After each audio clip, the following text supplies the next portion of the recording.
Good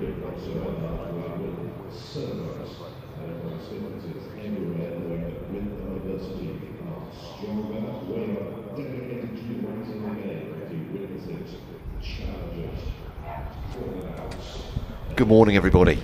Spitfire Ground, St Lawrence, day 3, Kent v Glamorgan.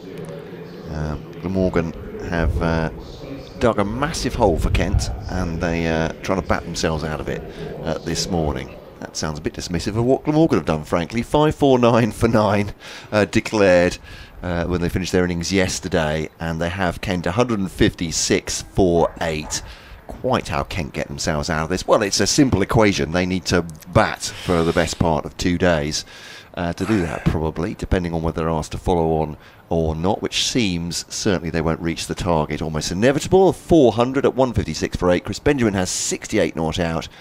And at the other end, George Garrett on 11. I'm Matt Cole. Beside me, Nick Webb. For the visitors, this has been just about as good as it gets, I suppose, so far. Well, it's been a tremendous 2 days from the Welsh point of view, and especially since it has been spearheaded on the batting front by two 21-year-olds, Asa Tribe and Ben Callaway, who had that fabulous career best, in fact improving his career best for the third week running, and then the experienced campaigners of Tim van der Hoogten and James Harris taking over with the ball. Callaway, in terms of highest maiden centuries for Glamorgan, it is the fourth on the list, actually. And Aaron Donald's first time he reached 3 figures was 234. Now with Derbyshire, of course, that was against Derbyshire at Colwyn Bay. Dan Cherry, the current chief executive, made 226 for his debut maiden turn in the championship against Middlesex at Southgate, and the South African Alvaro Peterson made 210 against Surrey at the Oval. So it's fourth on that particular list of how high can you go with your maiden century for Glamorgan. I think he'd be pretty pleased, wouldn't he? But from that point of view, unbeaten as well. Great for the average. I think if, absolutely. Cricketers will tell you they don't care about that kind of thing. Until it gets to the end of the season. Or they're negotiating for a new contract at some point during the season. When contracts are involved, it's always worth it. Little handshake between the two officials as they took the field, which I found quite amusing, since the officials are all staying in the same hotel as the Glamorgan team and myself, and they saw each other over the egg on toast or whatever. Do you think there was a stern handshake before they took on the scrambled eggs and bacon this morning, I wonder? Yeah. I could just imagine them looking steely at each other. Got one more task to do before the day's play. Kieran Carlson giving it a bit of an aeroplane vibe, with arms outstretched as he canters onto the field of play alongside his more sedate captain Sam Northeast. I have to say once more, it's absolutely beautiful, warmer than it was yesterday.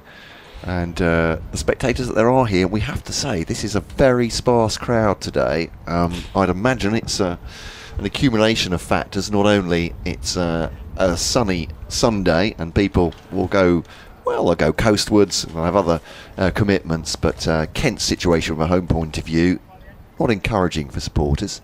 I'm the sort of person that would turn up anyway because it's sunny and there's cricket. Absolutely. But, if you live in the area, I suppose if you've got a bit of a drive or competing family commitments on a Sunday, but yes, it is very thinly spread, I think, this morning. The crowd, they'll have to move around about a bit and make a bit of a noise to compensate. Also should say, and this is part plug, part observation, that Whitstable Town Football Club are at Wembley today to play in the FA Vars final, and Whitstable's not so very far from Canterbury either, so there may be floating fans of Kent football going to that one. We've got full commentary on BBC Radio Kent from 12, all radio frequencies on BBC Sounds as well. There endeth the lesson, because you're here for the cricket, and we're about to get underway in this third day with, they start with 3 slips or 4, just deciding. I think Asa Tribe, there we are, he may be wearing that that helmet and the fielding pads for quite a lot of today if there's a follow-on involved. Yes, he got a couple of catches there, didn't he? And Adam Hollyoak quite surprised by the number of catches that were lobbed up. A couple at short leg, one at least to gully. Absolutely right. I was just wondering about, maybe not the bounce, the conditions, but certainly complimented Glamorgan for the way they bowled and said Kent have been nowhere near good enough. And not really any positives to take apart from perhaps the man at the non-striker's end right now. Chris Benjamin, 68, though he didn't add, I will add. Not chanceless, I think it's fair to say. Garrett fends this off his chest from Cesar Fernando. It's not the quickest delivery he'll bowl, but certainly back of a length. Garrett goes off for a bit of a wander. Already collecting his thoughts after the first ball. Yes, it's the oldish ball, isn't it? 59th over. So if they need it, they'd have a new ball at some point late this morning. Yeah, in the second hour. But they'd probably aim to bowl their best bowlers and get them out before then. Yeah. And Fernando to Garrett. That's down the leg side. And short as well. No need for Garrett to play that. And from Glamorgan's point of view, the $64 million question, would you expect them to enforce the follow-on, especially if they take 2 quick wickets at this point? Yes. There we go. That's the vibe I get from informal chats with a couple of players this morning. And you can understand Nothing that official. from... yeah, quite. If they bowled, I don't know, 60, maybe 65 overs, then, and they've had a night's sleep as well, the bowlers, you'd think they might not want to leave it to chance by taking any more time out of the game. Fernando to Garrett, slow on the bat, inside part of the bat as well, up to mid-on. 3 slips and point there, mid-on, mid-off. And short leg, I should say, Asa Tribe there, who were a little bit in the shadow of Ben Kellaway, and that's a bit of a shame for him, isn't it? Because it was a fantastic innings, his 94. I suppose so. We've had 1 or 2 of those in Glamorgan in recent years. I mean, Colin Ingram made a lovely century in the shadow of Sam Northeast 335 at Lords, right. And Chris Cook got 190 when Sam Northeast got 400 at Leicester. His Fernando to Garrett. It's a gentle prod forward, an appeal, but nothing doing from the umpire. I remember saying to Chris Cook on that occasion, that's the lowest profile 190 you'll ever score. As North East had just broken the club record at the other end. An update or scene setter, I think we should say, for our shared programme coming up very shortly in Pat Marsh's excellent morning programme. Talk us through those 4 dot balls, Matt. There we go, yes. Yeah, I think just to let everyone know what's going on, and for Surrey and for Sussex as well, as we're a shared programme in the mornings on Sunday. Here is a Cesar Fernando bowling his 5th bowling of the morning. Oh, that's almost... Well, it's gone through the hands of Kieran Carlson, high above his head at 3rd slip. I thought he was going to pouch that, but got the hands up towards it. Looked catchable, but it's gone for 4, so a little bit of luck for Kent. That update coming.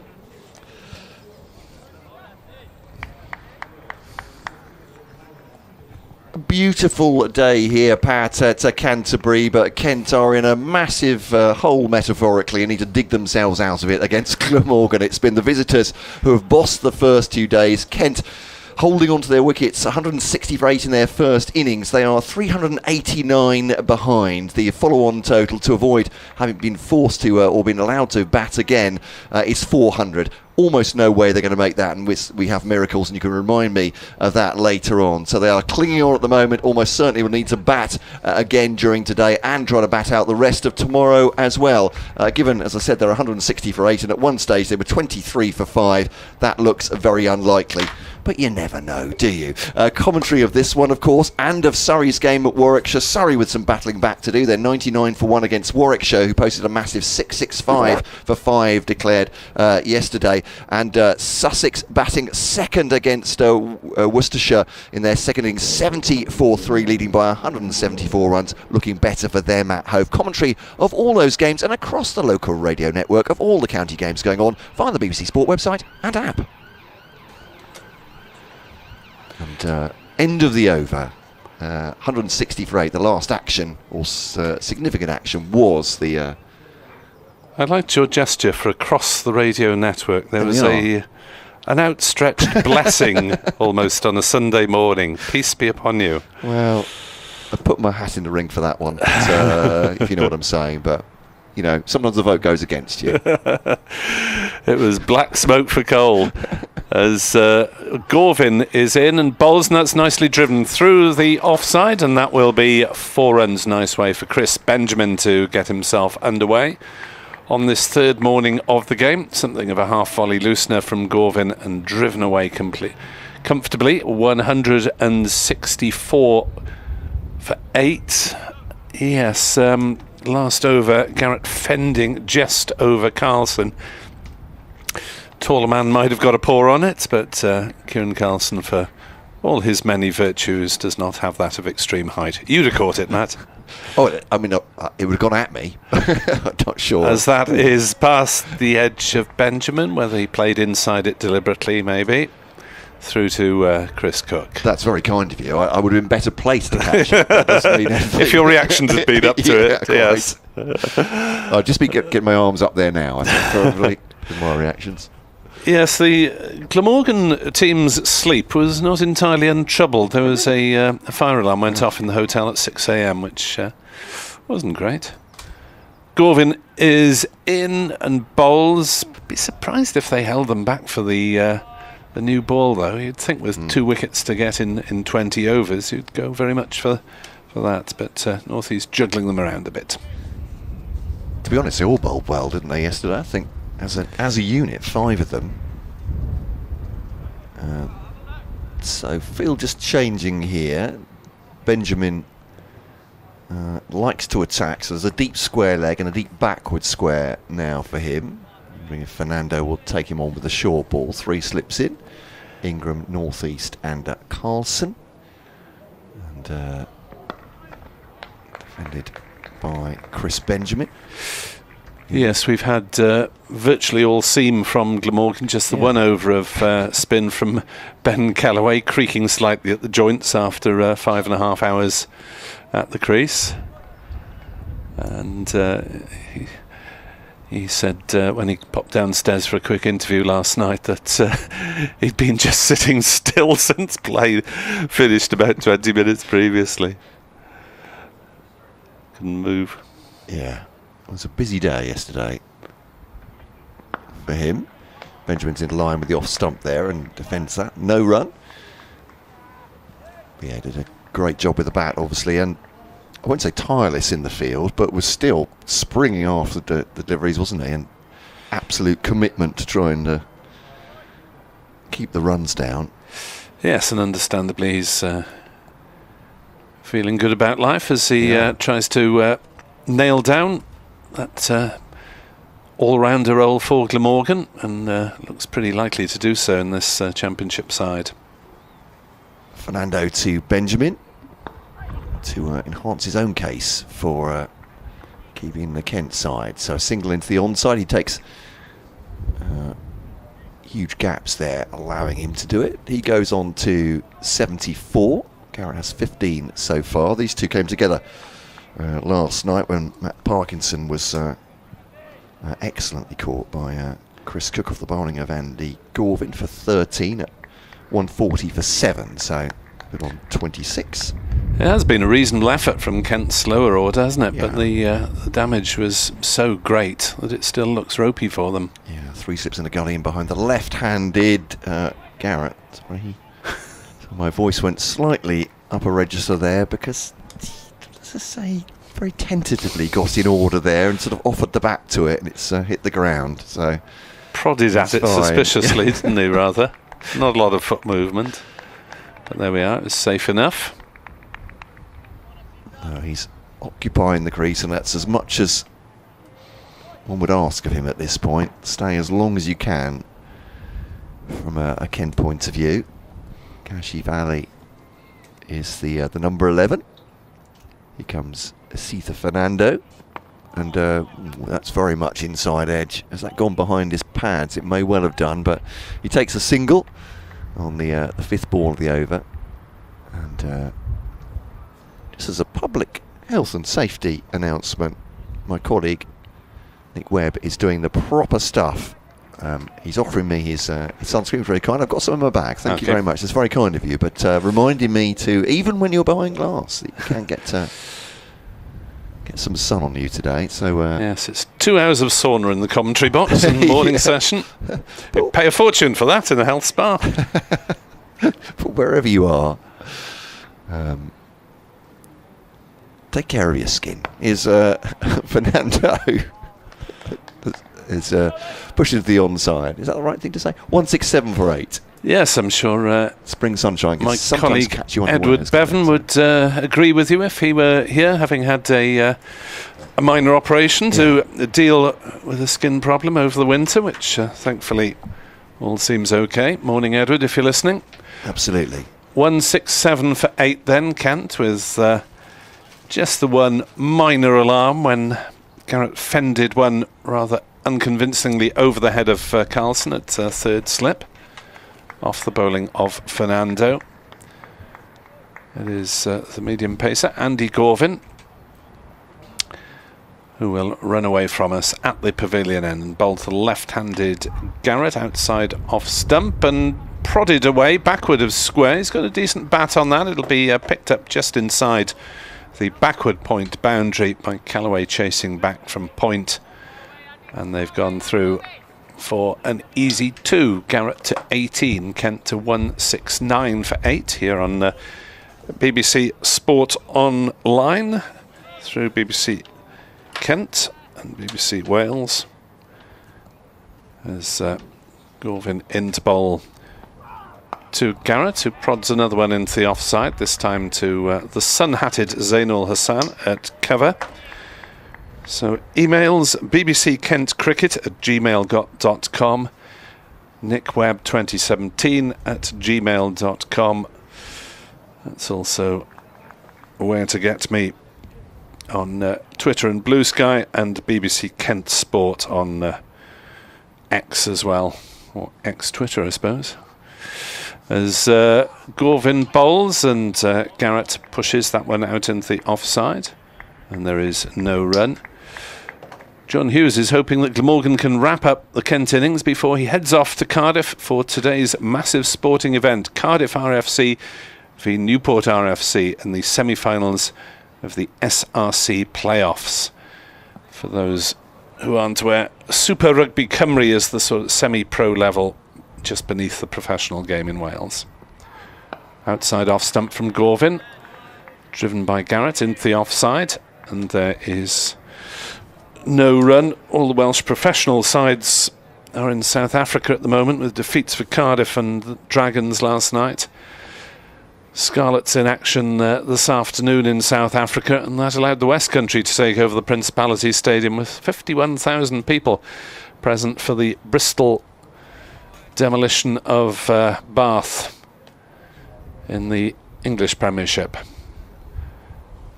Gorvin bowls, turned away on the leg side by Garrett, down towards fine leg, single taken.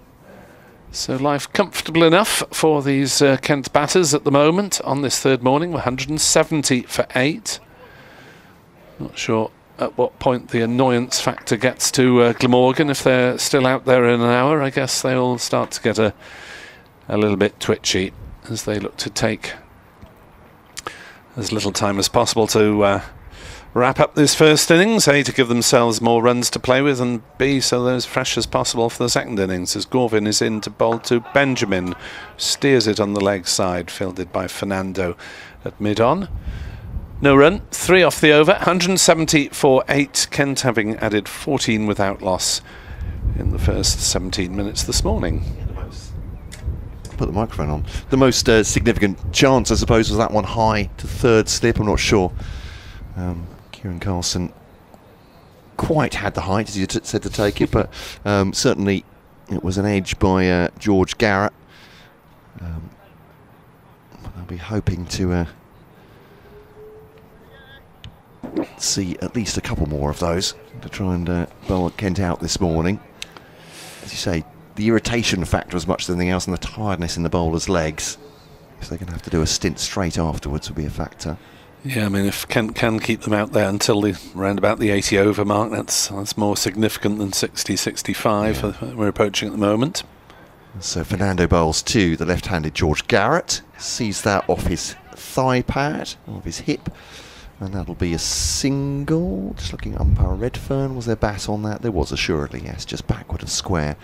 And they walk through for one. And against my better judgment, Nick, I'm going to close this window because, as you pointed out, you get a lot of reflection when they're open.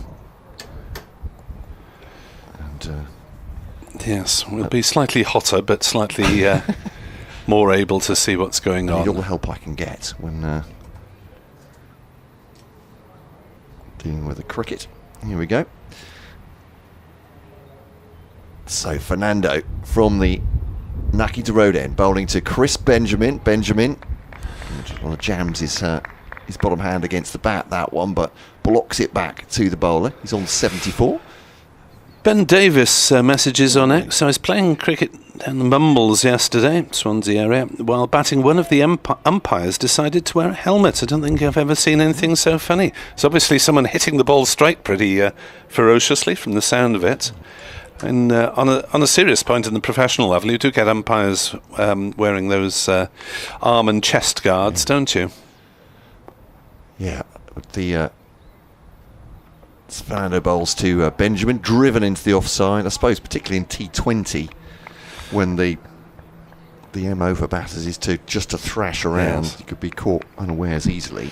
But yeah, and there is a case for coaches in the nets beforehand when people are practicing T20 hitting to have some sort of protection, because it can come back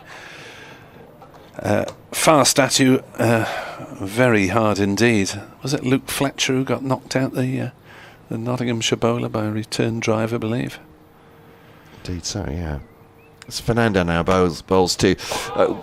he's gone on a wild chase, Benjamin, on that ball. It's gone very wide, and Chris Benjamin did his very, very best to get something on that. And the wicket-keeper, Chris Cook, don't want to exaggerate, but it was pretty close to second slip where he took that across Colin Ingram towards Sam North East. So 171 for 8. Yeah, I suppose it's a tempting gap through the covers. There's a deep point. Oh, no, there isn't a deep point. As I mentioned him, he wanders in to save the single off the 5th ball of the over.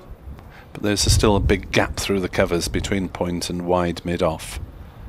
So Sita Fernando now to bowl to Chris Benjamin. Oh, that's a good ball. And that's just outside off stump, getting some lift and some slight shape away as well from the batter through to Chris Cook, and there's no run.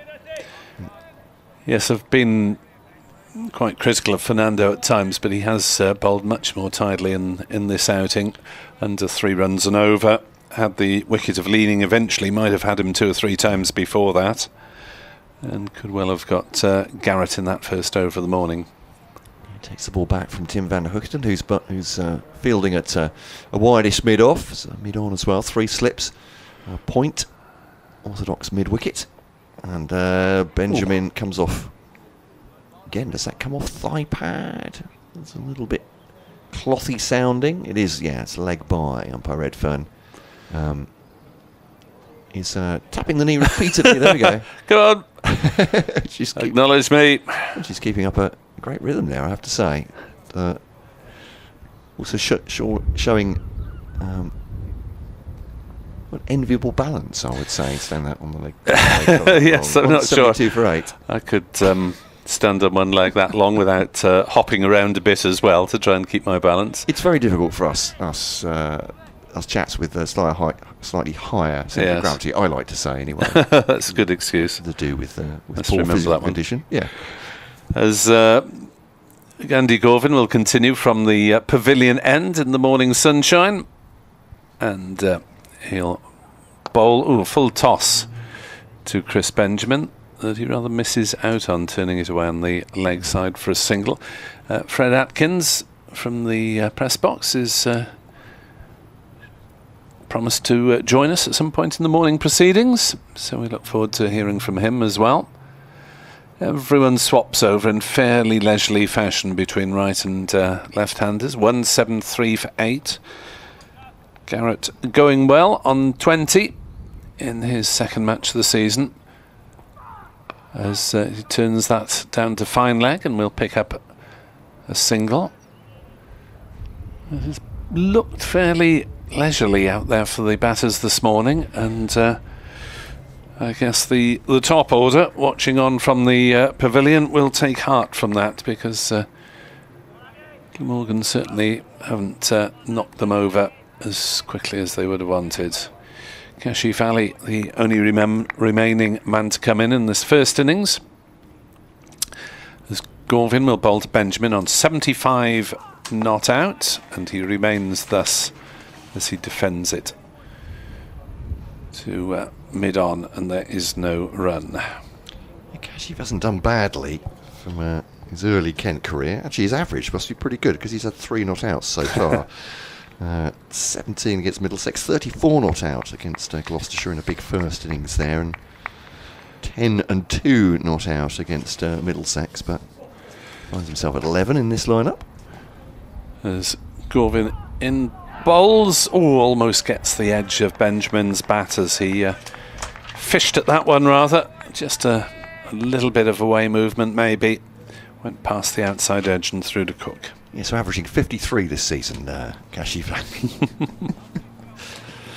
think looks like in that respect, the batting order is the wrong way round. Helps when you're only out once. It does. Here's Gorvin then. Legs pumping. In bowls, grunt of effort. Forward comes Benjamin, negates all that effort and plays it back to the bowler. 174 for 8. It remains.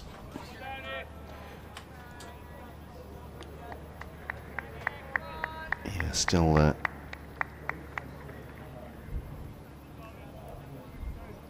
attempting that to get the first wicket out. Sorry, 63 is average apparently. Well, that goes for my maths. Appeal for LBW against Benjamin as he pushes across the line. Not out. Morgan still struggling for the breakthrough on this third morning. Kent 174 for 8. And I have it from a primary source that Andy Gorvin's birthday is Wednesday. And was not yesterday as listed in a couple of cricket publications. Subject of great debate yesterday, and yes, until I remembered I got it wrong last year as well. We're glad we had clarification, I should say. Yes.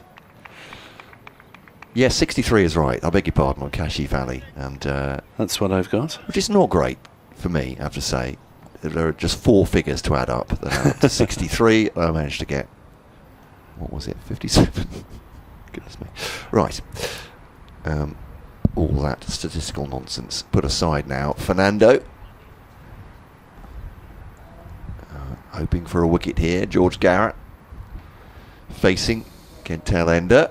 Plays and misses. That's a good line actually from Fernando. He's definitely gone forward there, George Garrett. He's played down a line. It's just not the right one. It's gone through the wicketkeeper. The old Derek Morecambe. Yes. All the right notes, just not quite in the right order. I thought you were going to go for the... he's gone down the northern line. Unfortunately, the ball's on the Bakerloo. Yeah. Apologies for the very southeasterly reference there. It's all right, young man. I've been on a tube train. Yes. Do you know of the tube? Here's Fernando now to Garrett. That's nicely clipped off his pads. Down through fine leg. Where I'm assuming there's a fielder, because the ball's come back very quickly into the gloves of Chris Cook, and they just take a single. 175 for 8. Field changes around, and changes in nature as well for Chris Benjamin, who at this point has 75. Kent at the moment have batted unbroken for 6 and a bit overs in this first half hour of the third day, and doesn't feel like there's much intensity, but there's a lot of chat out there from the Glamorgan fielders trying to generate a little bit of tension, I suppose. They may just need to stay patient. Here's Fernando to Benjamin, short ball. Benjamin flexes as if he's going to go for it, and then just keeps in a slight crouch through to the wicketkeeper. No run. Yeah, James Harris will hope there are not too many singles because he's fielding it fine leg to both right and left-handers. So get your bike out, James. There's a keen cyclist. Bike on the boundary. There's Ben Callaway beside him there, is it? Oh no, sorry, it's backward square. It's wrong side of the pitch, isn't it? Fernando to Benjamin. Tucks the ball onto the onside, takes a quick single with no great pace on the ball, off the bat. Runs through, and field changes again. There he is. It's a jog, I'd have to say, from James. He's not got the knees terribly high. It's a chug. It is indeed, and why would he? Oh, sorry, I was right about Ben Callaway. He's just staying there on that side of the field, whether it's leg or offside. So he's not being asked to run across the field, but maybe he gets an excuse. His parents have signed a letter saying, if Ben doesn't run around very much today, he's a little bit overtired. 176 for 8. As Fernando bowls to Garrett. One bounce, the man at leg gully. That's what he's there for. It's just sort of fended away by Garrett. I thought for a moment that was a perfectly executed plan because Zainul Hassan had just moved into that leg gully position for that very shot, but it went on the first bounce from Garrett's bat rather than on the full. Indeed so. So one ball to come of the 65th over here. 176 for 8 Kent. There's still 373 in arrears. But that figure doesn't... Well, it's so far away, it almost doesn't matter for them at the moment. Garrett, and it finds Zainul Hassan again. And that's the end of the over. Similar, though he was in a bit more control. I'll give him credit for that one. George Garrett down to leg gully, but definitely worth having a fielder there. I think it's been proven. End of the over. Kevin Higgins in Istanbul wondering why Gorvin was opening up instead of Harris or van der Hoogten. Yes, slightly surprised to be honest, but I'm assuming that Sam Northeast has a cunning plan of how much he wants to use his bowlers, and I suppose it's probably not Istanbul heat, but it's pretty warm here, so he's got to juggle the workload of the five seamers to some extent. Gorvin is in to bowl outside off stump. Cook can't take cleanly as the ball dies on him. So Fernando has bowled 16 overs. Gorvin is in his 13th. Harris has bowled 14. Van der Hoogten 12. Ul Hassan 10. Maybe just was hoping that Fernando and Gorvin would finish off these last two wickets, and then Harris and Van der Hoogten could be fresh for a potential second innings. Gorvin is in to Benjamin, who defends gently. The ball just trickling down the slope to Harris at mid-off. Probably on a flatter ground wouldn't have got there. I think it's fair to say that Kent haven't made much of this match very difficult for Glamorgan compared to the what's been coming the other way, but that's one thing they can do, isn't it, is hold their own against these bowlers, perhaps force Sam Northeast's hand to bring in his strike pair earlier than he wants to. Gorvin in to bowl, steered into the offside. Ul Hassan feels at cover, no run. It's a no ball as well, signalled by Newell. Disturb Gorvin's economy rate, which is 2 and over. Yeah, and the deficit now down to 371. So a mere 371. Well, this captain will I think if they got spit and feathers below 300, they'd be delighted from the position they were in at 23 for 5. That really was a mountain to climb. Gorvin into Benjamin, who plays that one to mid-on.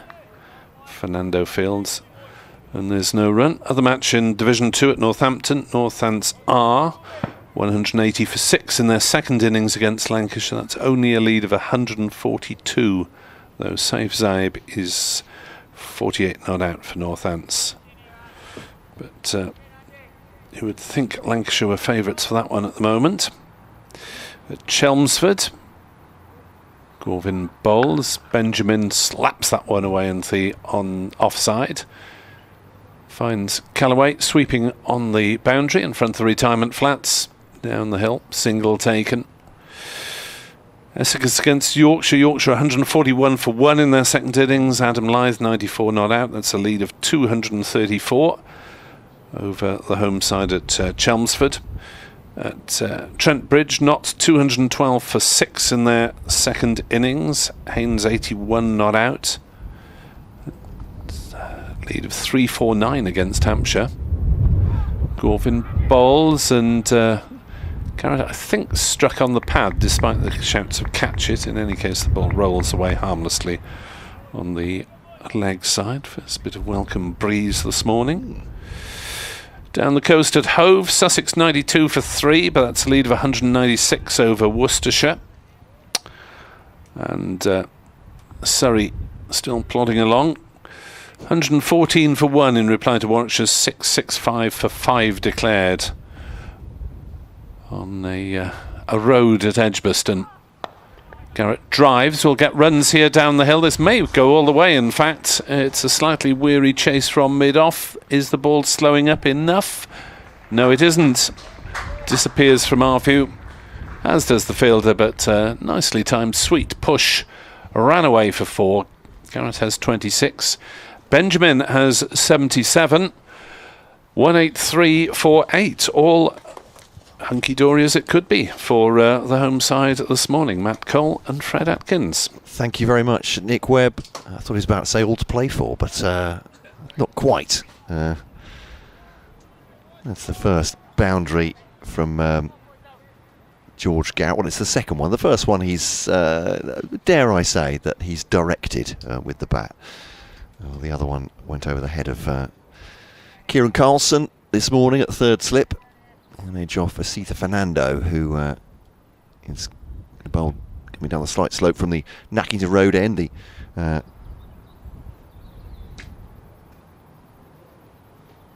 tree-lined Nackington Road end. This one leaves Benjamin through to the wicket-keeper, and there's no run. Beautiful scene here at Canterbury, but not blessed with a big crowd, but we are blessed with Fred Atkins. There we go. There's your... Thank you, Matt. There's your cheesy radio segue into that. Good morning. Good morning. And it's not been a bad morning for Kent, has it, so far? Given everything is relative. Deficit is still fairly biblical. Context is king. You're absolutely right. 35 minutes of irritation for Glamorgan so far. Certainly my point is that. First time that Glamorgan have been held up from what they want to do. Having said that, that's a lovely delivery from Asitha Fernando, but Chris Benjamin does not oblige by getting an edge to a rising delivery outside the off stump, and it's a dot ball, 183 for 8. And it's pleasing for Benjamin that he's getting these runs. He's not had the easiest of starts to his Kent career. He had an indifferent pre-season. It's fair to say that his wicket-keeping wouldn't demand inclusion ahead of Harry Finch so far in this game, at least. And I think it's, certainly having talked in pre-season, as Fernando bowls to Benjamin, he'll take a quick single. Was it bat and pad there into the onside anyway? Fernando kicks at the ground in frustration. They come through for it. No, it was off the bat, so enough bat on it. 184 for 8. It wasn't his ambition to keep either. He see himself as a middle order batter, but yeah, it's a good point. But once you're in the side, that's the old maxim, isn't it? You can make yourself irreplaceable. Yeah, and Finch, he sustained that finger injury that wasn't as serious as was thought. But I think he's one of these players, almost in that situation Alex Stewart was in a few years back. His versatility is counting against him because he opened. Yeah. Obviously, the innings for Kent yesterday and got 4 and was sort of swept away along with the rest of the top order. As Fernando bowls to Garrett now. Garrett behind that one. Solid on that occasion. And there's no run. 184 for 8. And great fielder as well, Harry Finch. you're saying his versatility in that respect, I don't say counts against him, counts for him very much, but turned himself into a... I mean, Glamorgan fans may look at it and think, what on earth was he keeping all last season? Well, he was very, very good. I'm not quite sure how you do that. It shows enormous talent, doesn't it? Yeah, and apparently he did it very late in his career as well. It's not. Well, yeah, absolutely. He didn't have any schoolboy tradition of keeping wicket. He just reinvented himself. Fernando will come round the wicket now to the left-handed Garrett, still looking for this first wicket of the morning, Glamorgan. And Fernando head in hand outside of the bat, part of the bat for Garrett. Wouldn't call that an edge, but he wasn't entirely in control of it, was he? But along the ground, yeah. And single. So Chris Benjamin back on strike. Kieran Carlson just doing some high stepping, keeping the himself mobile. That third slip. This is Ingram, Northeast, and Carlson. It's like a city law firm in the slips. Fernando to Benjamin there. Straight back at the bowler, and there is no run. So George Garrett will start the next over in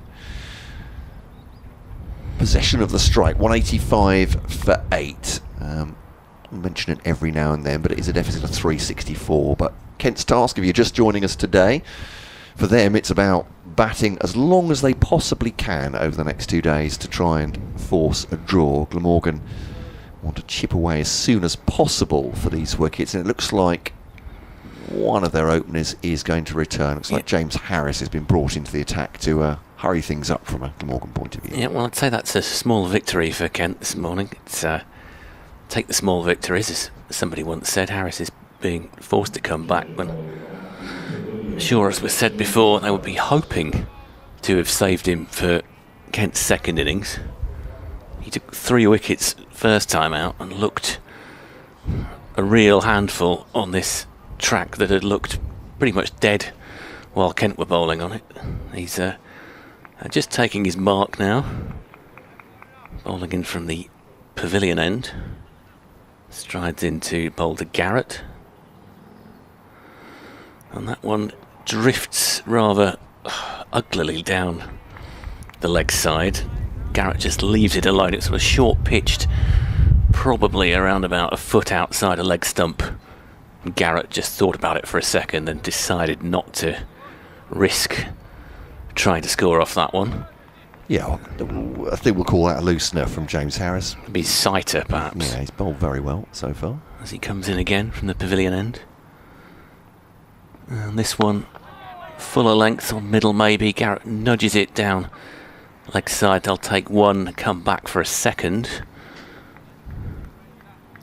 So another 2 for Garrett, who is no rabbit with the bat. He's proved himself fairly useful, made a couple of useful knocks last year when it was, as has been well documented, a difficult season for Kent, certainly for Kent's bowlers.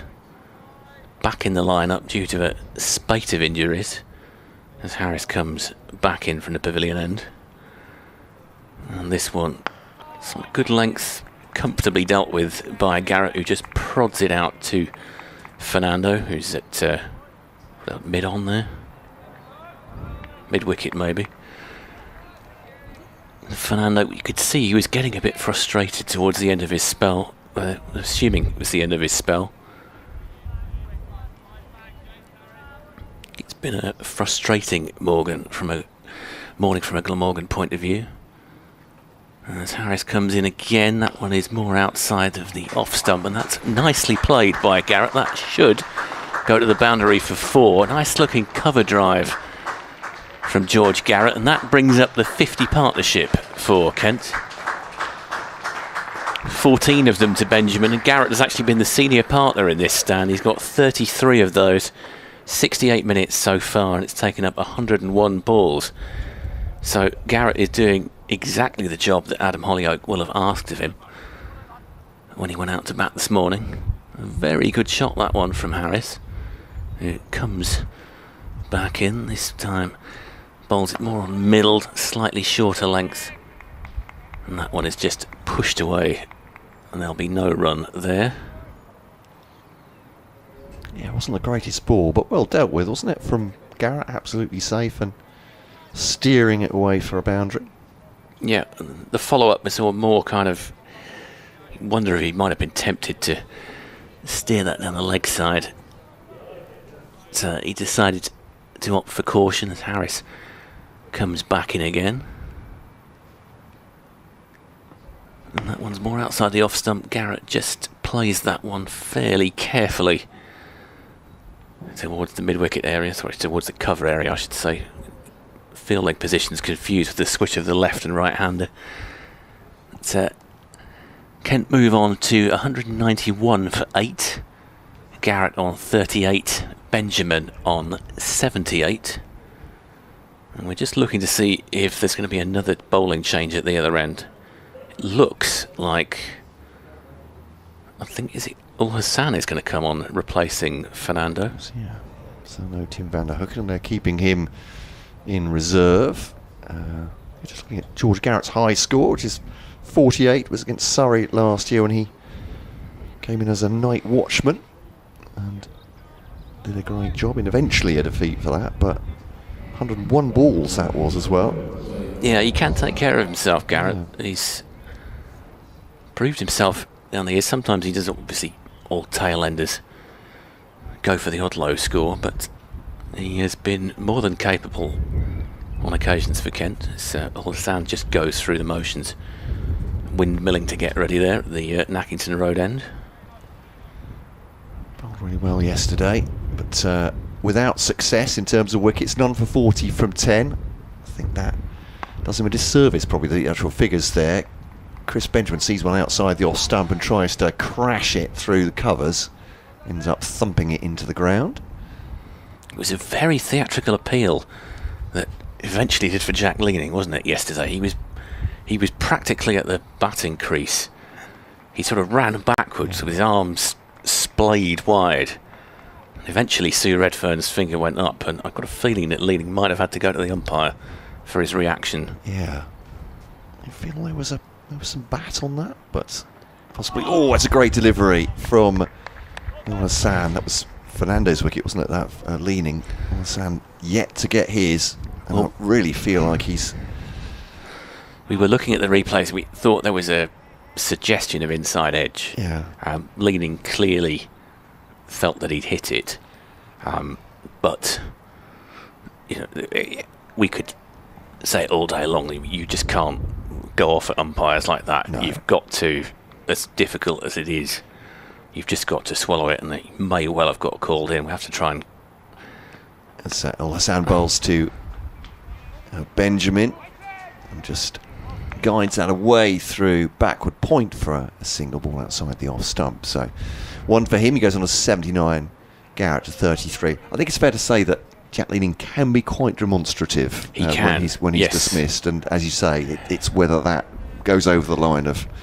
Well, it was an interesting incident on disrespect. At the end of day one, Matt Parkinson was called into the match referee's room, having hurled his cap to the ground in frustration. And quite cleverly, he got his sort of anger out of the way. When he knew what was going on, he had a bit of a chunter. I'll continue this in just a second.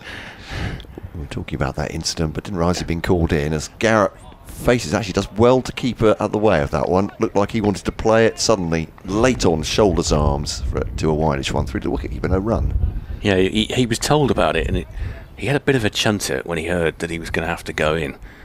But he got that out of his system. He went back upstairs, he got his cap, and he put his cap on backwards before going in. So he was kind of grinning. It was as if he was trying to charm the umpires into possibly being lenient on him.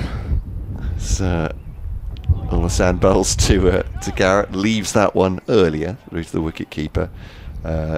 He is a charismatic man, Matt Parkinson. He is. I thought I was quite. I thought that's quite clever the way that he handled that. I think everybody needs to let off steam every now and again, and it's a question of knowing when it's sensible to do it. And I think he worked that one pretty cleverly. He cast a very frustrated figure yesterday, that's for sure. The world was against him. Last ball this over from Zain Al Hassan. Clipped off the pads of George Garrett. And Chris Benjamin quite happy to jog through for the single, because Zain Garrett has been she had the leading hand in this partnership so far. 34 from 58 balls for him. Benjamin 79 from 162, 193 for 8. So it is a 53 partnership.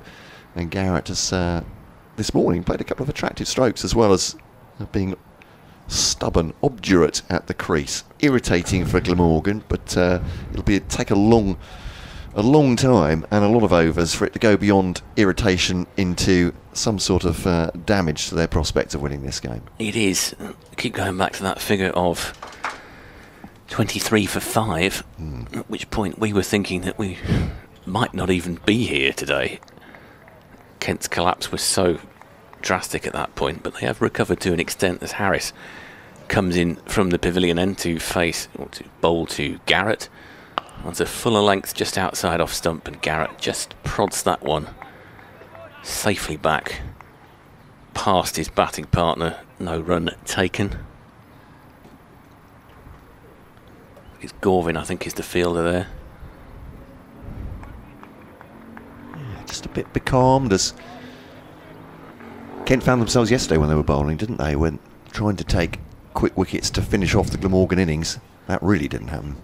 As Harris comes in again, that one's more on middle, and Garrett again just defends that one fairly sensibly. Played more towards a kind of mid-wicket area where it's fielded by, I think it's Fernando. And there's no run.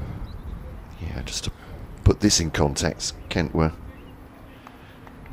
389, Glamorgan 389 for 7 overnight after the first day, and Kent took just 1 wicket in that first session, by which point Gorvin and Kellaway had racked up a century stand. Harris this time kind of shorter length, just drifts through to the keeper. Garrett just looked tempted for a second before pulling his bat away. He's just rehearsing a shot in his head there, Garrett. Just wandering away from the wicket. So yes, that wicket that you're talking about, it was right at the very end of the session as well. I think it was 4 balls from the end of the morning session when Parkinson finally struck. So Harris comes in again. That one is driven by Garrett straight to a fielder at cover, and there's no run. Adam Hollyoake was saying yesterday, as Nick pointed out, felt it was a good pitch, but new ball focus, put it that way. And at the moment, there's not looking very much in it for James Harris or for his teammates, which is good news for George Garrett and for Kent. Well, if you look at the way that some of the batters played yesterday, they were really struggling in that opening spell. I mean, Daniel Bell-Drummond scraped 3 runs together over the course of about 30 deliveries as Harris comes in again. And Garrett again just decides to play that one out towards cover. It's fielded and there is no run. And it seems unfair to single him out. He lasted longer than some of the other batters, but it was a real ordeal, it seemed, for him. He was just sort of scratching his way to 3 runs, I think, of about 30 deliveries, and he never really looked comfortable. So Harris comes in again to Garrett, and that one is fuller length. Garrett just flicks that one down towards the leg side. Fielded, they take a single. There's a bit of an overthrow there, but the fielder's backing up, so there are no buzzers. And Kent move on to 194 for 8. Yeah, it's a proper shot from George Garrett, showing that he's feeling more and more comfortable out there. He's nicked the strike on the last ball. Chris Benjamin is on 79. Garrett has 35. I think he obviously, by now, he's earned the trust of his batting partner. And you say he's looking very good. It'll be encouraging for anyone that was struggling yesterday, as they all were, really. And Benjamin himself, I think it's fair to say, rode his luck to an extent. He also got hit in the box, so it's difficult to call a batsman lucky when he's suffered that kind of injury. He wouldn't thank you for that comment, certainly no. Garrett then facing Then Hassan bowls. Edged and gone! Well, saying how comfortable he looked, and he's just standing looking down the pitch.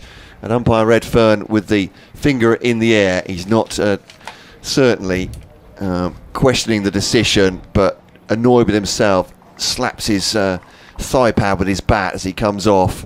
And Hassan, off the bat of Garrett, gives pretty much the most straightforward catch for Chris Cook. Didn't need to move, straight into his gloves.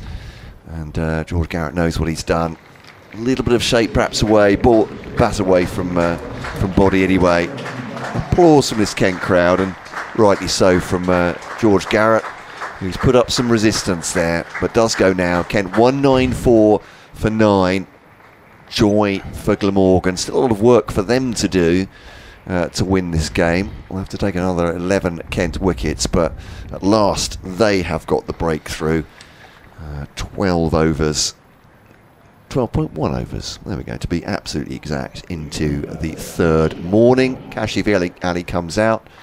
He's averaging 60 plus for this season, so he's hiding his light under a bushel. Kent will be very happy if he lives up to that, frankly. Well, they will. Overjoyed. Again, he is no rabbit, Kashif Ali. I don't think there are many real rabbits in the Kent squad these days. It's one of those positions where they've obviously, you think back to a certain era. Certainly watching England was a time when you had Phil Tufnell, Alan Mullally, Devon Malcolm and Ed Giddins as your final 4, and you weren't really banking on getting too many runs out of that particular combination.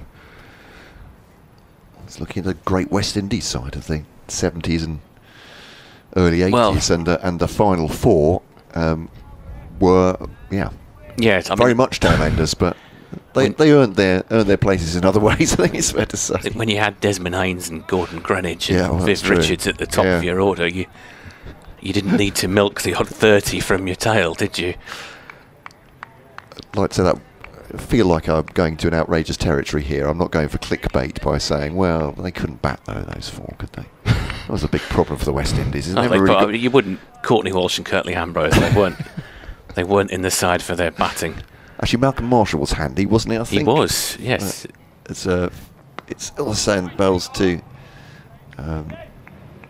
Kashif, sees that into the offside. Well enough, no run. Famously batted one-handed once, Malcolm Marshall, and he did it pretty well.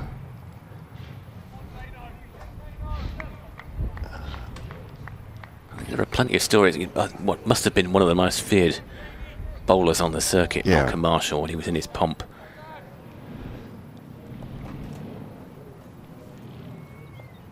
Here is Hassan to bowl to Kashif. Withdraws the bat from that one through to the wicketkeeper, and there's no run. They all had, obviously, that's quartet, or I suppose 6 or 8 bowlers across the 15 years when they were at West Indies were at their peak. All had their, the different challenges they set batters, but pace being the... it was just sheer intimidation, wasn't it? But Malcolm Marshall, I gather, skidded the ball on as well, being fearsomely fast. Not the tallest of that bowling lineup. That's Kashif Ali keeps the ball with the body there, inside the line of the ball, through to the wicketkeeper, no run. I've read a few books about that era. I remember an interview. The common thread is how much players used to drink in those days. And, you'd quite often have players turning up hungover to face Malcolm Marshall. And Paul Smith, the old Warwickshire player, basically said, you could tell that he was in a state when he came out. And I'll just break off here while the delivery comes in. Well, Hassan to bowl to Kashif as it rats him on the pad. Maybe a little bit higher than that. And Chris Benjamin will send his regards and sympathies, I think. Yes, he will. I think Kashif, who's just puffing out his cheeks and taking a moment. Possibly not quite as painful as the one that Benjamin got. He's jumping around, but the fact that he's that mobile suggests he's just doing a little Elvis Presley dance with his bat there. Benjamin was... If he'd been hit amidships like Benjamin was, he wouldn't be that mobile, I don't think. I think boxing referee would have told him to stay down, Chris Benjamin, yesterday, which he certainly did for a few minutes. And this one squares Kashif up a little bit, but out into the offside. That's the end of the over. 71 gone. Kent wants in 194 for 9. One more needed for Glamorgan to make the decision whether they are going to put Kent in again or bat for a bit. We think it'll be the former rather than the latter. Yeah, just to finish the thing about Paul Smith, I mean, he turned up clearly the worse for wear. Malcolm Marshall obviously could tell, and he just said to him, "Don't worry, Smithy, this isn't going to take long." And apparently it didn't. I've just finished reading Steve Marsh's book, which is it was put out a few years ago, but it's very interesting. And he was, among all the other things he was saying, players obviously drank far more in those days than they could do now. As Harris comes in from the pavilion end to Bolton Benjamin, and that one is just sort of squirted through the vacant third slip area for 4 runs. Benjamin, not entirely sure he had control of that. I think the third slip it might well have carried. There's no third slip in place, and that one goes through to the boundary on the Nackington Road side of the ground. There's 2 slips and a 4th slip, or a gully, but that one, of course, went just where Harris didn't want it to go as he comes in again. And this one is just defended by Benjamin, who decides to call for a single. He sort of drives it back past Harris.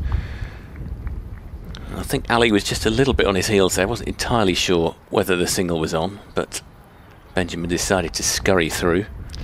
I feel with those, talking about being hungover coming to face a bowler like Malcolm Marshall, I think I wouldn't mind being at the other end, perhaps just being a bit drunk and not really know what was going on, rather than being...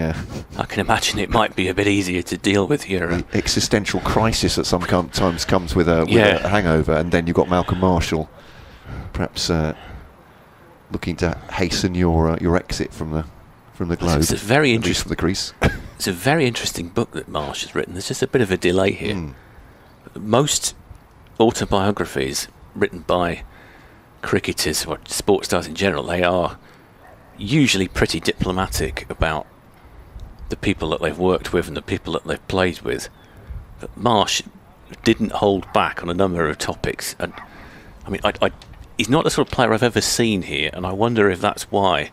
And it might be that he's a regular visitor, but given that he was Kent captain for quite a long period, he's never really involved as Harris comes in. And that one is pretty much on middle, and Ali just flicks it for a single to fine leg. And that brings up the 200 for Kent, which seemed a long way off at some point. So they are 200 for 9 here.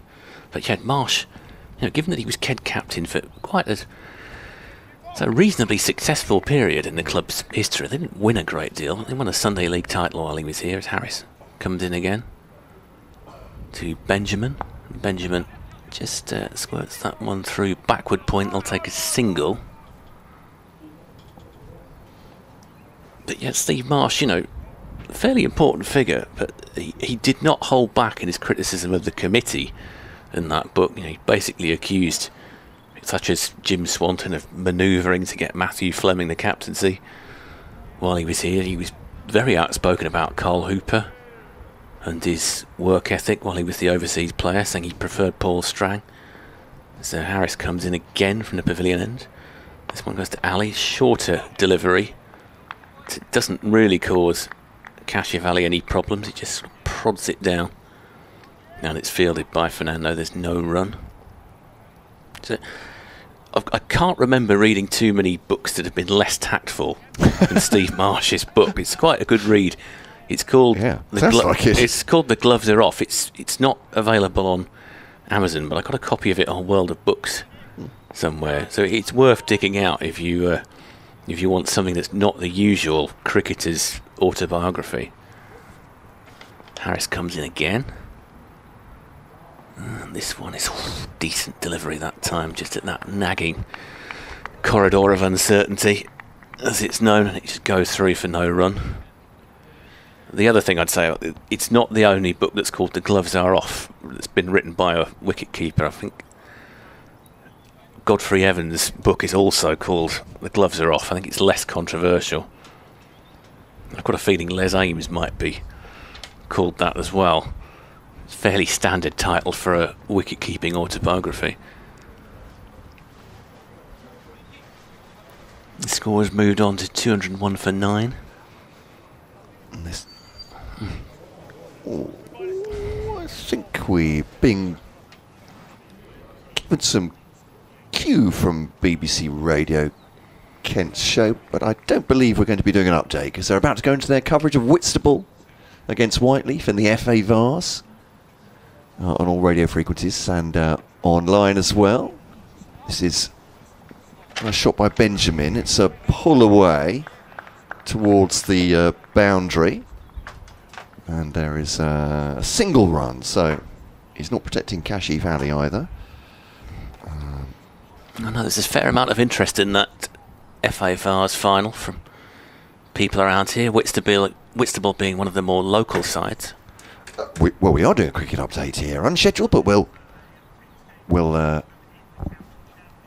ahead here.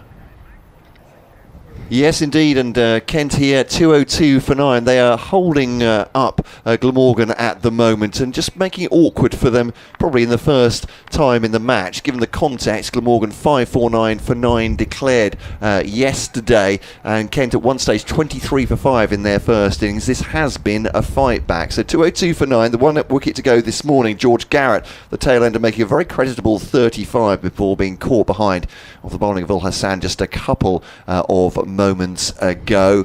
Elsewhere, we've got Kashif Ali now out in the middle with Chris Benjamin, who has 86. He's not been a regular in the Kent side so far this season, so very much making his point to coach Adam Hollyoake with this innings. Kent will have a mountain to climb if the last wicket falls any time soon. Almost certainly they'll be put in again to follow on and then have to bat out the best part of 2 days to try and save the game. So a big task for Kent here in the sunshine, but at the moment they're holding steady at the very least. Commentary continuing via the BBC Sport website and app.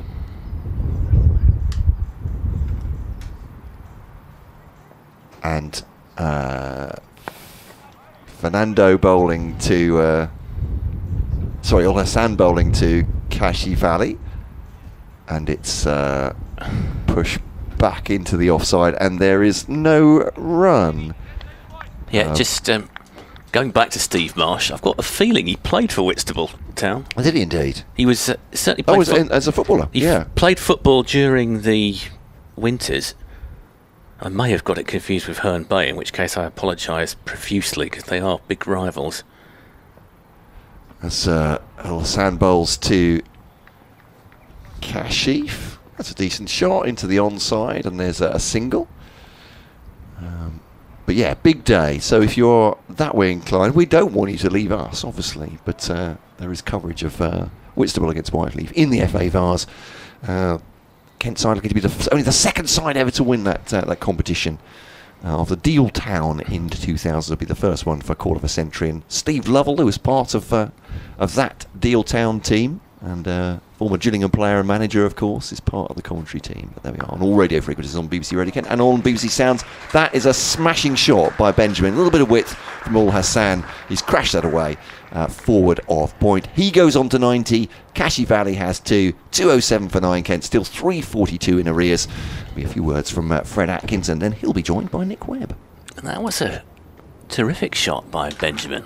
Well, that's like a Robin Smith style crack through the cover side to each 4.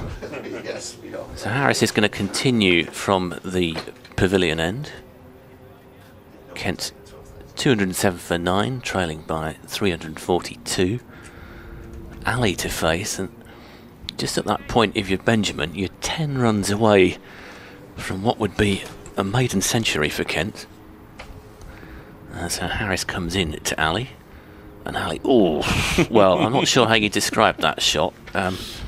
It was sort of a hook shot. A waft, maybe. I think he was trying to pull it through mid-wicket, maybe. Possibly, yes. He didn't make Could have been contact. trying to uppercut it over the slip. So it was that vague. Yeah, so we just sort of, as we're talking about, you're close to your century and you've got the number 11 in at the other end. That's possibly not the shot you want to see him play as Harris comes in again. This one is short again. This time it's fended towards the leg side by Cachiavelli, and they scamper through for a single, putting Benjamin back on strike. Yes, Harris not looking maybe quite so smooth in his approach as he did yesterday. That last one was a bit of an effort ball. Glamorgan have used him as the man to bang it in and bowl short into the ribs or for catches on the leg side on occasion. And he does it gamely. I'm not sure it's his natural instinct, though. Certainly his first over this morning wasn't as on point as it was yesterday, as he comes in again from the pavilion end. And this one is dealt with fairly comfortably. Looked like that was just about on the top of off stump. It's prodded by Benjamin, and there's no run. Harris calling everyone to come in.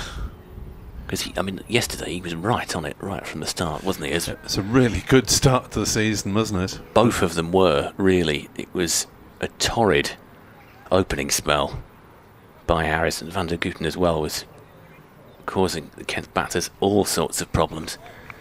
As Harris comes in again from the pavilion and just pauses slightly before resuming his run-up. And that one again looked like it might have been on off. It's just, I'd say, steered exactly by Benjamin.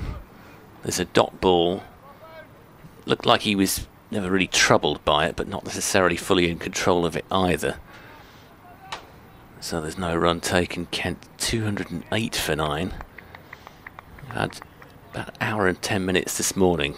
Glamorgan have just taken one wicket, which I'm sure wouldn't have been what they were after. Harris comes in again. And that one again sort of squirts just past third slip. And that will go for 4. So Benjamin is homing in. He's on 94 now. There's a dive by third slip. We were just talking about that chance that went by in the previous over. Went through the vacant third slip area. He's like a wide third slip, is he, at the moment, I'd say. Yes, it's Tribe rather than Carlson who was at third slip earlier. But it just eluded him. He did dive full length. I don't think you could call it a chance. But he is a more orthodox third slip here. As Harris comes in. And that one's more on middle. It's comfortably dealt with by Benjamin. Just fended back to Fernando. And that's the end of the over with Kent 212 for 9. Yes, I was wondering why Tribe was at third slip. That was because Northeast was off the field temporarily, and he is now back on it. 212 for 9. Kashif 3. Chris Benjamin 94. As Chris Cook waves, I think, for a helmet. Probably means he wants to stand up to the stumps against the medium pace of Zain Ul Hassan, which is quite testing for a keeper. Ul Hassan with the only wicket to fall this morning, one of Garrett caught behind for 35. It was quite interesting listening to Northeast was chatting to a couple of Kent supporters after close of play on day one. Still sounding quite wistful about a couple of games he was talking about. Ul Hassan bowls and bowls him. That is the end of the Kent innings. Chris Benjamin is left 94 not out. Kashif Ali has gone for 3. Ul Hassan has a second wicket. 212 all out. The deficit, therefore, live maths on the radio, 337, I make it? Yes, 337. It's probably on the board somewhere. Up on the scoreboard. It's not the easiest to see from here, but it is there in red and white. 337 deficit. I don't think there'll be any serious debate about whether or not they enforce the follow-on. But just to play devil's advocate here, is there any circumstances in which you might send Glamorgan out for an hour or two to pile on the runs? I think they'd have to maybe bat into the final session, add another 200, as Chris Benjamin is applauded off the field by the Kent faithful, as if he had got to 100. He'll tell everyone that he would have. Very little, I think, Fred, doubt that Glamorgan enforcing the follow-on. They'd have to add another 200 runs and declare sometime in the last session this evening, but you want to give yourself as much time as possible to work with, don't you? Well, you do, and the lesson from the previous game here, when Gloucestershire batted on for far too long on day 4, Gloucestershire basically batted Kent out of the equation. There was no way Kent were going to win that game. When they eventually declared, they set Kent a notional target of over 400 from 40 overs, which was at least 5 overs too long, probably 10 or 15, frankly, and they lived to regret it, because at the very end they had Kent 6 down, they were in trouble, Stewart was battling with an injury, and if they'd had another 5 overs, they might well have won that game. And it basically said afterwards they'd watched what had happened here when Kent had played Middlesex. Kent had chased down 313, but I mean that was 313, it wasn't 413. It's an entirely different match situation, and yes, they would definitely have regretted that when they were on the bus back to Bristol.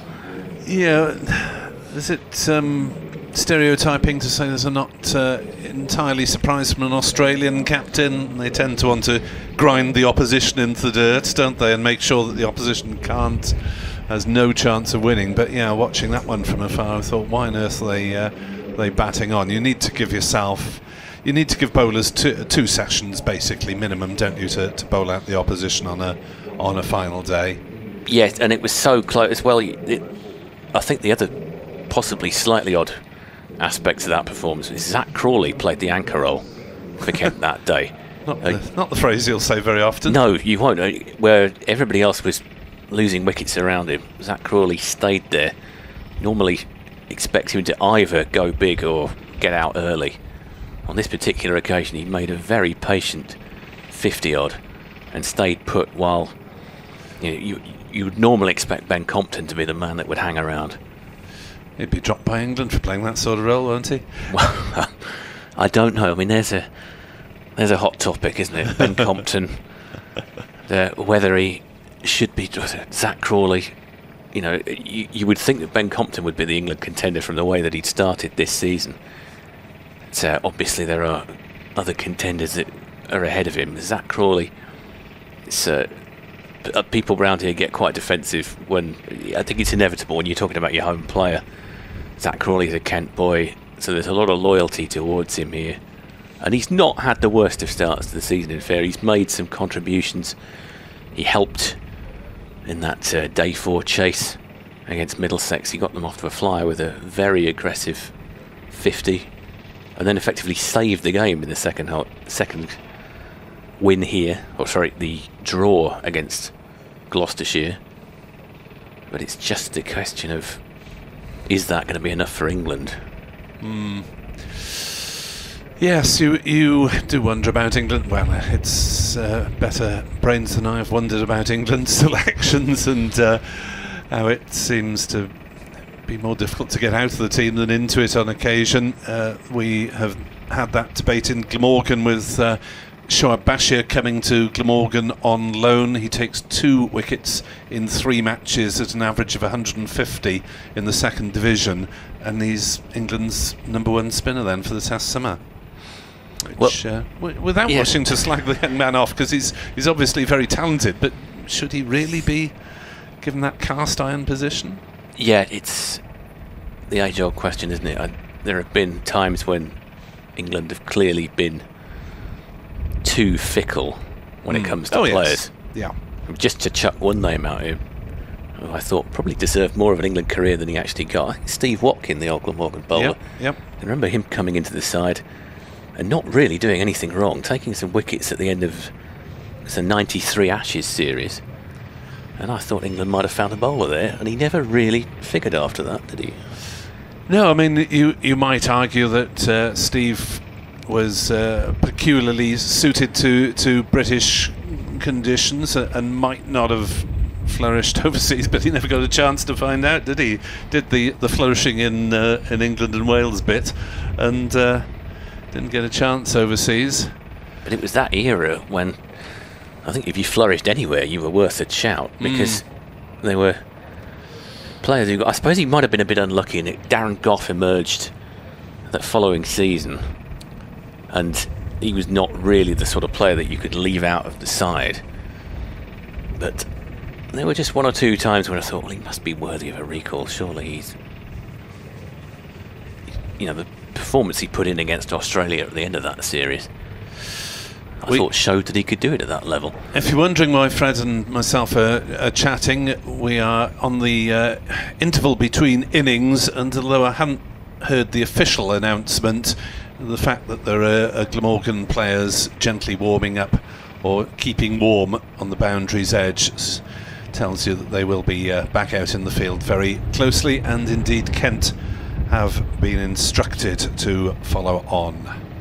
Yeah, you can see Sam Northeast on the rope there, which is saying just before that final wicket fell, Northeast was chatting to a couple of the Kent fans here on Friday evening after the close of day one, and he sounded pretty wistful about, we talked about a Lancashire T20 quarter-final to one of the younger fans, and he's saying it's still sort of seared in his memory, the occasion a few years back when Kent had a pretty good one-day side that he was a part of, and there was a dramatic T20 final with Lancashire that went right to the very last ball, and there was a general lack of awareness about the rules of the competition at the time, and Kent actually thought they'd won, and actually turned out that they hadn't, due to some kind of tie-breaking procedure. Was it level scores though? I got a feeling it was, and it certainly for a certain generation of Kent players. I think Sam Billings was involved as well, and I remember him saying a few years back that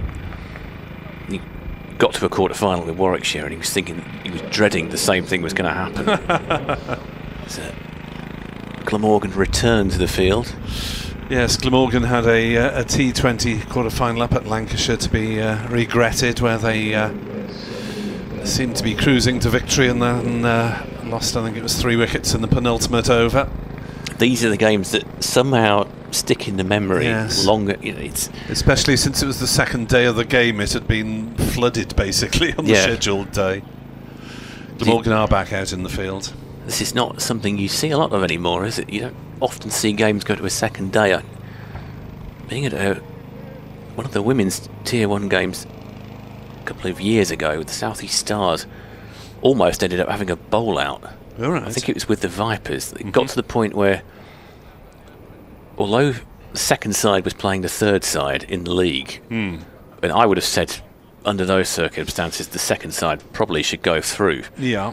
They were actually going to have a bowl out in the indoor centre at Beckenham, and it was only, I think, fairly close to the end, they decided that they were going to be able to get the minimum number in. I think it was 5 overs a side. Okay. So luckily there was a game that's taking place, but I just think there's got to be a better way of doing it than a bowl out.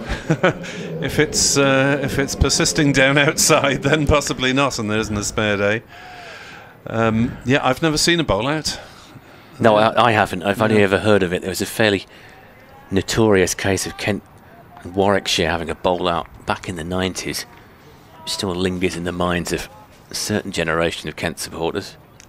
It's Tim van der Hoogten to open the attack in the Kent second innings. Harry Finch is on strike. Ben Compton is at the non-strikers end.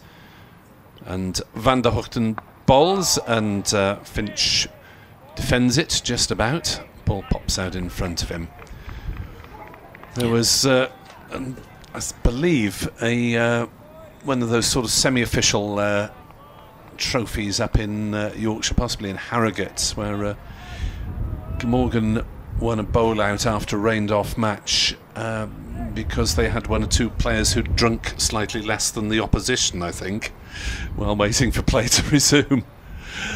Van der Hoogten bowls and Finch is behind it, pushing it out onto the offside. And maybe doing Steve James a disservice, but the former Glamorgan opener who bowled very little in his career, and I think bowled because he hadn't been on the pop, as it were, and got a strike. I remember seeing Steve James not that long ago, and he was preparing to do the Étape du Tour, stage of the Tour de France. He's obviously keeping himself pretty fit at the time. As that's through outside off stump, no shot played by Finch, but not too far away. I knew Steve was a cyclist, but I didn't know he'd gone that hard at it. It might be a while ago, but he was talking. I certainly think he did the training, and I've got a feeling he might have had a mechanical or something after about halfway and couldn't actually finish it. But I know he did a long charity cycle ride across South Wales in support of his daughter's charity. As that's through outside off stump, and Finch plays no shot. Van der Hoogten pretty much on target straight away. His first over of the morning. He was the one seaman not used by Glamorgan, wasn't he? Yeah, he didn't figure this morning. Had Harris, Fernando, Gorvin and Ul Hassan. It was Ul Hassan who finished them off in the end. So Van der Hoogten relatively fresh, bowls, and Finch plays, I think, deliberately inside the line, but it was a decent line nonetheless. It is a question of whether Van der Hoogten gets to the end of this block of 7 games in 2 months unscathed. I'm not sure whether he is scheduled to play both the home matches that remain in this block against Northants and Middlesex. In comes the Netherlands international. Bowls, a big appeal for LBW. Was there bat involved? Well, not out, says umpire Newell anyway. But Finch looked a little bit in trouble there. Pinned without much movement on the crease. Remains there, but that wasn't a hugely happy over for Harry Finch. No, I wonder if he might have just been slightly high. And he certainly knocked him off kilter, Finch, who will be having his first innings in the back of his mind. He made 4. Harris is going to, let's say, open the bowling. He's sort of continuing where he left off. Yes, he's had a 10-minute break at the pavilion end, so he didn't bowl the longest of stints this morning, I suppose, compared to... Well, it was Fernando, wasn't it, who started, I think. Yes. And bowled for a good 40 minutes or so without any real joy. As Harris comes in from the pavilion end to bowl to Ben Compton. 4 slips in place, and Compton gets off the mark. First ball with a driven back past Harris, more of a prod that just got a bit of momentum from the slope. It's eventually fielded by Gorvin. It went back past Harris, who wasn't really in a position to field it. So Kent are off the mark, 2 for no wicket. Compton scoring off the first ball that he faced. Harris comes in again, and Compton just prods that one around the leg side, and they'll go for 2 here.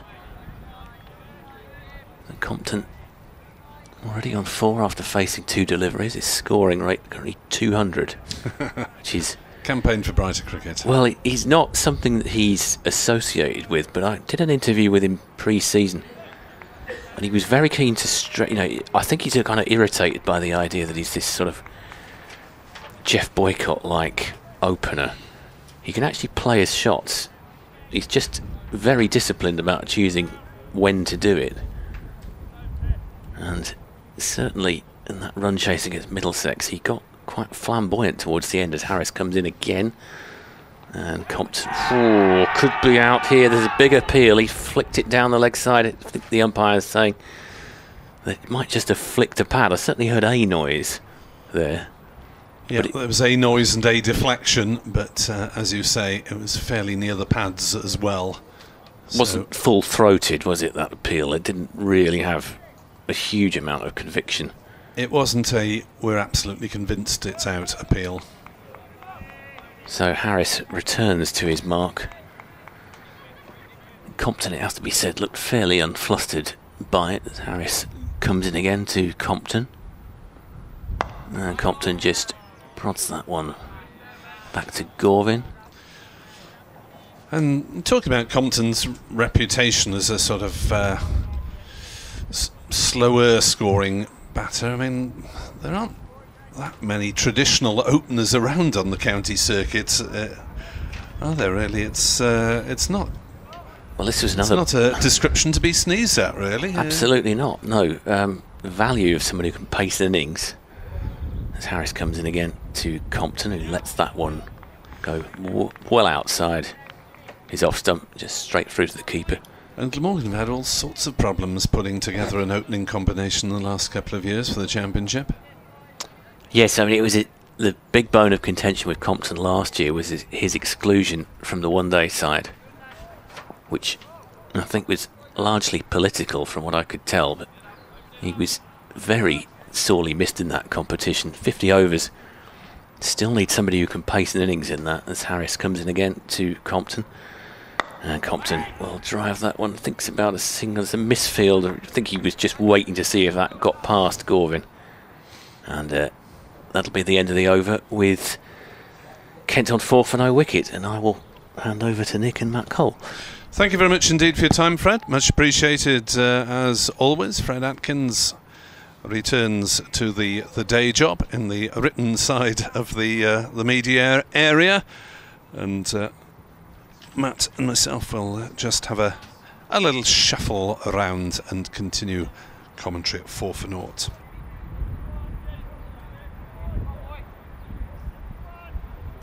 And you can't even see the join to resume our commentary about.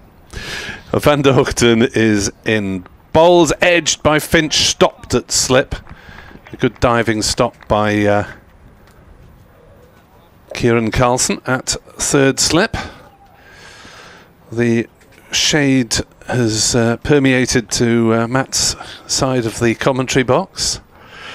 Got a huddle here away from the sun, lest I melt. It's one of those days. This side of the box is still nicely bathed in the sunshine as Van der Hoogten is in to Finch, who plays at that one and is beaten outside off stump through to Chris Cook, the man whose applause you could hear on the effects microphone, the Glamorgan coach Richard Dawson, who must be considerably better humour than the first few weeks of the season. Closely pursued by David Harrison, one of the assistants. 4 for naught, Kent, 3-3-3 in arrears. As Van der Hoogten is into bowl, down leg side. Chris Cook with the neat take and the back flip to make sure that his slips are awake. They were. Be interesting to know how many Glamorgan would settle for in the rest of the play, really in their hearts. Yes, they were. Obviously they'll tell you that they want to get the job done today and earn themselves a day off, but maybe if Kent were 6 down tonight, that might be a good day's work. 8 wickets in the day. Van der Hoogten bowls. Finch leaves outside off stump. And of course they are bowling against a top order who basically all failed in the first innings. Absolutely. I mean, Kent took 7 on the first day, didn't they, against Glamorgan were 389 for 7 at the end of the first day, and Glamorgan will be pretty happy with that, I'd imagine, from this point of view, wouldn't you? Take obviously it's in a little bit shorter time. Yep. Kent hung around for a bit this morning. They did. As that is through outside off stump. Finch playing no shot again. Benjamin getting to, well, the top score of his nascent Kent career. having made the move from Warwickshire, where he did have a first-class century to his credit. 127 at Old Trafford on debut for Warwickshire, that is. As on his way in is Van der Hoogten. Finch drives back to him. Van der Hoogten half fields the ball, cannons up to mid-on. There's no run. It's a maiden over from Tim Van der Hoogten. Pretty much on the money, forcing Finch to play at most of the deliveries, and Van der Hoogten has started with a second maiden now. Indeed so, yeah. So, yeah, good for Chris Benjamin, obviously, giving the coach some food for thought. Is the thinking that Finch would be able to don the gloves if required for the next round or not? The hope is certainly that, yeah. is that the ligament injury heals as it should, but yeah, and certainly he would be the preferred of the two. Keeping wise, anyway, that's Harris. Bowls just outside the off stump. Goes back nicely at Compton, but at a height that's not going to disturb the stumps, and Compton keeps out of the way of it. So yeah, Chris Benjamin said, actually, saying before to Fred in pre-season, that it wasn't his ambition to keep for Kent at all. He was here to restart his career as a middle order batter, particularly to play more red ball cricket as well. So he's having to fight at the moment for a place in the Kent top order as Harris bowls to Compton straight back. There's no run. Joe Denley obviously still to come back as well. He's recovering from a fracture of the arm pre-season. Just to prove that it's not just Kent bowlers that pick up injuries weekly.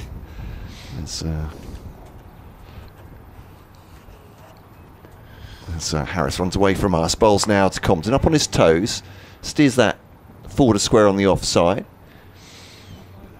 Decent shot, not going very quickly across the ground. But Callaway fields, tosses it to Andy Gorvin. It's a bit of a relay throw to Tim Van der Hoogten, who crosses paths with James Harris while shining the ball on his short sleeve white shirt. Harris tones the collar up on his sleeveless shirt. So that means he really means business there. Probably means just gets a bit more shade on the neck. Yeah, that's a very good point. He's very closely cropped these days, hair-wise. Yeah. Practicalities. 5 for none, Kent. Following on here, Harris bowls to Finch. Hasn't quite middled that. As minutes goes screaming by. From a Kent point of view, these two openers, I'd say that Compton has settled quicker than Finch. That's not necessarily a surprise. He's very compact, Ben Compton.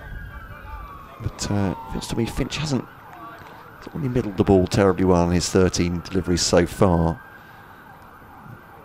But coming back from injury, obviously. 4 slips in behind him. And lower part of the bat into the offside, no run. There's not too many people going for the shade in this stand that we're in. Which is the name of this one? I've got the Woolly to the right and the Underwood Knot to the left. What's this one named after? Has it got a famous name? So this is the main pavilion, and then Underwood Knot to our left as well. So just the main stand. Got the Cowdrey to our right as well. So Harris bowls to Finch, drives it wide of mid-on. And I thought he hadn't particularly middled that one, but if he hasn't, that's a very good hit. That's 4 runs. He goes to 4 as his first runs off the bat. Yes, he'll feel better for having that one away. We are playing with a short boundary away to our right on the hospital side of the ground, and of course the outfield is quite dry, parched maybe. There are diagonal lines across bits of the outfield, marking the drainage.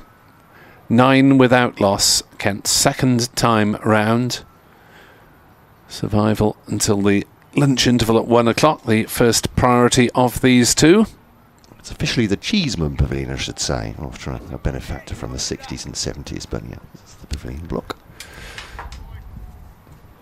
Van der Hoogten from the Nackington Road end. The stand at the top end is not as well populated as it was over the first couple of days.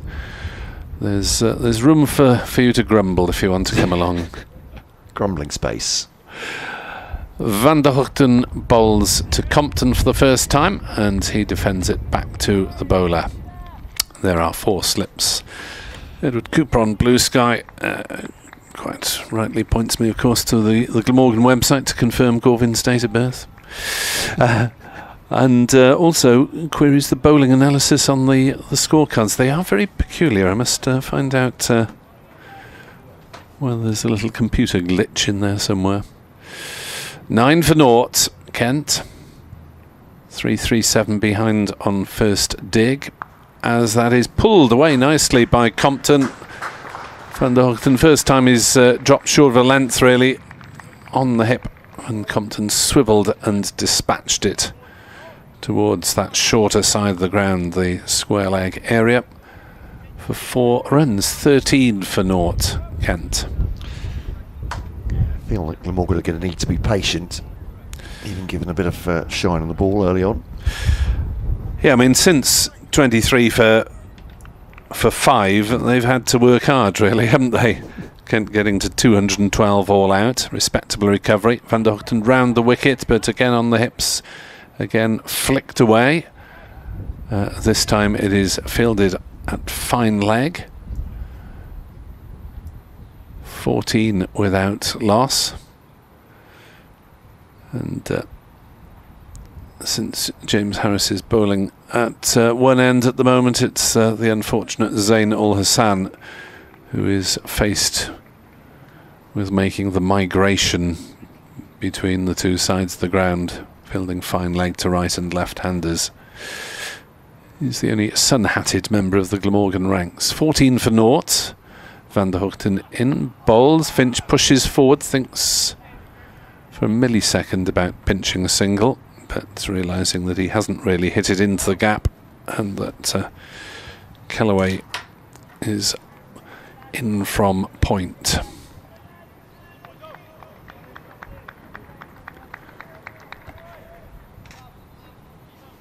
So hard yakka on the horizon for Glamorgan seamers, probably with a bit more of Ben Kellaway thrown in today, as Finch defends to mid-off, no run. Kellaway bowling just the 1 over of spin yesterday for a couple of runs. Northants 273 all out. Lancashire need 236 to win at Wantage Road, after a little bit of a tail end flourish from Ben Sanderson, who's not necessarily known for his batting prowess. I'll get you the details of that in a moment, as Van der Hoogten is in and Finch plays no shot through low outside off stump. So Sanderson, batting at number 9, which is probably higher than usual, hit 65 off, wait for it, 28 deliveries. Oh, my word. Which is quite astonishing in the county championship. And quite a bit of that in boundaries, as you can 12 fours and 2 sixes. Here, 14 for naught, Kent, following on 337 behind on first innings. Van der Hoogten has bowled 3 overs, 0 for 5. James Harris 0 for 9 off his first 2 as he starts his third. Yeah, very much started better, Kent, already, needless to say, from the first innings. Here's Harris to Compton on off stump, and run up to Gorvin at mid-off. Compton has 10, Finch has 4 in the 14 for none. Kent were 5 for 1 in the second over, 12 for 2, 18 for 3, 23 for 4 and 23 for 5. They don't try hard, it seems, to start worse than that. Some great bowling from Glamorgan as well. Had them all at sea. Mind scrambled. This is College surveys his work there as he checks that back up the pitch once again, and Gorvin diving stop, and that'll be a dot ball. Yes, looking back on the season so far, I can't recall any sort of really overcast, damp bowling days. And this is the very opposite again today, so if you want proof of climate change, then that might be a piece of evidence. That's true enough. Very, very dry, isn't it? It's Harris bowls to Compton into the onside. Although, if you want to live for the moment, it's beautiful sunshine, as you said. But no, I take your point entirely. There was one season, about 15 years ago, not when I was working full-time on the game, but I think there was an April where scores barely got above 200 anywhere in the country in the first innings. If you got to 200, that was a big score. With skies overcast, gloomy, damp, ball zinging around all over the place. Not so much of that today. Harris wants to make it move if he can. Compton just drops the bass on it, on off stump, and there is no run. By the way, Paul on BBC Kent Cricket at gmail.com, our email address for the summer. That's BBC Cricket BBC Kent Cricket at gmail.com. Repeat it wrong.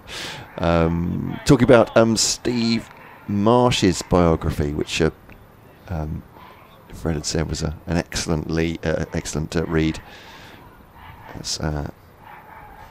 Comes Harris into bowl outside the off stump, left by Compton this time. There's some decent bounce, but no need for Compton to play it.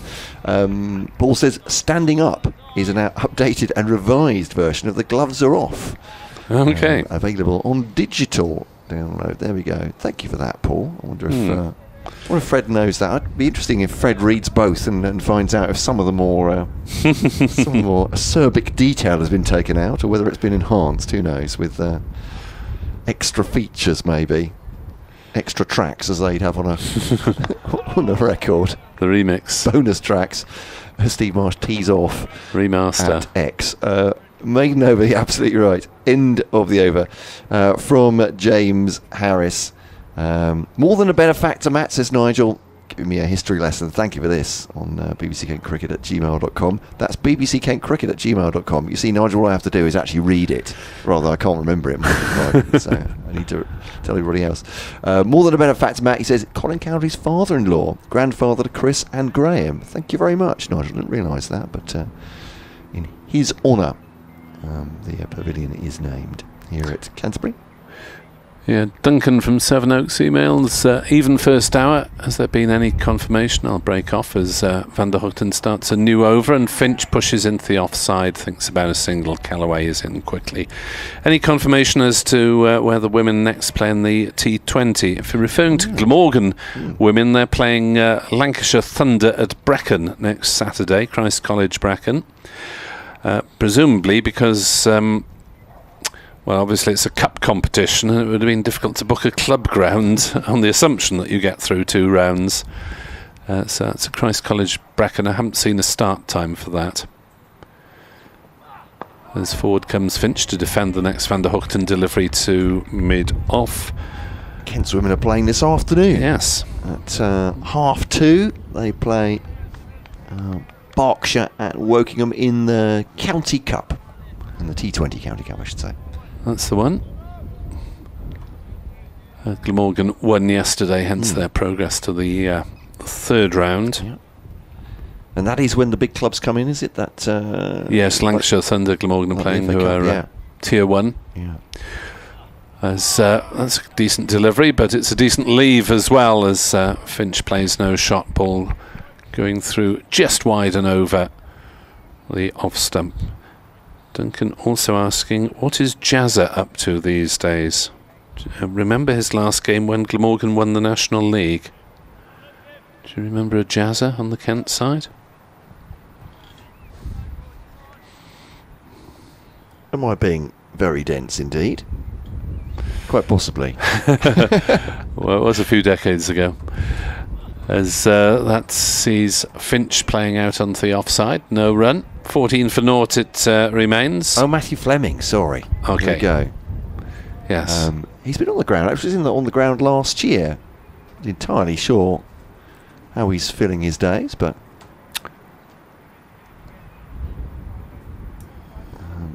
former Army officer, of course. And a famous family. Yeah. The name's Fleming, Matthew Fleming. Square leg is back on the rope for a possible Van der Hoogten short ball. There's also a short leg, as that's outside off stump and full length. That's the double bluff. But Asa Tribe did get a couple of lobbed catches, fairly simple catches, once he'd turned round and realised where the ball was. 14 without loss. No chances offered so far by the Kent openers as they look to bat out what will be 10 overs before lunch. Van der Hoogten bowls. Finch squeezes it out into the gully. Oohs and ahs. Played it fairly late, but competently enough. 7 overs have been bowled by Glamorgan. We're at 12 minutes to or thereabouts. So at least another 3, maybe 4 if they run round, depending on how much fetching of the ball is necessary. What time's your football kick-off today? It's already kicked off. It's already underway, yes. Is it? Whitstable Town are a goal down in the early stages of the FA Vars final at Wembley. Just make it all the more exciting when they win. But yeah, the Oystermen of Whitstable Town, or the Bubble if you prefer, Whitstable Bubble. It's Harris bowls to Compton. That's a good delivery. Compton going forward, deliberately leaves it, comes back towards the off stump, not far away either, through to wicketkeeper Cook. But yeah, full radio commentary and via BBC Sounds, of course, the online. But a great occasion, and I say this not just because they're a goal down, but for sides like that, for players like that, fans as well, just to be at Wembley to watch your team is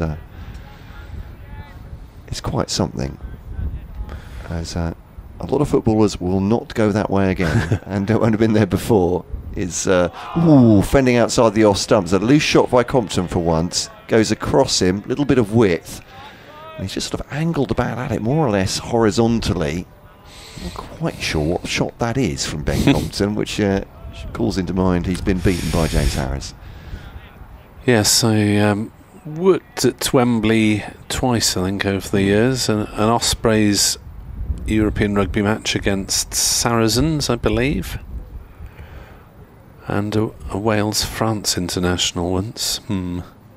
It's at Wembley, indeed. Harris to Compton into the offside. Yes, late 90s, France played, Wales didn't. 51-0. Right. That was when Cardiff, the National Stadium, later the Millennium, and now the Principality Stadium, was being rebuilt at the end of the 90s. Gotcha. Of course, a sort of reciprocal agreement, wasn't it, when Wembley was being rebuilt? Yes, so, FA Cup finals in Cardiff for a few years. Here's Harris to bowl to Compton, down the leg side. Compton, I don't know if he looked to get bat on it. He just stared back at James Harris. Was there a comment from Harris as that went down the leg side? I don't know. He's quite a calm character, Ben Compton, at the crease. Off the pitch. 14 for none. 10 he has. Finch's full. Freddie Jones, good to see Glamorgan providing some much needed tonic for Welsh sport after regional rugby efforts so far. 3 defeats out of 3 so far in South Africa. As Harris bowls to Compton. Back up the pitch, no run. Perhaps, he says, the Scarlets can cause a shock in Joburg. That's this afternoon.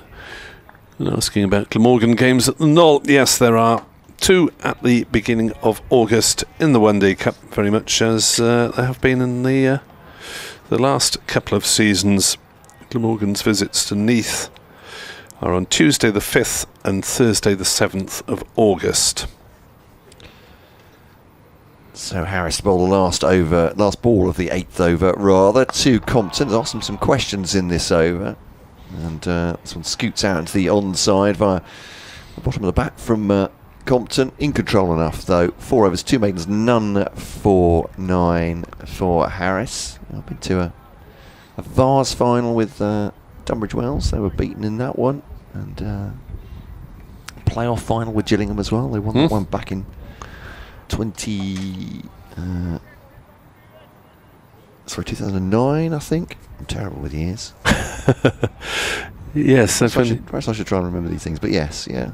I've only been to one football match there. I think it was a 0-0 draw between Wales and England, late 70s, possibly 79, somewhere around there. That is a leave eventually by Harry Finch. Well, he got his bat out of the way. Whether the ball was already past the bat, I'm not entirely sure. We'd have to have a freeze frame on that one. But no damage done anyway. Glamorgan with 3 slips and try-bin at short leg, having proved a successful position in Kent's first innings. Tribe taking 2 catches there to add to his efforts with the bat, as that's run down by Finch, but well stopped by Kieran Carlson at 3rd slip, diving to his right to prevent the ball running away there. Again, we're playing, apologies to listeners who are getting a bit fed up with this, but we are playing Spot the Fielder around the corner of the Woolly stand, and there must be someone down there. Certainly only count 10 on the field elsewhere. Van der Hoogten bowls. Oh, that's squeezed away by Finch. Seemed to keep a little bit low. Got it under control, but it was a bit edgy, and Finch goes down the pitch for a little prod. He's on 4 not out.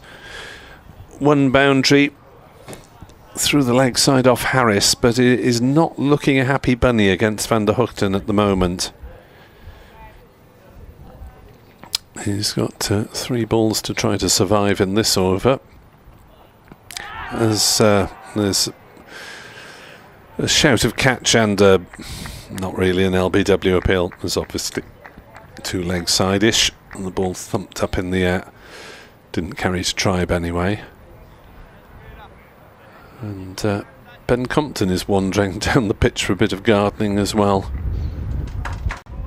from the non-striker's end, prodding suspiciously at Van der Hoogten's follow-through. Here he comes. And there is Finch leaning into a defensive shot. Textbook. Pushing it back to the bowler. No run. So a little bit of a stalemate at the moment, with Kent just looking to survive after their first innings travails. 23 for 5 inside the first 15 overs of the innings. This is the last ball of the 9th. And they're 14 for 0. Van der Hoogten bowls. Finch plays gently to short leg, but on the ground it's another Van der Hoogten maiden, his 4th out of 5. He's 0 for 5 after 5. It's probably 1 over to go before lunch, and I better pop off and prepare the equipment for the radio update. There you go. So probably back the other side of lunch. Going to add a little bit more wood to the fire there to get the steam going for the update. Thank you, Nick. Dave's on the emails as well at BBC Kent Cricket. I'll say that this morning, dearest me. bbckentcricket@gmail.com. Great to hear from you, Dave. Afternoon, he says. Greeting from the North Norfolk coast. Kent supporter watching the YouTube coverage in my holiday home. There we are, accompanied by our commentary, of course, on the BBC. This is a leave from Compton. Round the wicket comes Harris for this over. It's based on the Kent performance to date. Honestly, don't know why Daniel Bowler bowled first. Based on the weather forecast of the game, I was a tad surprised at his decision. And to give Daniel his full credit, South North East indicated that he would have bowled as well. So a little bit of green on top of the pitch. It may well have been the 2 captains just thought, as Harris bowls to Compton, gets some good movement, but he's coming from quite a wide angle. So Compton leaves that one safely through to the wicket-keeper. Both captains thought that if there was going to be any movement on this pitch, the best would be, but it's the best bounce as well on the first day.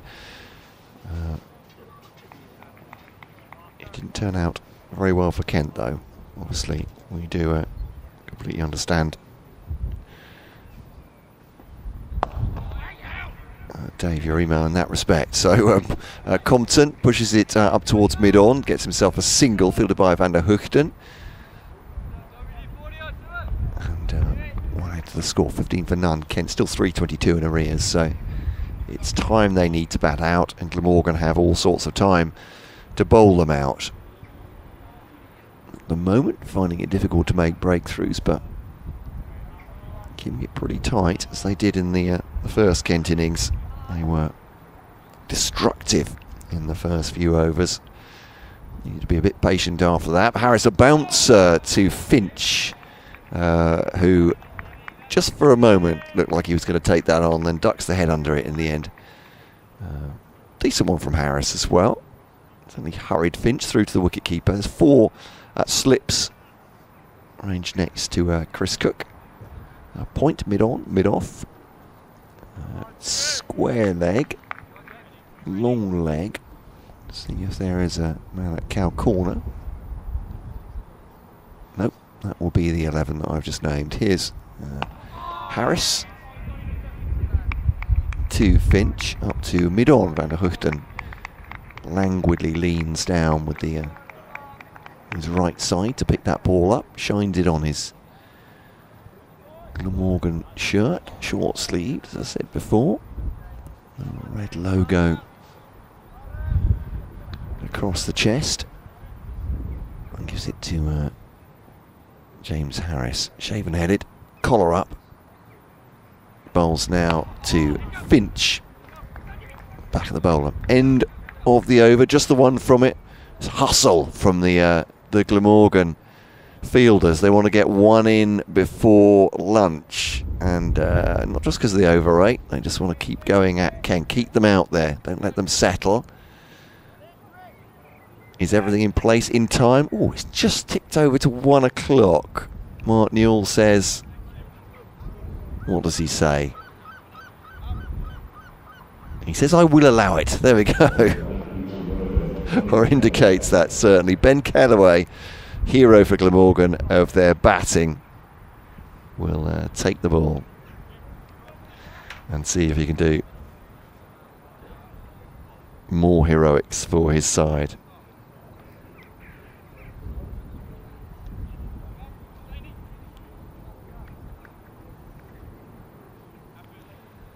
Just wipes the bowling hand. Well, with him, I suppose there is a question of that, as he can bowl both right and left arm spin, but it's the right hand he wipes on the ground, round the wicket, some off spin then to Ben Compton. This one keeps it a little bit low, but Compton drives that out through the offside. Good improvised shot, actually. Had to change it late for the height of the ball. Has that reached the boundary? No, it hasn't. James Harris set off in chase of it, and they come back for 3 in the end. This will be the last over before lunch. Most certainly. So they do come back 4-3 in the end. Good shot from Compton, so adjusting his bat angle. 18 for none. He has 14. Compton has 14. Finch has 4. It's a short leg in now. Slip as well. Carson's at slip. Tribe, who took 2 close catches in the first innings at short leg. It's played with the spin by Harry Finch. Off spin coming into his body and towards his pad, towards Tribe along the ground though. Samuel Thesis on the drive on the onside, offside as well. Mirrored as they take a single behind square for Harry Finch.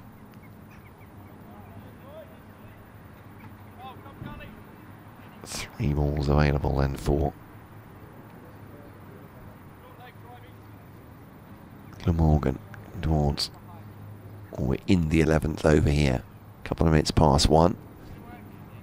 Very, very quiet out there. Not a big crowd today.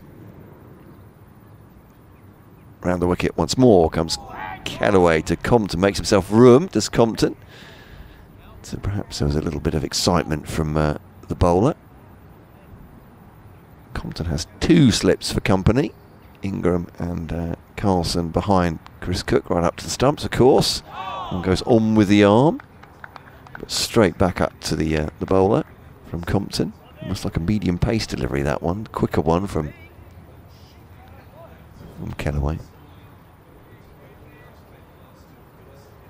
Round wicket, last ball there. We've given plenty of air, and that squares him up a little bit. Leading edge out into the offside, but along the ground are a couple of bounces away to Andy Gorvin, backward point, and that will be lunch for Kent at 19 for none, still 318 behind. No wickets taken in the first 11 overs of the second innings then for Glamorgan, but earlier they bowled out Kent. It was a bit of patience required as George Garrett made his way to 35 in a 50 partnership with Chris Benjamin. He was eventually 94 not out. Garrett went to Ul Hassan. The same bowler got rid of Kashif for 3. Garrett getting 35. Kent all out for 212. And 19 for none in their second innings. Still 5 sessions of this game to go. And Kent will probably need to bat nearly all of them to save this game. 318 then the deficit. Kent 19 for none at lunch with Harry Finch on 5. Ben Compton on 14. There'll be an update for BBC Radio Kent listeners very shortly, but otherwise, myself, Matt Cole, and Nick Webb and Fred Atkins will be with you in about 35 minutes' time.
Worcestershire applied with 184, Worcestershire applied with 100.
Just updating our BBC Radio Kent listeners very shortly with the lunchtime score and situation here at Canterbury.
Yeah, really difficult day for Kent, this one. They're just trying to hold out as long as possible. They need to bat probably the rest of this match, or the majority of it, to save a draw here. Yesterday, Glamorgan declared on 5:49 for 9, huge total, and Kent were quickly 23 for 5 in reply.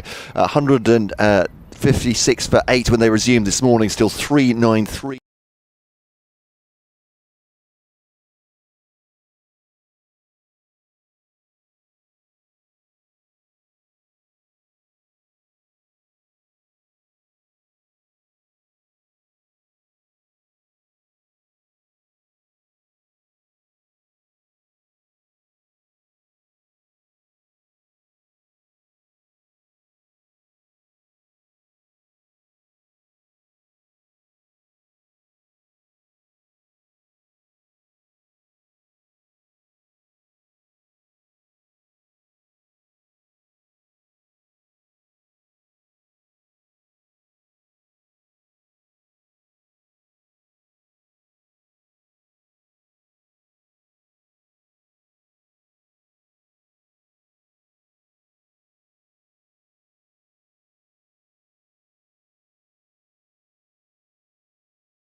Well, welcome back to day 3, session 2, Kent against Glamorgan, with Kent a 19-for-none here at the Spitfire Ground, St Lawrence. Glamorgan's task is simple: 10 more wickets in 5 sessions available now of this match, and they will take a victory. Kent following on, having bowled out for 212 earlier in the day. Glamorgan taking the last 2 wickets. Took them a bit of time as well, about an hour and a half, but 212 meant Kent were 337 behind, so still a big old deficit of 318 between these two sides.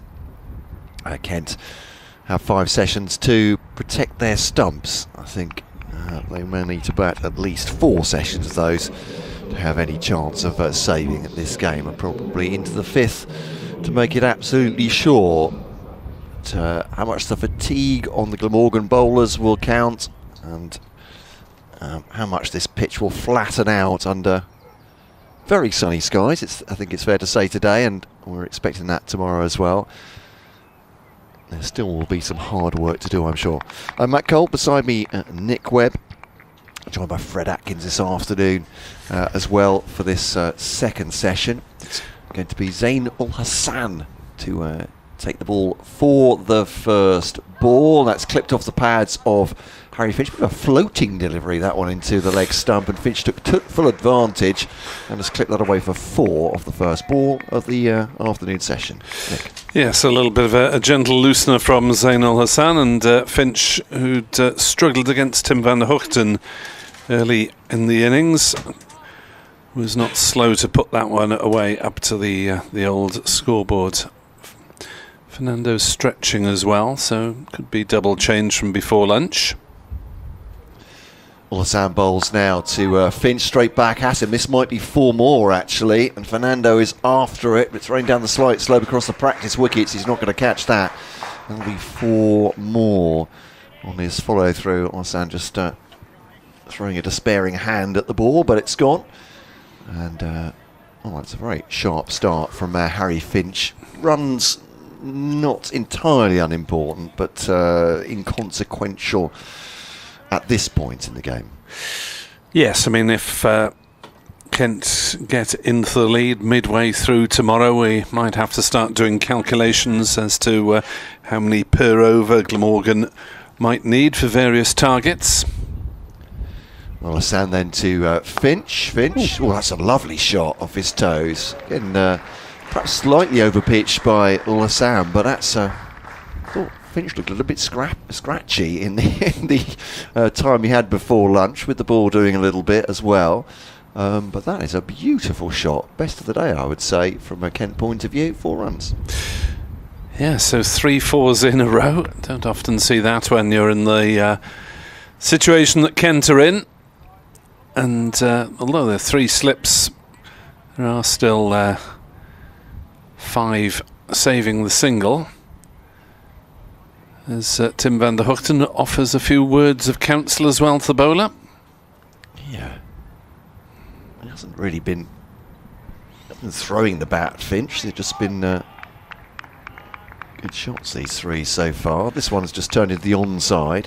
The bowling of Hassan for a dot ball. And it was ul Hassan who cleaned up the Kent first innings for the 2 wickets to fall this morning. So hence why he's relatively early into proceedings, I guess, this time round. Thought we might see another over or 2 from van der Hoogten and Harris with the lunch interval to aid them. Well, Hassan then bowling to Finch. Defensive shot on off stump. No run.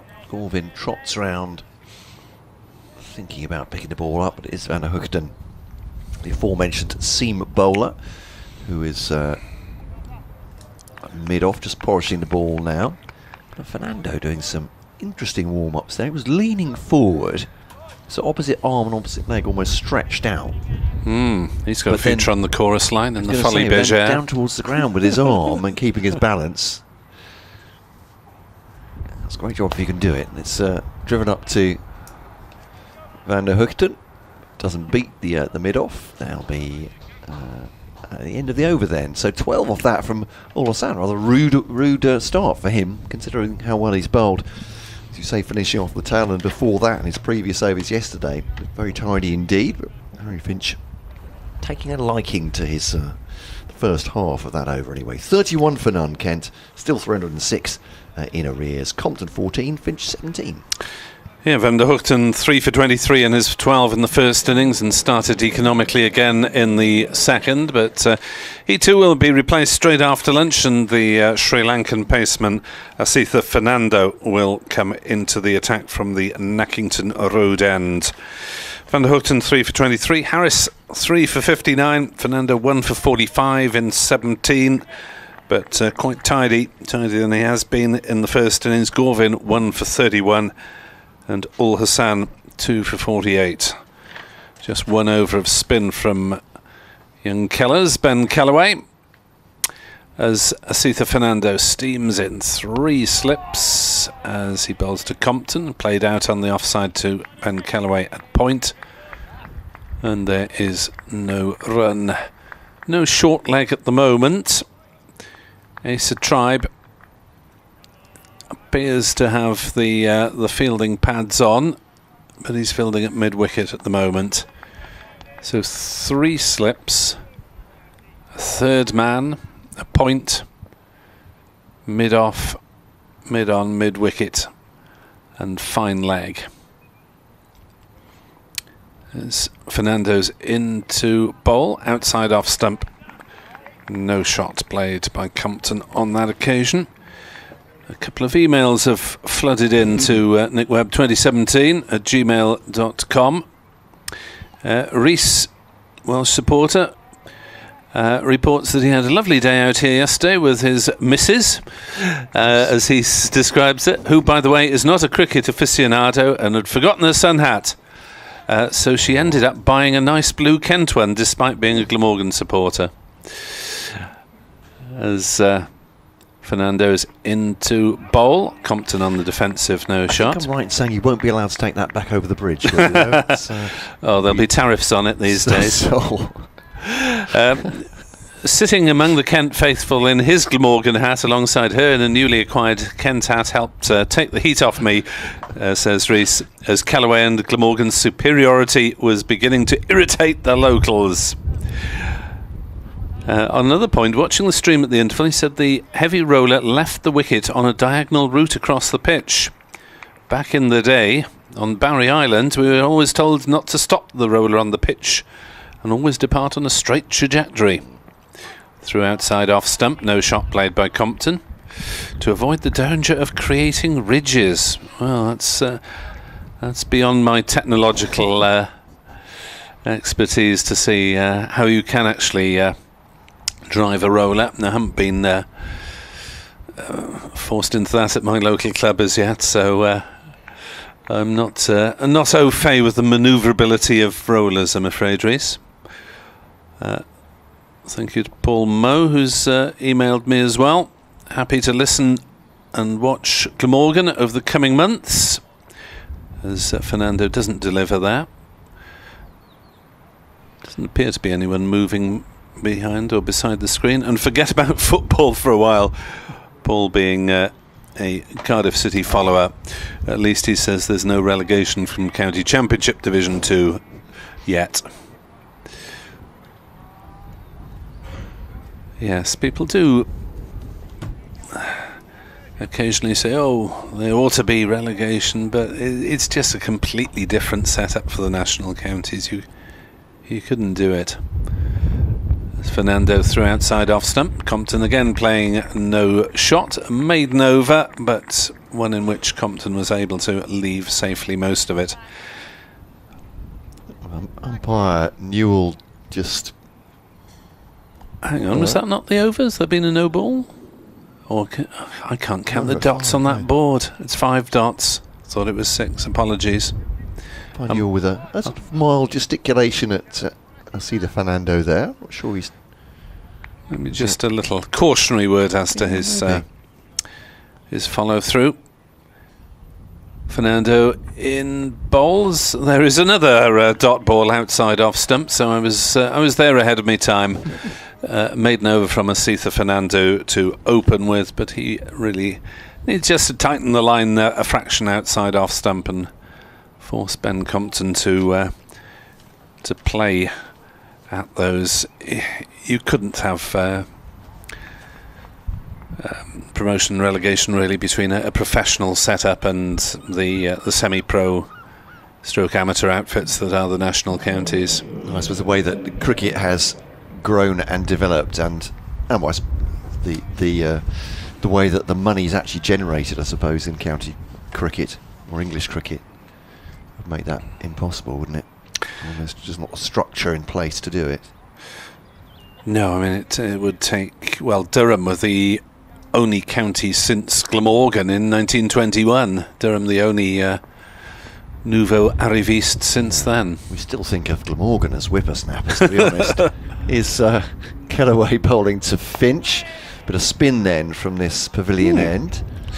That's interesting. 14th over. Yeah, Al Hassan's first 3 deliveries were dispatched to the boundary, and he's whipped off. That's going to change his end, but you assume that this one's driven. It's a nice drive by Finch, who's middling the ball very well indeed. It's a long chase for Fernando, and that must be frustrating because he looked like he was keeping pace with it the whole way along, but unfortunately not closing the gap enough, and that'll go for 4 through a very long extra cover boundary. But it is downhill. Yeah, quite.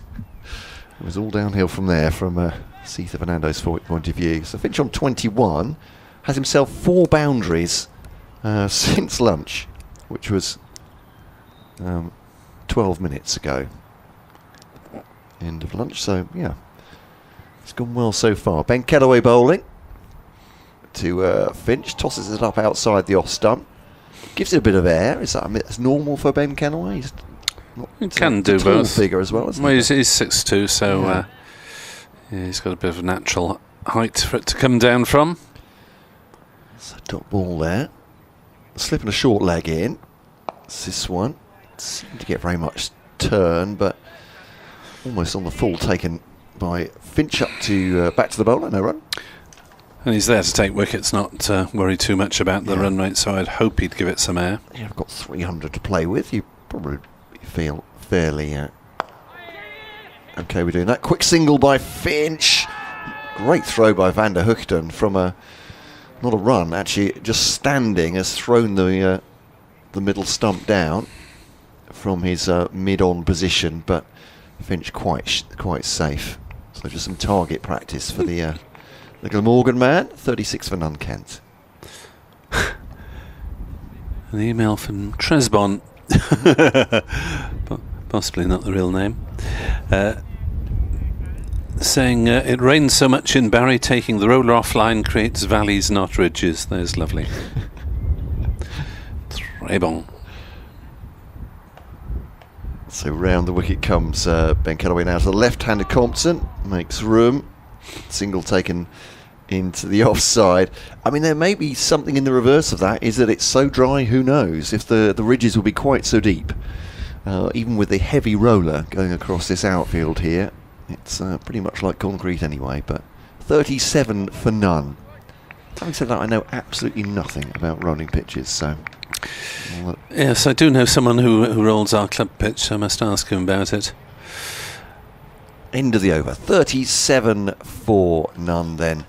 Kent means the deficit is exactly 300. Nice round figure for Kent. Glamorgan hoping that the round figure at the end of Kent's score at the moment gets broken up very shortly.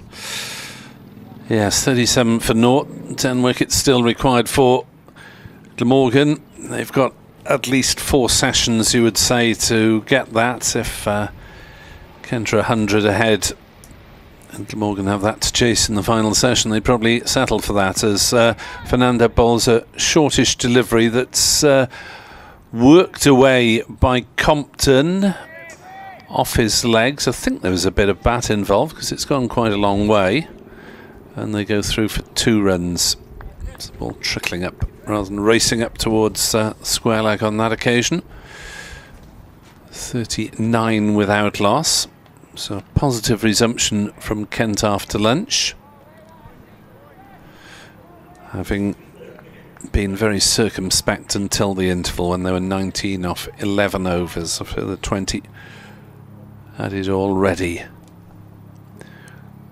As Fernando bowls, and oh, that's scruffy. Chris Cook can't take it cleanly. It bounced before it got to him. It's caught him awkwardly on the hand, but manages to prevent it going for byes as Colin Ingram retrieves it. Matt has been scoping out the ice cream van, I think, or peering through the side of the box anyway. And I happened to notice as I was looking at the ice cream van that there's a deep backward square as well. Oh, so that was the reason for your... Just seeing exactly where the fielder is stationed. Had to go all the way to the far side of the box to... 39 for naught. Fernando around the wicket bowls, and that's a better line. Compton leaves. Fernando has head in hands, suggesting that it wasn't far from the off peg. Compton goes down, has a little prod. It didn't get up very much. There have been one or two, very occasional, keeping a little bit low. Nothing too much to concern Kent at the moment. There hasn't been that much bounce in the pitch with any regularity anyway. As Fernando bowls, Compton drives to mid on, no run. He has 17. Finch, after that flurry of boundaries after the interval, hit Zainul Hassan's first 3 balls for 4, causing the seamer to be promptly withdrawn from the attack.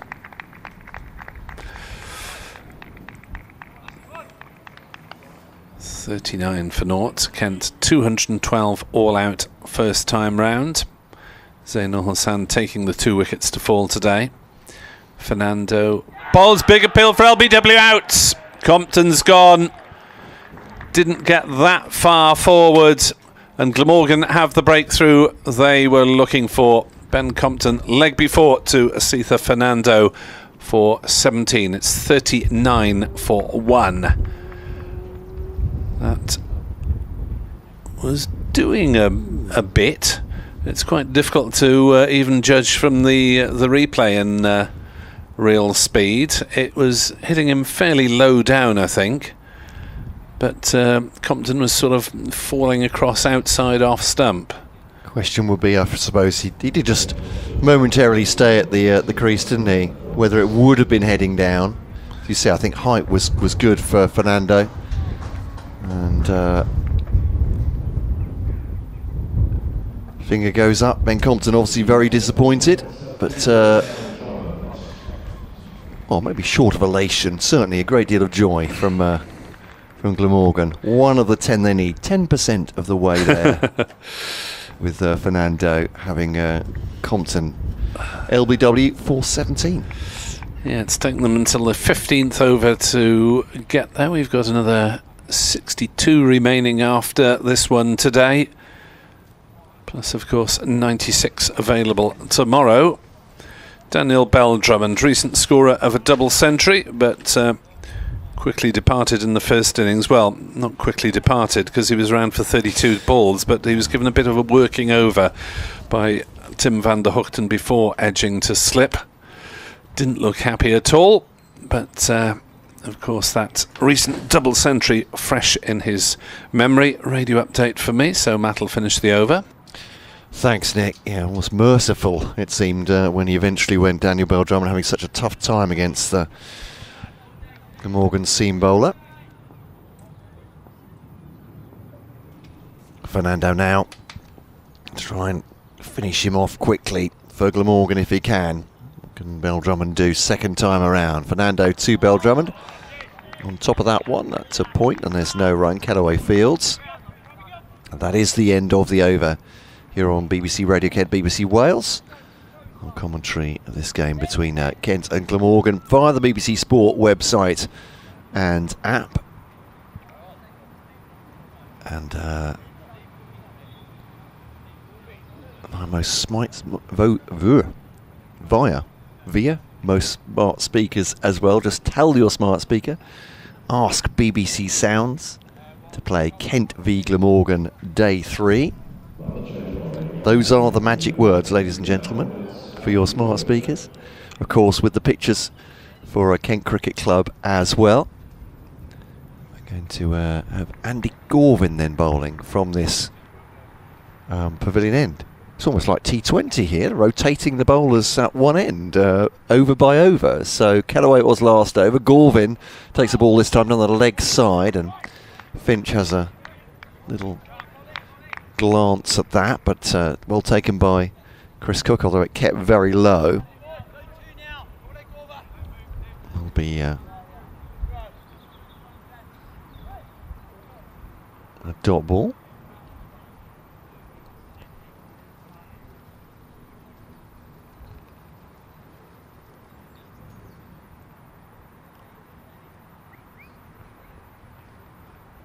Gorvin running away to bowl to Finch. He's very still at the crease. A little bit of movement from middle towards off, but Finch has got to the pitch of the ball.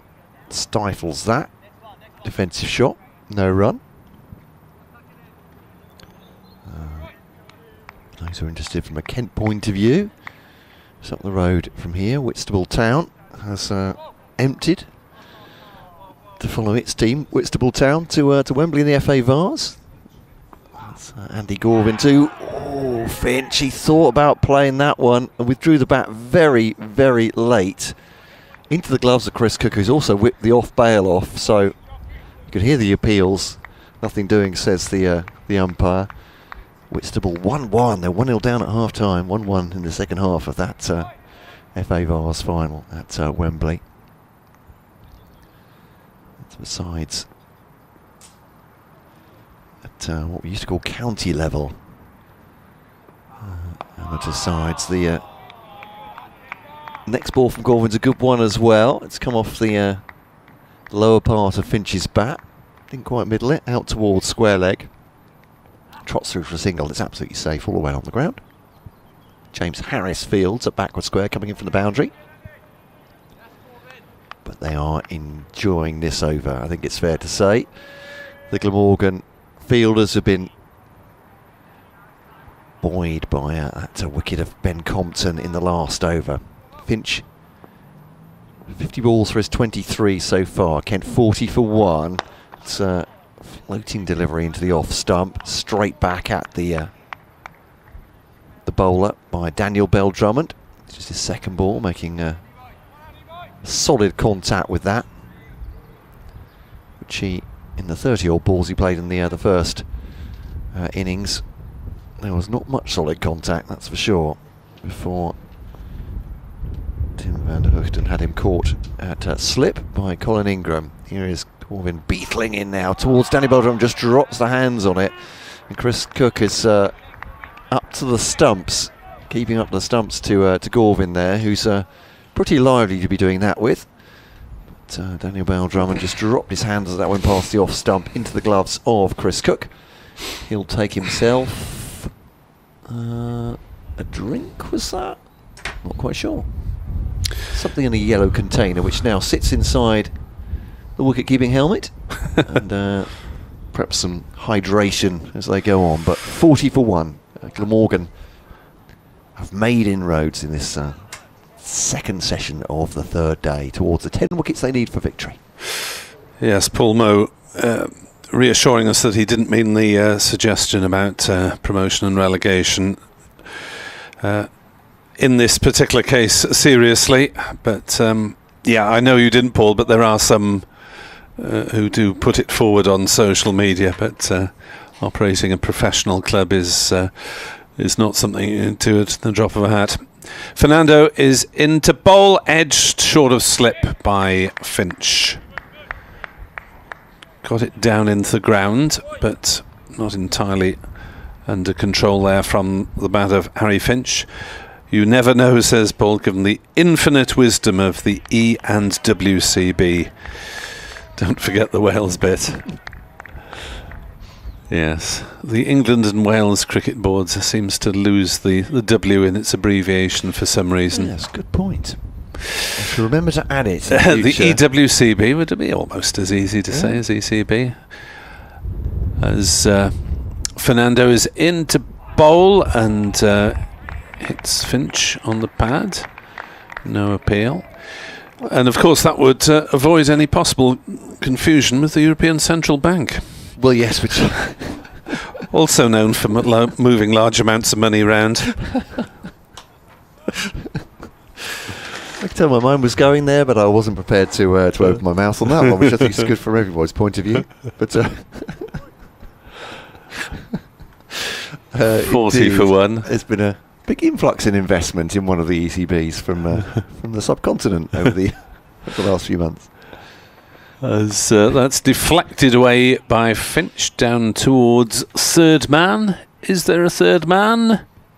Yes, there is. On the grounds the ball has been returned fairly promptly, and umpire Newell is not signalling a boundary. You may wonder why this uncertainty, but there's genuinely at least 10% of the playing arena that we can't see from this commentary box. So we occasionally lose track of whether there's a fielder in that particular quadrant or not. 41 for one. As Bell Drummond is on strike to Fernando and pushing forward and genuinely beaten by that one, I think, although he twirls the bat out of the way in a insouciant manner. And it would be churlish of us to suggest, with the Frank Woolley stand to our right, it's been standing there for almost a century, so I think we'll allow it to carry on. It's the balcony of that fine stand, which is if they could only invent an invisible or a transparent bit, yeah, that could take people's weight up the top of the stairs, but still allow us to see. I'm not asking much. Fernando in bowls to Bell Drummond, forward defensive up to mid-off, and there is no run. Yes, well, we hope the millions will be arriving into the coffers of the English and Welsh game over the months to come. I'm not entirely sure how much of that will have arrived as yet. The Welsh Fire franchise, half owned by Glamorgan and half by the owner of the Washington Freedom franchise in the American Major League. Outside off from Fernando, no shot played by Bell Drummond. An Indian-Canadian gentleman, I believe. So Washington Freedom established 2024, is that right? The traditional franchise from yes, from that part of the link up bringing both franchises the traditional Steve Smith, which should be fun for Welsh followers to watch the Aussie star this summer. Yeah. 43 for one, second time round to Kent. Deficit 296. Bell Drummond chops one into the offside. Finch, a quick single, and well, Finch had to hurry there. I think he was just about home, but it wasn't a great call from Bell Drummond. That was a necessary peril from the Kent captain, showing that the even the most experienced of players is prone to wanting a quick single off the mark. Yeah, he had to take a brief detour around Asitha Fernando, but you said the jeopardy was all at the other end, wasn't it, with Harry Finch, who set off pretty quickly when he was urged to, or called through by his captain. But you're right, that was a little closer than you'd like at 43 for one, with a deficit of nearly 300. I think it's fair to say. There's plenty of time in the game. You're talking about the EWCB. And, Gorvin scampering away towards Danny Bell Drummond. There's jabs at that up towards mid-on. Fernando, I was thinking about, we were talking to Mike Conan about possible changes to the format next year. Got me thinking, when was the last season we weren't talking about a possible change to a format? True. There's always something, isn't there? It feels, trying to find it's an unenviable task trying to fit everything into a summer, isn't it, in terms of the competitions, especially when you add a fourth one, or have added a fourth one more recently. But Gorvin to Daniel Bell Drummond, defends that into the offside. But we are once again, it seems, at the point where the formats may not necessarily change, but the time at which they are played in and the number of games that are played are going to be changed. Yeah, it'll be interesting to see what they do in August if the One Day Cup is moved to the beginning of the season. Yeah. What's going to happen to the county grounds in August? Gorvin bowls to Bell Drummond, doesn't time that cover drive, certainly hit with aggression. Because yeah, it's a good point. Prime time of year, and the non-100 hosts are offering maybe just 4 days of cricket in a month, and the prime time at that ground, which is ludicrous, really, when you need to be packing them in. Yeah, professional cricketers sitting, some of them sitting August out, would seem, as you say, absolutely ridiculous. A drive by Daniel Bell Drummond, lovely shot, straight down the ground. Almost felt like there's venom in that from the Kent captain. Back past Gorvin, and that will be 4 runs. When he gets going, Daniel Bell Drummond, he is a very attractive batter, but Glamorgan will be hoping it's all ugliness and a quick wicket at 48 for 1. Well, this already is a far more confident and assured start than first time round. We saw a quiet period before lunch, 19 off the first 11 overs, but since then, Kent have come out willing to play their shots and not daunted by that formidable deficit of 337 on first innings. Gorvin to Bell Drummond, pushes down on that one into the offside. His forward defensive there is just a drop of the hands, really, less than a stride forward. He plays the ball very late, does Daniel Bell Drummond, but defends it nonetheless. It would be difficult to see some counties agree to play championship matches in August, given that the likes of Surrey are minus an entire first team. Gorvin to Bell Drummond. Ball into the offside, and there's no run. Unless there was some sort of... I'm actually just spitballing here, but unless there was some sort of sub-100 tournament, a T20 or 100, where the rest of the players get together, play regionally and make themselves available to the franchise teams should they want them, but... that's a pretty terrible idea. Who come up with something like that? You can't complicate things even further. Answers on a postcard, please. But yeah, how could you play championship cricket, I suppose? I mean, was there some talk about some sort of representative 4-day cricket for players who weren't playing in the 100, but are of a sufficient standard? One of the ideas vaguely floated, I think. Yeah. And Glamorgan have never been particularly hit by the 100, much as their players would like to have the boost of their bank balance. I think the 5 is the most they've had away at any time, and at times it's been just a couple. Here comes Fernando from the Nackington Road end, bowls up in the block hole, and Finch drives gently to mid-on, and there's no run. Last season, Mason Crane and Chris Cook just walk-on rolls with Welsh Fire, and this year so far it's just Crane who's been picked up for the franchise with his pointed difference leg spin, but not enough to earn him a place in this particular match. 48 for 1. Yeah, I think that's representative idea was mooted, but there'll be very few England players who, if they were available, wouldn't be playing the 100, I wouldn't have thought. As on the back foot, Finch defends on the leg side, fielded by Tribe. Maybe a couple of the bowlers, but I mean, with the way... The bowlers will be rested anyway. Yeah, dare I say, the way that England like to get on with it in terms of the batting. Zach Crawley and Ben Duckett would certainly be playing in the 100 if they were Yes. If they're allowed to. Unless they're on a Zoom call at the time. Well, that was what I was alluding to. You're absolutely right, yes. Yeah. Fernando in, bowls outside off stump, and Finch plays no shot.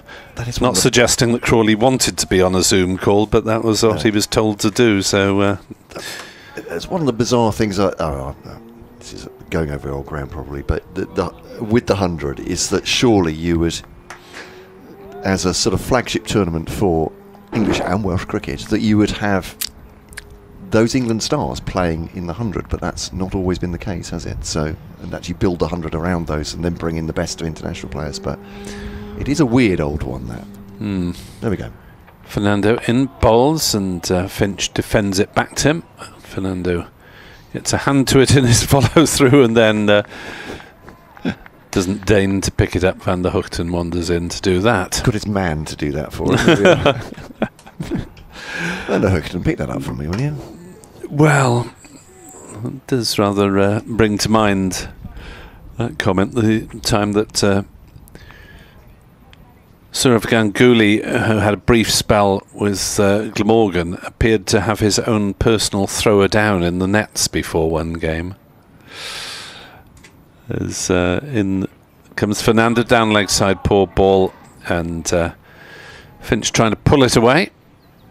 Makes no contact. Yeah, kitchen sink very nearly came out there from Harry Finch, didn't it? He was very enthusiastic about trying to smash that down the leg side. Yes, I'm not sure. I don't think he was Ganguly's butler, but it did have, as one of the aristocrats or the aristocratic figures of Indian cricket at the time, it did have faint echoes of that. I mean, those Indian cricketers are absolute superstars, aren't they? Absolutely. That, on a different level. On his way in, Fernando, a short pitch ball that Finch is a bit late on, to be honest. He appeared to play the hook shot, didn't make contact. Through it went to Chris Cook.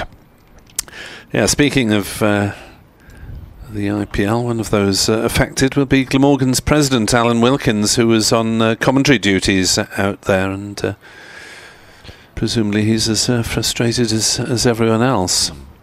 Alan Wilkins, a legendarily experienced broadcaster, both in the UK and throughout Asia, I believe.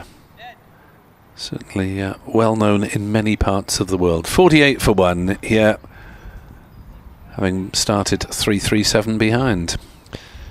So Andy Gorvin will take the ball. Oh, he's been kept on for a couple of overs. Goodness me. He's obviously in favour of the Sam North East, as they were rotating the bowlers here over by over after lunch. But stout shot on the back foot from Daniel Bell-Drummond up to mid-off, and there is no run. Tim van der Hoogten, I think, has given the indication he'd just like to nip off the pitch for 5 minutes. So we'll get a subfield on in a second. Yes, I mean, you can understand whipping Ul Hassan off because he was hit 3 for 3 fours straight away, but why Callaway was then used for 1 over, I'm not sure. Gorvin then to Bell-Drummond. Oh, keeps low, really low. And just outside the off stump, it's deflected away. Has that come off the wicket keeper? I think it's off the keeper's pads. Yeah, he was tumbled away. Chris Cook, that was the strangest looking deflection. As Cook just had to block it, I think. Yeah, there we go. He's actually gone on the dive, tumbled slightly after it hit him, but that kept really low, just outside the off stump of Daniel Bell-Drummond, who's had a proper hack at that. All action for a second, and much ado about a dot ball. 48 for 1. Gorvin must be encouraged by that. Bowls to Daniel Bell-Drummond. Oh, it squirts into the slips. It caught. Oh, that is a fantastic catch by Kieran Carlson. Falling to his left, all the weight on his right foot, has suddenly transferred it to his left at third slip and has somehow grabbed that off the turf for a catch. And Danny Bell-Drummond takes a very slow walk. That is an absolutely superb grab by Kieran Carlson at third slip. Bell-Drummond goes for 5. Kent 48 for 2. 2 wickets down now. Glamorgan 8 more for victory.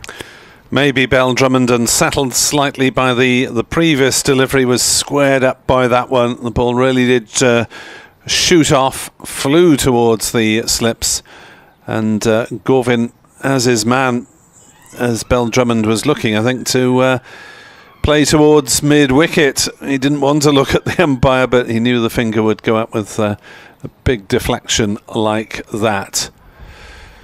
So 2 down and 8 to go from the Welsh point of view, and still 4 sessions at least to see out for Kent now, with just 8 wickets in hand. Yeah, brilliant ball, as you say. Absolutely turned Daniel Bell Drummond around. Superb catch by Kieran Carlson, and that'll be a hammer blow for Kent. Tawanda Miyeye comes out next to join Harry Finch, who's on 24. Still 57.5 overs available to Glamorgan today, and Kent have lost 2 wickets in the first 19 overs. Obviously the shine comes off the ball, perhaps things flatten out a little bit for them, but at the moment Glamorgan looking like they're moving inexorably towards a victory. But as those famous ex-cricketers Ian St John and James Greaves used to say, cricket is a funny old game.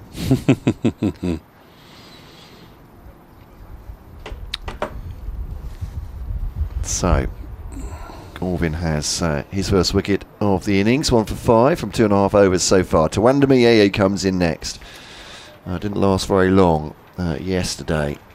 Caught at short leg off the bowling of Van der Hoogten for 4. Has a century to his credit already this season, and a 50 as well. Needs all of that, and maybe even more. Tawanda Miyeye defends this one from Gorvin. Up towards the man at cover, who is Zainul Hassan.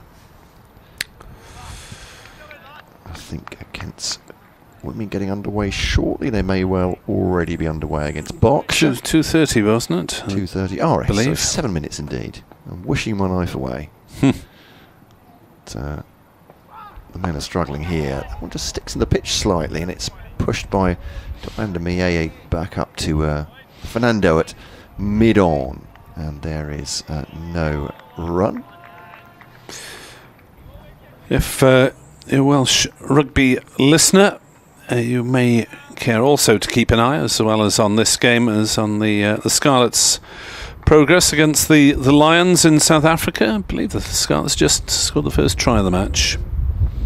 So Gorvin to Miyeye just sees that one off middle stump. End of the over, 20 gone, and they are 48 for 2. Are Kent here. Fred is joining us. I might go first. Is that the? Yeah, I think that's a great plan. Need to be back because I'll need to do an update for the cricket into the football, which is maybe going to extra time. I'm not sure, but there we are. Who are AFC Whiteleaf, by the way? They're from Surrey, team from Surrey. Okay, yeah, not familiar with a their reformed team, Whiteleaf. Okay, reform. That sounds like they've been bad. I think they've had a business anyway. It does mean they're a right-wing political party. Yes, so that's 1-1 still at Wembley. 48 for 2 here are Kent. 7-0 the Scarlets lead in Joburg against the Lions. That's available on BBC iPlayer and S4C.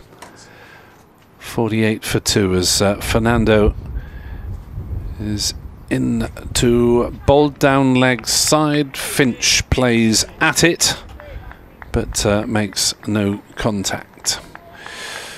48 for 2, 2 wickets in the first 45 minutes after lunch. This is starting to look a little ominous for Kent, Fred. It is, yes. The way that the day started, I thought Kent had a reasonable chance of at least taking it into the 4th day. I reckon that's probably about 50-50 now. We've still got 56.5 overs to go here. Fernando in to bowl. On the drive is Finch through a vacant mid-off position. That's a long and weary chase for James Harris up towards the ropes, and he's not going to win it as the ball frustratingly trickles over the boundary, and that is the 50 up for Kent in the 21st over, with Finch leaning into that one. And there will be a few runs around with gaps in the fields. Still 3 slips are in, so Kent can't entirely just shut up shop. No, it's a difficult equation for a batter in a situation like this. He's so far behind, you think runs are almost irrelevant, but you can't entirely play defensively. Fernando in bowls a short pitch ball that Finch thinks about for a fraction of a second, and then decides quite correctly not to try the hook shot. There's just there are 2 out, in fact, on the no, is Gorvin on the field or not? I think there's a fine leg. Yeah, Van der Hoogten was off, I think, putting on his bowling boots or something for a minute. There's also a deep backward square. Confused for a moment as to who was actually taking part and who wasn't. Fernando in bowls and squares Finch up with a good delivery, leaves him, and goes through to Chris Cook, 52 for 2. And that did not miss by a great deal. There's a very awkward line there for Finch. He just pulled away at the last second. But a lot is resting on his shoulders now. Yeah, he's started very cautiously. Hit 3 fours in a row over off Al Hassan, and another boundary as well to get himself going. But he faces a short leg and 3 slips and a hostile Sri Lankan. As Fernando bowls and hits him on the pad again, pushing forward. News of Kent's women is that they have been put into bat by Berkshire at Wokingham, and that game just getting underway, or about to get underway. The players are probably on their way out at this very moment. Yeah, scheduled start 2:30 at Wokingham, so they'll be. Well, if sometimes the umpires start early here.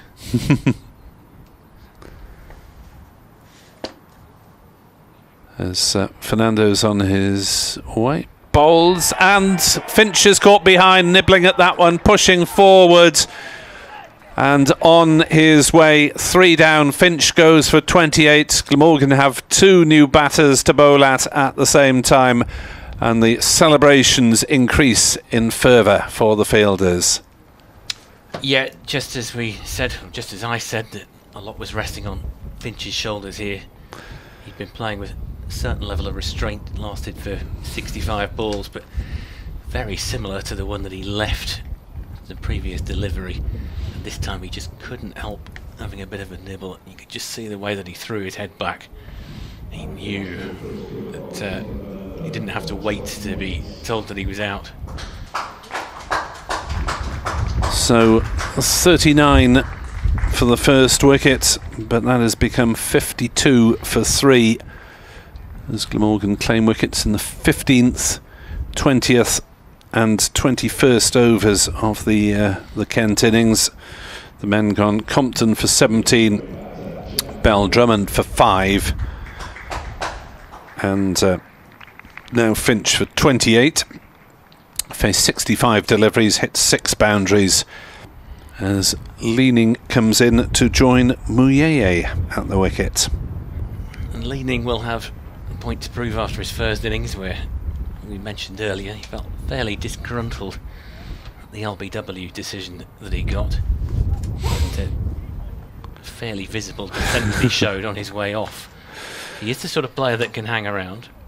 He's got the capacity to grind out a couple of sessions, but it's just, you talk about scoreboard pressure, they're 285 behind. You know, that's just to make Glamorgan bat again, and it can seem so daunting if you're already 7 down. It really does seem like a tall order here. Yep, 7 wickets available to Kent to defend. Andy Gorvin to continue from the pavilion end. And here is Gorvin, rapid over the ground as he comes into the wicket, and Mayeye just blocks that one. So there's a dot ball, no run. I say, all the bowlers I've seen here, I think if you were conducting a speed test, the amount of time it takes Gorvin to get to the wicket seems about half the time it takes some of his colleagues. He does cover that ground incredibly quickly, it seems, which may be where he gets his pace from. He comes in again here from the pavilion end to Mayeye, who again just steers that one around about the mid-off position. Well, he has to use all his weight, Andy Gorvin, doesn't he? Because he's a slim chap by nature. Yes, he's not the tallest of quick bowlers, but obviously the pace that he's generating is helping to get the ball propelled at that speed as he comes in again to Mayeye, and Mayeye will awkwardly play that one. He's got 4 runs. I'm not quite sure how in control of that he was. It's gone out towards the cow corner area, and the reason he kind of swallowed hard there was because it's just an area we can't quite see here in the commentary position, and it was at a very catchable height. It was sort of chipped over the infield, really, wasn't it? Ran away to the boundary, but as you say, not in control of the shot at all. Mayeye is off the mark with 4 as Gorvin comes in again, and this one is down the leg side. There's a sort of half-hearted appeal for a strangle.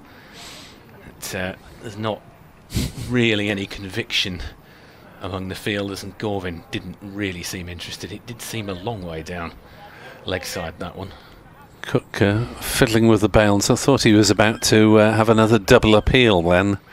He had one early appeal for a catch behind and then a stumping to either umpire. So here comes Gorvin again to Mayeye. And that again is down the leg side, and this time Cook doesn't take it cleanly, spills it, but it's not going to cost him any runs. It's picked up by first slip. And there's no run, so Kent currently 56 for 3. Tawanda Mayeye's 4 not out from that boundary that we were talking about a moment ago.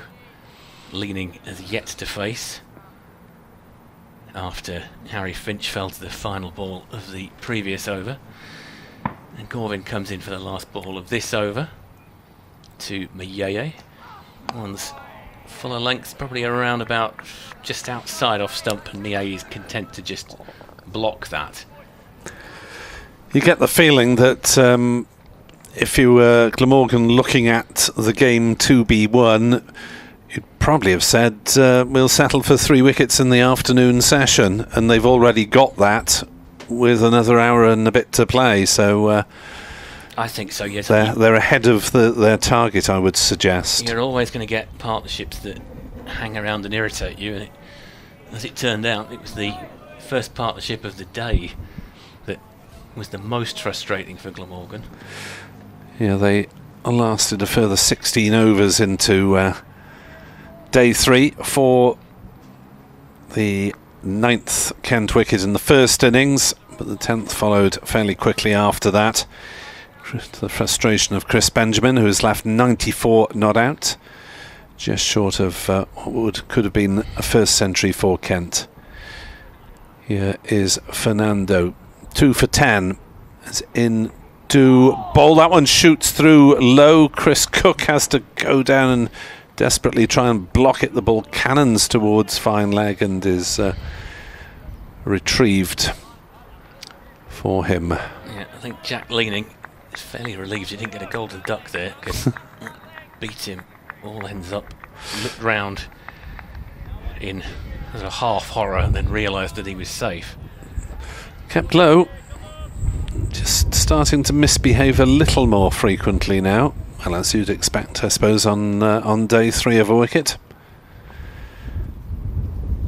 And Fernando into his work.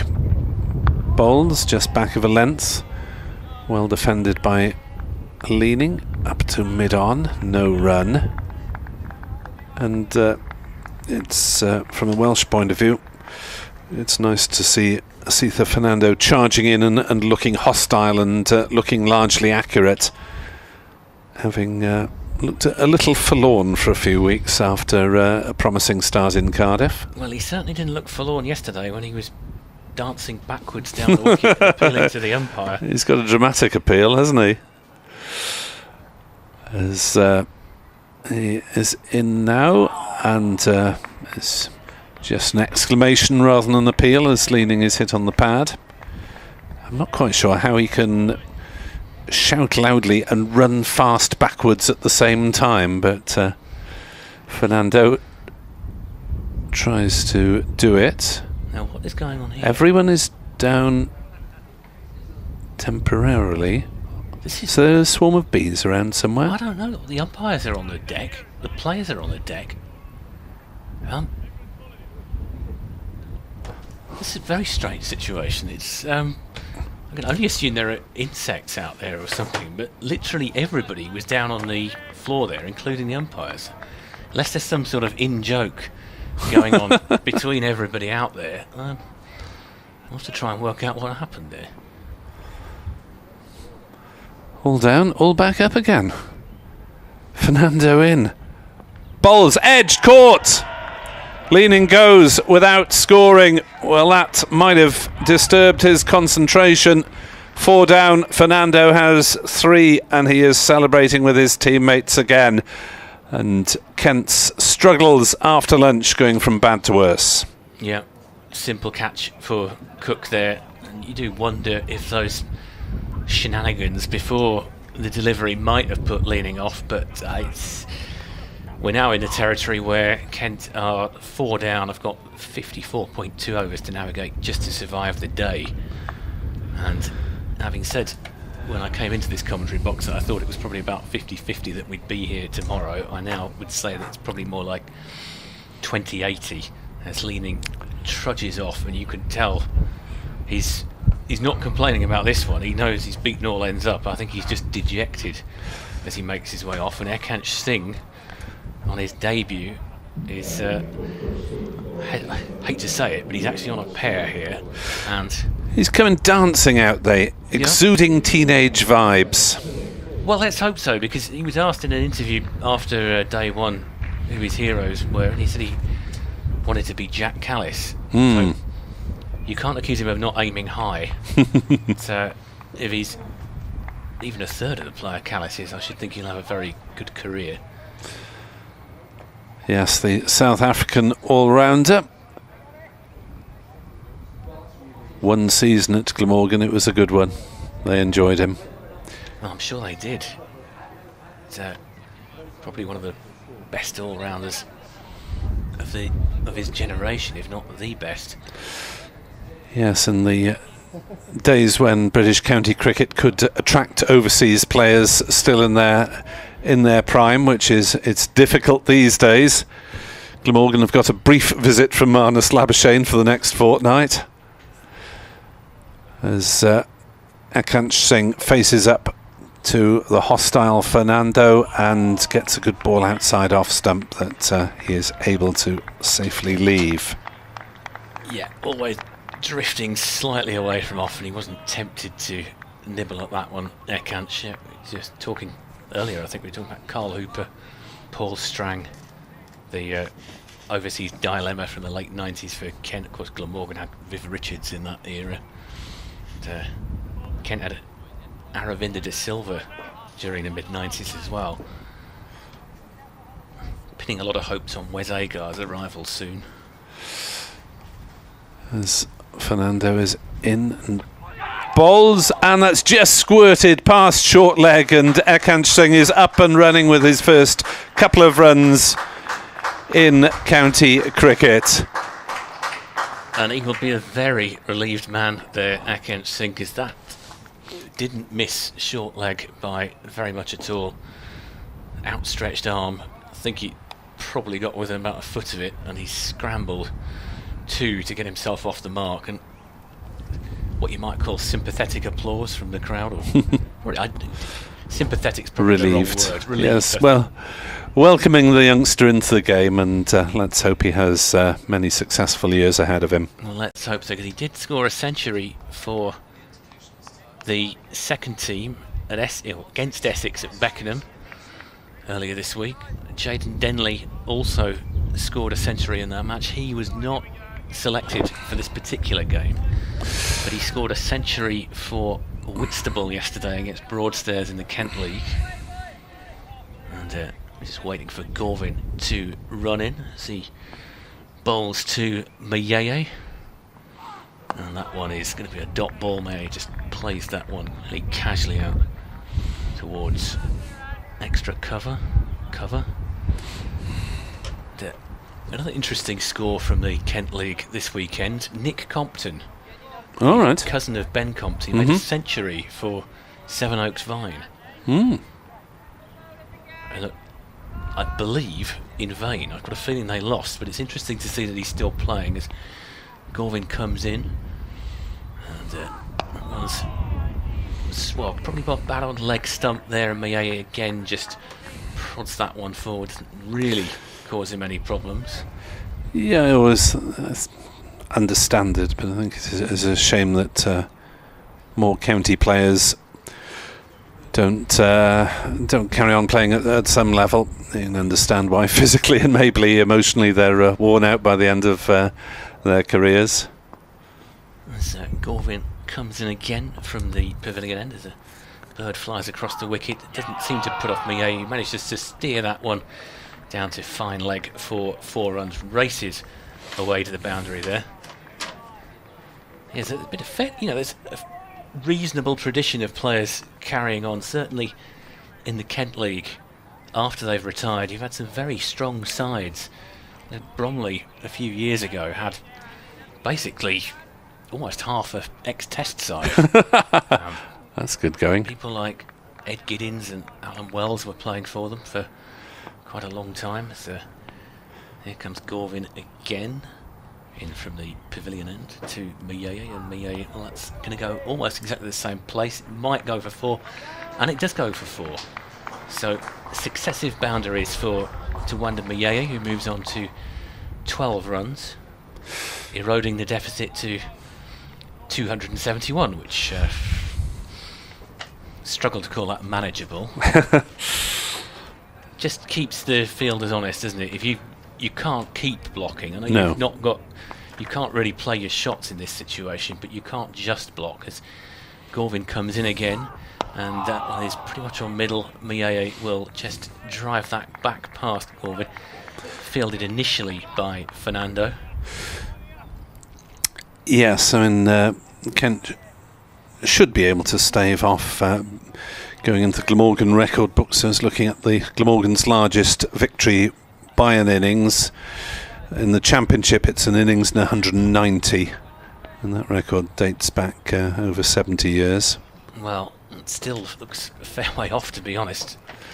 271 lead. Here comes Gorvin. That one is outside off stump, and Mayeye just sort of prod that out towards point. It's fielded. There's no run. So at the end of the over, Kent are 66 for 4. Ekansh Singh off the mark with 2, and Tawanda Mayeye is on 12. And one or two people will have been looking at the score that Jayden Denley posted.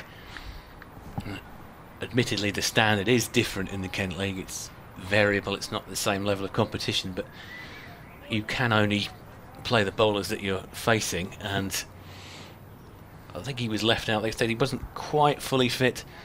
He'd had a bit of an illness before the previous game, but he did very well for the seconds, and it's going to be difficult to leave him out, especially given the way that Kent have performed so far.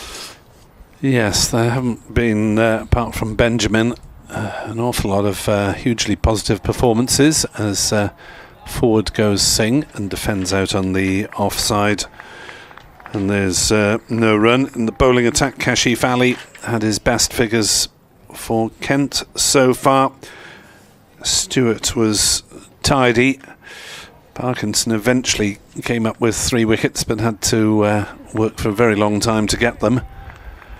And apart from Benjamin's first innings knock, Garrett 35, Leaning 37 in the first knock, Finch's 28. Not the sort of runs that demand your attention in the side. As that beats Singh, Fernando getting Singh pushing forward, but thankfully for the youngster, it went past the outside edge rather than catching it on the way through. It's attacking field for Singh as well. 4 slips in now, flanking Cook behind the stumps. Ben Kellaway in the slips. That's because Tribe, who's usually the next one into slip cordon, is crouching at short leg. So Kellaway has come in from his usual gully point position, which is occupied by Ul Hassan. Fernando is in to bowl to Singh, who dabs it down to the aforementioned Ul Hassan at point. No run. Big gap through cover if Singh can get a drive away. Huge gap through mid-wicket as well. Yes, there's almost nobody on the leg side, really. If it's going to be tempting, isn't it, to think you could get off the, get a few runs out there. There's a big gap on the boundary. Yes, any shots in front of the wicket are liable to find gaps at the moment. Here is Fernando into bowl. Singh tries a shot in front of the wicket and it flies away off an edge with shouts of catch it. It's run down to the boundary, and well, that is a first boundary in first-class cricket, but one that he'll be relieved for rather than looking back with admiration, I think. I wonder if that was possibly a better shot than it really first seemed. All right. Maybe need to see it again. But, he flashed at it a little bit, but I wonder if he was in control of it or not. We'll have to have a look at that one again. Apologies to the young man if I've done him down. Well, I'm not sure. I've got to say, when I saw it fly off his bat, I did have my heart in my mouth a little bit. 70 for 4, Singh to 6, and defending that one conventionally to mid-on. I wonder if I'm willing it to be a good shot. I'm thinking that could just be the little bit of luck that he needs, because he didn't, you've got to say that if you get out for naught, you've not, you could get a streaky one, can't you? You could just fluke a shot for somewhere to get some runs, and that can get you going, and that didn't happen to him in the first innings. But he is very well thought of here at Canterbury. Yes, it's a tremendous achievement just to get a debut at 18. Fernando in to bowl to Singh, who drives through that cover gap on the offside and will get a couple of conventional runs. Will they turn for a third? No, Harris has reached it just inside that short boundary away to our right. And Kent move on to 72 for 4, having followed on 337 runs behind. And Fred and Matt Cole will take you onwards for the next half hour or so, and probably tell you how Whitstable are getting on in the process. Well, that was a much better shot from Singh for 2 there. If that had been facing the other way, probably would have carried on to the boundary, but going up the slope towards the aim stand, had to defy gravity. Didn't quite have the momentum to do that, so Gorvin is going to continue from the pavilion end to bowl to Wanda Miye. And Miye flicks that one off his hips to backward square where it's fielded, and they'll take a single. So Ekanch will get his first chance of batting from batting at the Nackington Road end. Although, as he pointed out in his interview, this has been his home since he was an under-11 cricketer. Yeah, from the age literally of 10, absolutely. And I'd say Whitstable are leading by 2-1 in extra time in the FA Vars there.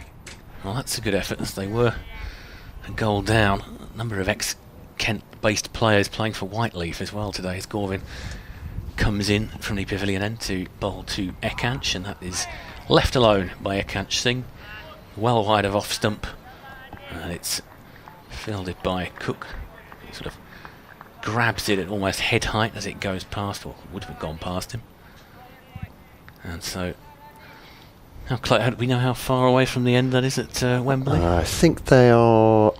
That was just at the end of the first half of extra time. So there's a Denley connection there, isn't there? There is. Sam Denley used to manage. Is that right? Used to manage I believe so. Whitstable. Yeah, is Gorvin. And that is, oh, well, Singh was beaten there, grimacing. It's taken by Cook.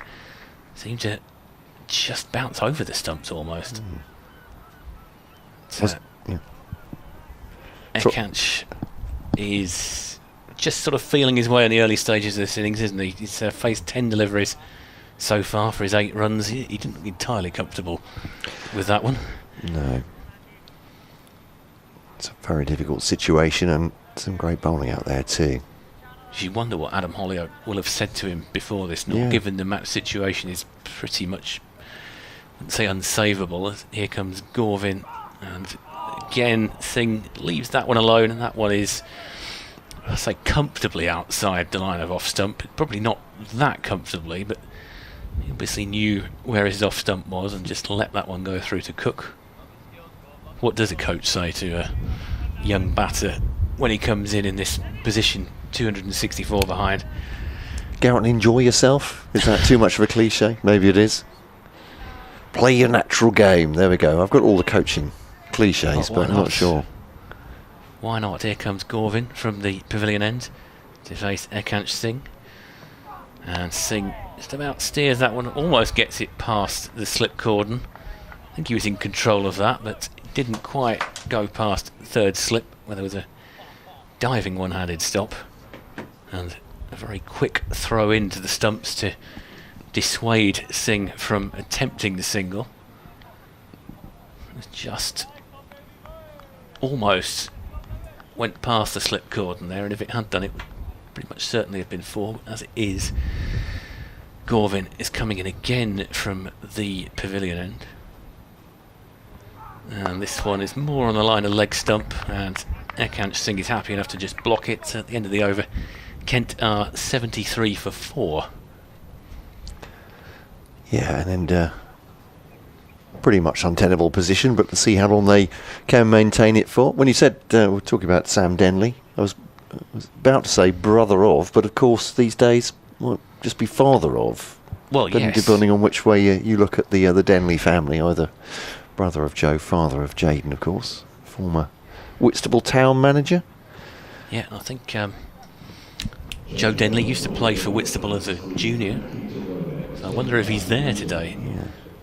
There's a change of bowling here, so he was the face of certainly of Kent cricket's wishing Whitstable well. He's on the social media. He's nicknamed the Whitstable Warn here, isn't he, by the social media team? Although he's actually born in Canterbury.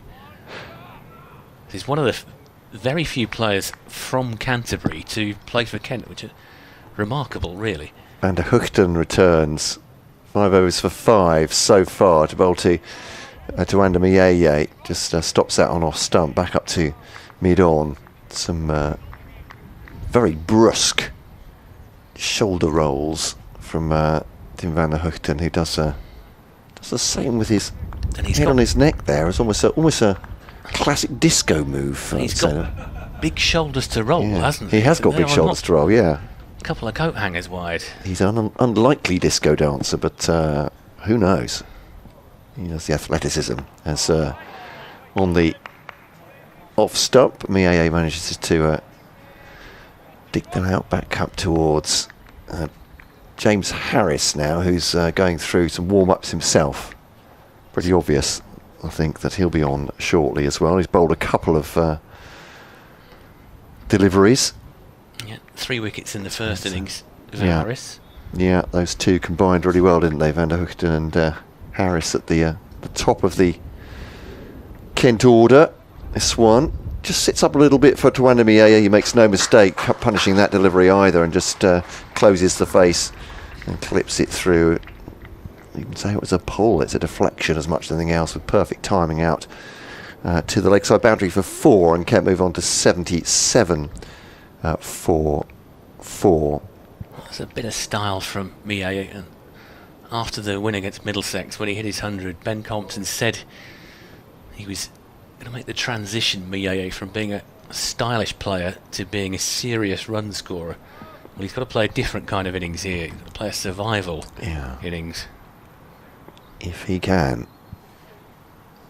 And so Van der Hoogten bowls to Miaye. This on the back foot, into the ground, rears up to the point position. Ben Callaway takes that about head high. And there's no run. But as you said, you may think the idea, or it, on the face of it, will just block for a day and a half. But that's not really the way it works, is it? No, you've got to have get pinned down. Such a level of discipline to do that. Yeah. I mean, you obviously can't play risky shots, but if a ball is there to be hit, you've still, I think, got to hit it. To keep yourself ticking over as much as anything else. More natural way to play cricket, and that's a quick run taken. Don't necessarily have to take breakneck singles at 78 for 4. Yeah, I mean, we've just been talking about keeping the scoreboard ticking over. In fairness, the thing was probably home by about a yard there. Yeah. But it just sort of makes your heart leap slightly, doesn't it, when you see them scrambling through like that when the deficit's still 259. Yeah, whichever side you're supporting here, the heart and mouth for Glamorgan thinking, could that be the 5th maybe? Singh to face now. That's a great delivery. It's got the edge as well. Singh has pushed forward and not really at the pitch of the ball, that's for sure. It's taken, well, look, a very thin edge through to the wicket-keeper. Off the shoulder of the bat, Singh has just left where he was, pushing forward, holds the pose for a moment and goes back, and he's made 8 on his first-class debut after being out for naught in the first innings. He did not look comfortable. Kent are 78 for 5, and as you said, Fred, from thinking it would be odds on we'd be here tomorrow at lunch with a Kent 19 for none. At 78 for 5, Glamorgan closing in on victory this afternoon. Yeah, I would be, well, I wouldn't say astonished if Kent see out the day, but 50 overs to go, and say the tail enders we've got are not mugs with the bat, but it would be asking him a lot to bat out 50 overs. It looks like Grant Stewart. Is it coming out? No, it's Benjamin. I was going to say it couldn't be Stewart, surely. A bit early to be sending him out, and Stewart isn't somebody you'd say would be the sort of person you'd want in a rescue mission. Benjamin, 94 not out in the first innings, and he was happy to let Kashif Ali have the strike. You know, he took a couple of singles when he was in the 90s, and Kashif came in. So he was obviously showing faith in his partner. I wonder if he might be slightly regretting that. Yeah. Perhaps so. Yeah, I'd say, I mean, it's circumstantial, isn't it, for Grant Stewart? I would say he's the right man for a rescue mission if you need 20 off a final over. Yes. Which I think we saw, actually. Didn't we, in a one-day cup? We actually did, hit the yeah. final ball for 6. Very memorable one-day cup win over Yorkshire. I can't remember how many they needed on the final over, but it was 6 off the last ball, wasn't it? 6 off the last 2, and he blocked one. He was batting with Hamid Kadri, and he didn't take the single because he backed himself to get 6 off the final ball, and he absolutely clobbered it over the leg side. Yeah. As Gorvin comes in from the pavilion end to bowl to Miyeye, who is on 18. That one is pretty much on the line of leg stump. That was the game, I believe, where Grant Stewart hit a boundary, well, a 6 that ended up on the Nackington Road, which is the first time I've ever seen that. So over the boundary, not on the full, has to be said, but yeah, he might have done. I do remember crashing through the trees. The other thing that happened in that game was in the press box at the time, and the Graham Hardcastle from Yorkshire basically jinxed, I forget which player it was. He said this is going to be his first century, and he was out the next ball. Gorvin comes in to Miyeye, and Miyeye will clip that one down the well, it's going to go to the boundary. They'll just get a single. So not square leg, or what would you say that was? It's about on the boundary on the leg side. Yeah, so more or less mid-wicket, I suppose. Yeah. Ace of Tribe is jogging out there. And Glamorgan fans, I hope you'll permit us, Kent fans, to just wistfully Yes. refer to better times. But yeah, your victory will not be long, and the trumpets will follow. And we're not trying to jinx that either. No, I don't think that's not commentators' Not from curse. this position. So Gorvin comes in, and that one reasonably comfortably dealt with by Benjamin. Fairly full length, probably pitching around about leg middle. and it's just sort of steered towards the cover area. Just say, Alex, thank you very much for your post on X, or tweet as were. I hope you won't mind if we don't read it out, as entertaining as it was, or is. 79 for 5. And Gorvin powering in now. Yeah, and Benjamin takes a waft at that, and Cook feels it was probably half a foot outside off stump. Not sure quite what Benjamin's intentions were there. Probably could have left that one alone. Again, we're talking about that sort of need to just keep some sort of sense of normality, that you're still playing cricket, you still want to score runs even though you're in this situation. So Gorvin comes in again from the pavilion end, more on leg stump. It's comfortably dealt with by Benjamin.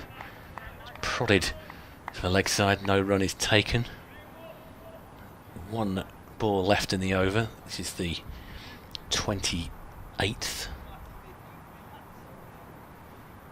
Benjamin yet to get off the mark.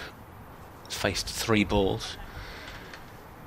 Gorvin to run in again from the pavilion end, rapidly covering the ground as he does.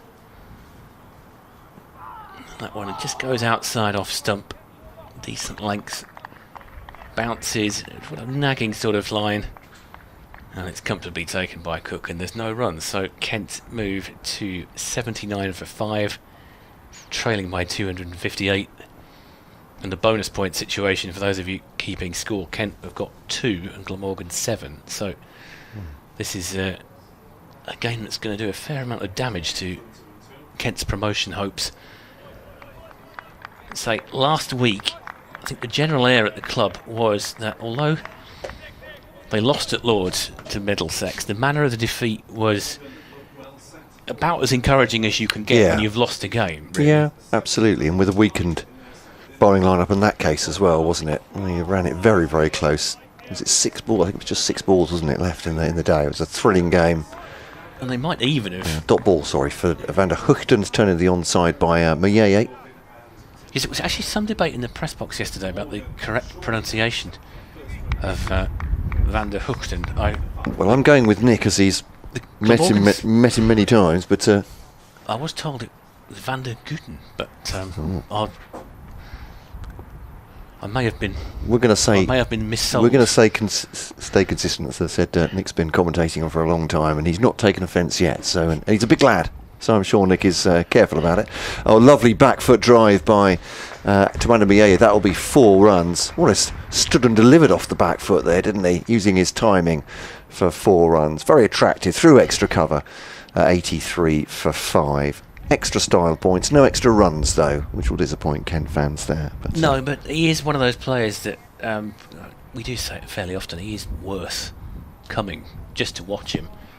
Even if you only get half an hour of him, he's just got a certain sense of style.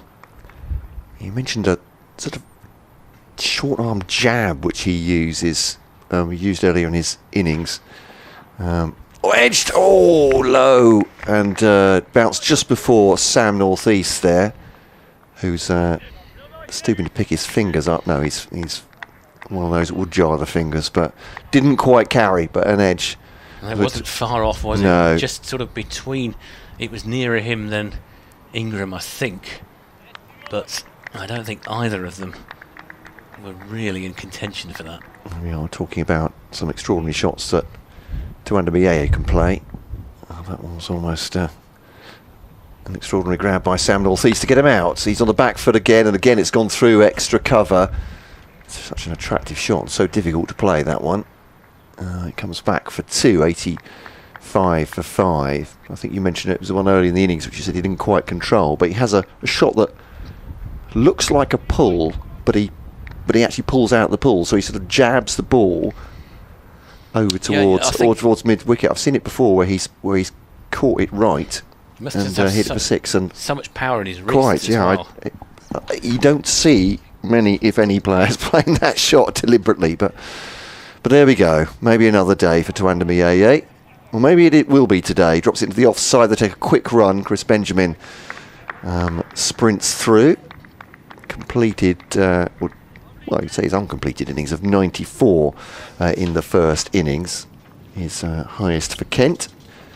I think he'd be delighted, actually. I mean, even Personally, though he's yeah. not got to his 100, to have made a contribution after he had a difficult innings with the gloves, I think it's fair to say. Yeah. He'll have felt that he probably owed his teammates an innings, and you can't fault him for that. He's on none so far. From 4 deliveries, bat onto pad as he defends it. End of the over. It's 86 for 5. Kent here. I'm told that we're unlikely to be doing an update in the rest of our sports show this afternoon, because unless Whitstable lose, and it looks like they are going to win the FA Vase final. In extra time there, they are 2-1 up. Ronald Sitoli has scored the second in extra time. So perhaps too early for congratulations, but there we are. Just to keep my colleagues informed as well. We won't be getting Q, as they call it, because the celebrations will be unbridled and unrivalled, I'm sure, at least up the road in Whitstable. If they can see it out, of Yes. course. I'm sure they won't thank us for calling it earlier. No, that's a very good point. Was it Bromley in the trophy final a couple of years back who were basically winning 1-0 Yeah. or a goal ahead very late in the game? I think it was against Brackley, if I remember rightly. I suppose we better focus on the cricket. Here's Gorvin. Be a good idea. It's Harris. Sorry, Harris coming in. Change of bowling. Harris, just a bit of a half appeal there against Miyaye. I think it was probably going down the leg side. It looks like it was drifting down. Again, it's one of those appeals where it doesn't really go full, I don't know what you call it, not the Richter scale of appealing. Yeah, felt like there was in the tenor of the voices, there was an interest rather than a. Yeah, not the level of doubt that. Wasn't emphatic. Not kind of hopeless, but not really convinced either. Harris coming in from the pavilion end to face Benjamin, who's yet to get off the mark. And Benjamin will just prod that one out towards the cover area. I have to say, having talked a lot about Kent and Kent football, even the Glamorgan have absolutely done a job on Kent here, haven't they? Yes, I mean, if Been we are relentless and ruthless. If we are drifting, it's possibly because we're not wanting to dwell on what has been a pretty heavy, or is likely to be a pretty heavy defeat here. Still 5 wickets to take. We're going to our happy places. We are, yes, as Harris runs in from the pavilion end to face Benjamin. Benjamin just drives that one back past Harris to Van der Houten for no run. Apologies if I haven't pronounced that quite right. It's trying to do Dutch on Duolingo, and it's very difficult language. That's it. Yeah, not easy to pick up if you're in your 50s. So Harris comes in, and this one is reasonably comfortably dealt with by Benjamin. He thinks about getting a single off the misfield, but decides against it. I think that was It's all Hassan. there. Yeah, he just didn't quite take it cleanly, and I think sensible heads prevailed there. They decided it wasn't worth risking what would have been a very risky single. He's square leg, Al Hassan. And as you say, as much as you want to keep scoring runs, there's no need to take a single like that. As Harris comes in again from the pavilion end. This time, there is a swat by Benjamin to get off the mark, and that will be 4 runs pulled through the mid-wicket area. Don't know how much interest Al Hassan actually had in that. Did he seem to pull his hand away from it? I think it was going so fast that, that was hit with some venom, wasn't it? That's a hook rather than a pull, and beautifully timed by Chris Benjamin. Let's see why he scores a lot of runs in white ball cricket. Whipped shot there, really, as Harris comes back in. Harris won't mind the ambition shown there, I wouldn't have thought. Comes in, bowls again. It's a short-pitched one this time. Benjamin just sort of flinches away from it. I think he knew where it was, but it didn't miss his head by much. He must have felt that one whistling as it went past him. As you say, I think Harris absolutely fine with Benjamin taking on that whip shot from a short ball. The margin for error is tiny, isn't it? Get a top edge or... So I'd like remind why I thought of this. The opening scene of Saving Private Ryan. The noise. I'm sorry. Yeah. The noise as the bullet sort of flew past. Yeah. I can imagine that's probably what Benjamin heard there. Well, so when you face a good seam bowler, you can hear the fizz as the ball goes past you. It's a terrifying business. It's Van der Hoogten to Mieye through the wicket keeping. There's no run. In my case, unfettered by contact with the bat normally, so that's just waiting for the death rattle of the stumps. 91 for 5. 26 for Tawanda Mieye, who's making a fist of it. Yeah, 26 from 30 balls. Yeah. But 5 down. They've got a mammoth task to see out this session, you think, at the moment, together. Those Glamorgan have just been relentless. Again, the accuracy of their bowling has been fantastic, not just the challenge from the movement they're getting off the pitch. Yeah, I think, well, I know, I've spoken to a couple of supporters on the way in on the first day. I thought they were very confident that Kent were going to win this and win it inside 3 days. Looking at the league table, they saw Glamorgan were bottom and thought this is going to be an easy win, and it's proved to be exactly the opposite. Yeah. As Van der Hoogten bowls too. Mieye turns into the onside, past Tribe, and it's Will Smale, I think, the sub-fielder who's at orthodox mid-wicket. And there's no runs. I mean, this really is, for Kent fans, unfortunately, resonant of what happened in Division 1 last season, but though that was against, with all due respect to Glamorgan, fans will understand what I'm saying here, very different sides, and when Kent fans look at a side that's bottom of the county championship, they would not have been expecting this. No, absolutely not. Is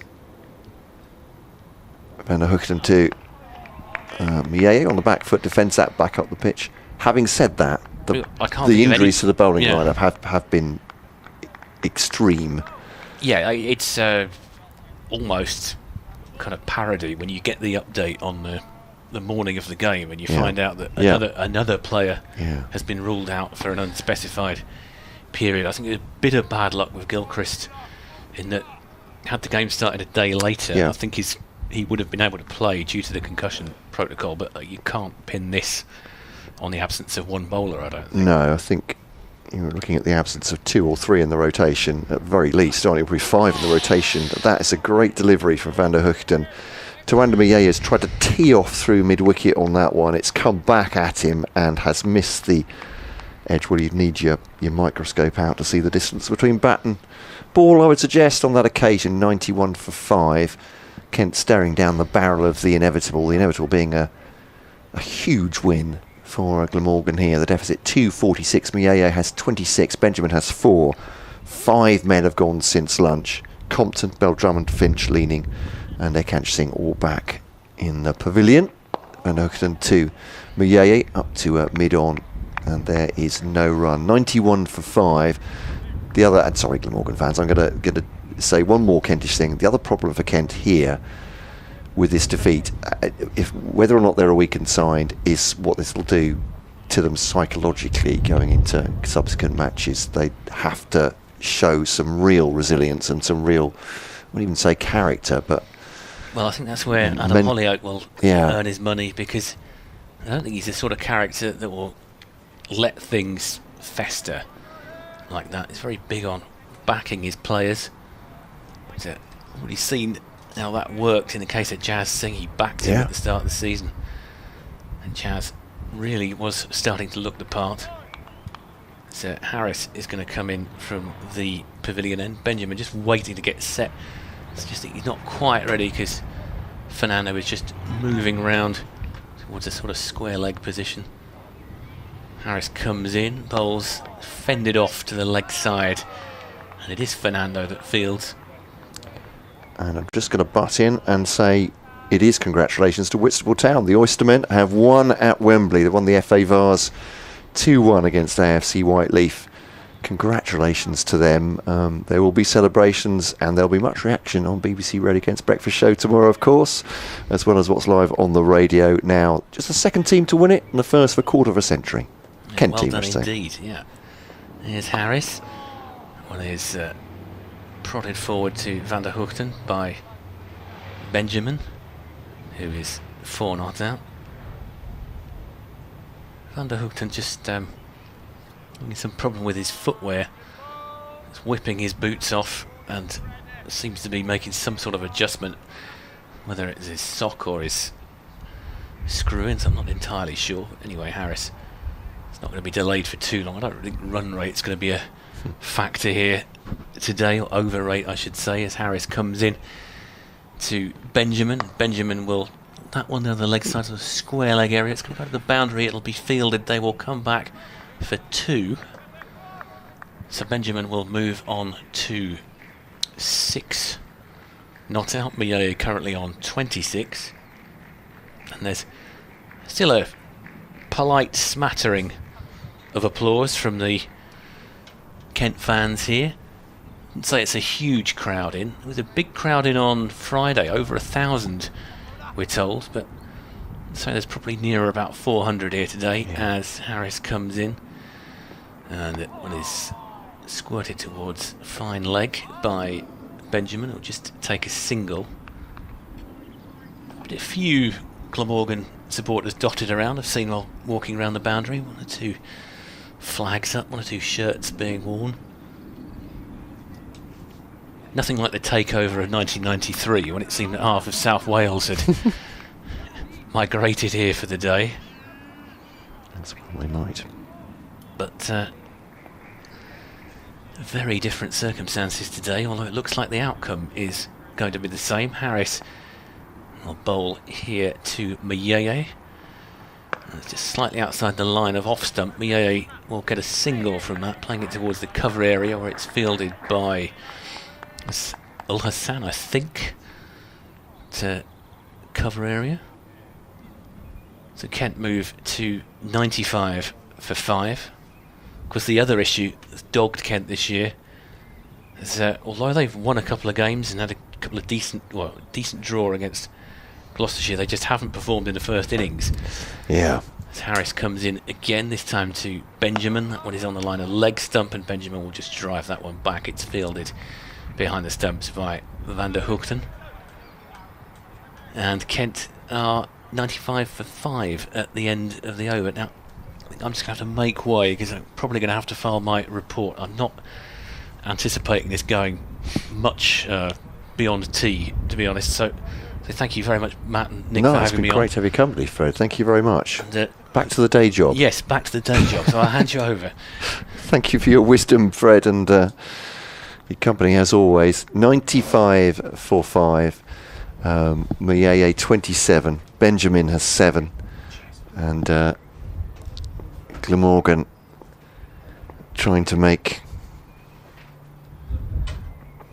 even shorter work than they have Kent already.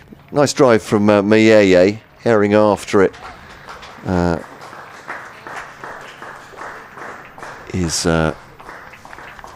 don't quite see who's taken flight after that. Ned Leonard has come on as a substitute. There we are. And 4 runs to Andy Miele, who goes on to 31 from 99 for 5. But the deficit is still at 238. So let's not worry about that. Morgan just thinking about the 5 wickets they need so far. This one's defended off the next ball from Van der Hoogten. We're going to have a little bit of a gentleman's excuse me here. And after Strictly Come Dancing, you'll hear from myself, Matt Cole, and Nick Webb.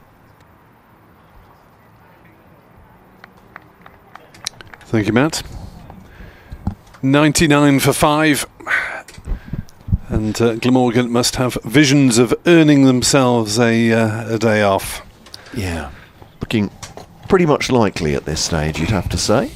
That's Van der Hoogten bundling down from the Nackington Road end to Miele, back at him, no run. But yeah, so we've had a bit of a Kent heads together there. We hope we didn't make it too Kentish, but just trying some crumbs of comfort perhaps for Kent supporters as well, try to put this into context, but the context being this is a thrashing at this point, 99 for 5. It is, but at the start of the season, would you have settled for 2 wins and a draw and 2 defeats after 5? Probably would have done, I think. You're absolutely right. This was dropped into the offside by Miguel. Quick run taken. How on earth has Ace a Tribe? He's well, I say he's following up. What a throw. Sorry, 100 for 5, Kent. Or 101 for 5. But it's been absolutely hurled at the non-striker's end where Benjamin was running, or the striker's end, by Zain Ul Hassan, and Tribe has hurled himself at the ball. Yeah, it wasn't a great throw. It eluded Chris Cook. Looked all ends up that it was going for 4 overthrows, and suddenly Tribe hops back to his feet. It's in his right hand. That is an incredible piece of fielding, just to save us some runs. But yeah, great work. That's typifies what Glamorgan have done. Oh, bowls him! And Tim van der Hoogten very much characterising his efforts in this match. And the off stump is flattened. And Chris Benjamin goes for 7. And they are 60% of the way there now. Glamorgan, perhaps more psychologically, and with lower order batters to come. 100 for 6, Kent. Van der Hoogten has a wicket. His second, in fact, of the piece, and second in a row. Kent in disarray, Stumps in disarray, and Glamorgan, if not in disbelief, certainly overjoyed at this point. Yeah, I think it was the leg stump that got removed as Sue Redfern replaces it, and Glamorgan gather in delight with 6 down, 12 or 13 overs to go until the possible tea break, and well, the way they're heading, it's possible that Glamorgan could take all 10 in a session, which is goodness me, yeah, extremely rare. They've got 6 and they've got 12 overs to get the other 4. As Grant Stewart is in at number 8, went for just 4 in the first innings. Benjamin, the first innings hero for Kent, can no longer be relied upon. I mean, in terms of the Kent inquest, yes, there are obvious terms of mitigation in the bowling department, and in the batting, the Denleys unavailable, and Zach Crawley obviously withdrawn by England. But I suppose you're used to having Crawley out of action for large chunks of the summer anyway. So just the Denleys on the batting front. As Van der Hoogten steams in once again, last ball of this over. Drive by Grant Stewart is an attractive one. It'll get off the mark straight away as that scoots way over across a fast outfield through extra cover. He makes 4. It'll make no difference. 104 for 6. So Van der Hoogten now with 2 for 26. He has bowled really well in this game. I'm told that it's pouring with rain in Tenby and on the West Wales coast. Thank you, Lawrence. We have don't want to worry anyone. Now, but, yeah, it's cloudy now, but the clouds are high and not immediately rain-bearing.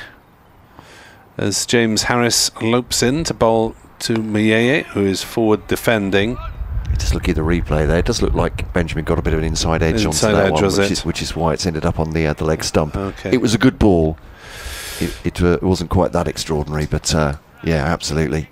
Edward Bevan earlier reported showers in Trebanos, which is a little bit closer to us than Tenby. Slow him down, Edward, slow him down. Harris is into Muyeo, leaves outside off stump, but looking at the forecast, I don't think there's any serious suggestion that Kent could be saved by the weather, unless it's changed dramatically since last I looked at it. To watch out for the local insect life, obviously, with that swarm of bees coming over the ground earlier. Well, it's the swarm of bees that Jack Leaning will blame for his dismissal. That's true, yeah. Game just before he was out. As Harris bowls, nudged away on the leg side by Mier, single taken out towards square leg. Well, there's no rain forecast for Canterbury this week, so I think you should be safe, Glamorgan fans. Possibility of 10% chance of rain at 8 o'clock tonight, apparently, according to the BBC forecast, and then 13% chance at 4 o'clock tomorrow, but it seems unlikely that we will be here at 4 o'clock tomorrow. 105 for 6. Mier, a man with a double century to his credit. As Harris is into bowl, driven nicely through the offside by Stewart. Is that going to be a second boundary? No, it's driven out the longer side of the ground, and it's chased by the young stripling Callaway, and therefore he's able to overhaul it. 2 runs to Stewart, and the total under 107 for 6. The deficit still 230. It must be a horrible figure to see in the corner of the board. Away to our left, the digital board. Driven nicely by Stewart, but this time punches it straight to Gorvin at mid-off. And there's no run. I suppose in terms of Kent's bowling attack, with Garrett having an off day and Singh possibly being asked to play a seamer's role that he wasn't entirely suited to, then Kent can plead poverty on the bowling front. As that is edged but safely, and that will run away for 4 down to third man. Stewart into double figures on 10, 111 for 6. Nelson is on the board, 1 foot off the ground, please. Where did this game get away from Kent? Well, it really was going Glamorgan's way most of the way through their innings, wasn't it? And when you have got 549 posted against you, the scoreboard pressure can come to tell, but Glamorgan just bowled pretty accurately, and Kent on this occasion didn't have the answers in their top order. Harris and Van der Hoogten in the first innings, Fernando now and Van der Hoogten backed up by Gorvin in second, taking the wickets. Here he is again, Van der Hoogten to Mier up towards mid-on, attacking field. 3 slips, short leg. Point there is Ben Cadaway, mid-on and mid-off. It's a long leg and a deep square leg as well, should Tawanda Mier not be able to resist a big shot or take one on.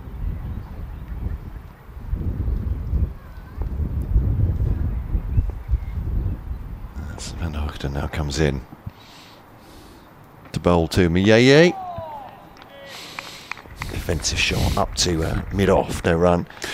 Ian Ballinger messages on X to reassure me that it's still sunny in Pontyclean, which is on the western outskirts of Cardiff, roughly. That's usually where we anticipate our Canterbury weather coming from, so thank you for clearing that up. Well, if there is any rain heading from the west, who knows? And the Hoogten to Mier. So that'll be the last resistance, but you'd imagine if and when he goes that the Vultures will be circling for the Kent innings well and truly. 111 for 6. He has 33 for 46. And Stewart has come in 10 from 4. A brisk innings, but that's not really what's required at the moment.